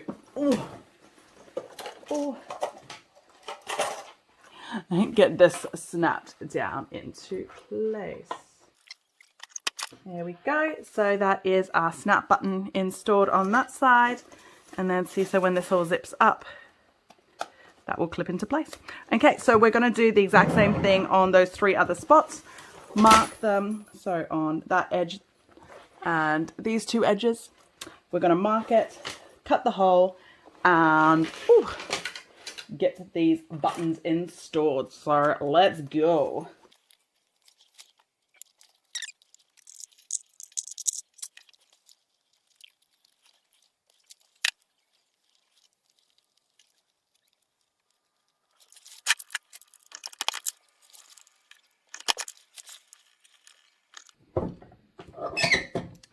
Okie dokie. So that's all of those installed. Let me get rid of the press. Oh, she heavy.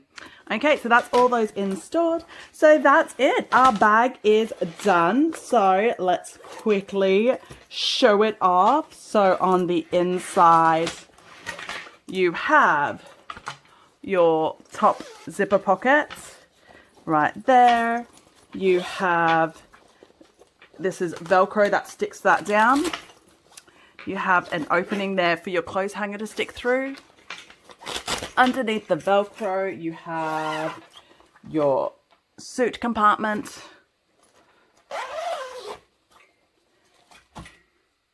Then we can close the bag up. I can't see. Okay, we can close the bag up. Can clip these first if you like, or you clip it later. It's up to you. I like to clip first and then zipper it. Clip, zipper. It's one of the things that I like about these cover tags, cover spots, I don't know what to call it, is that it is wide enough that it hides all the zippers, but it's also loose enough that you can access your zippers without opening it. So I can just slide it in just like that. There we go. And then same on the other side. I'm going to do the zipper first on this side instead of doing the cover clip on the side first, just to show you guys. Okey-doke. Cover that up. And so if you didn't do the cover, this is what it would look like on this side. So you can get, what am I talking about? You can get like locks or S-hooks, I think someone used, or those kind of things to help lock it up. Sorry, I don't know the words because genuinely I just don't know, to be honest. I also have these things that I get as luggage tags. So these also work great as well, just to hook up those zippers if you wanted to. If I can figure out how to open it. Yeah. So literally just put it through all the zippers.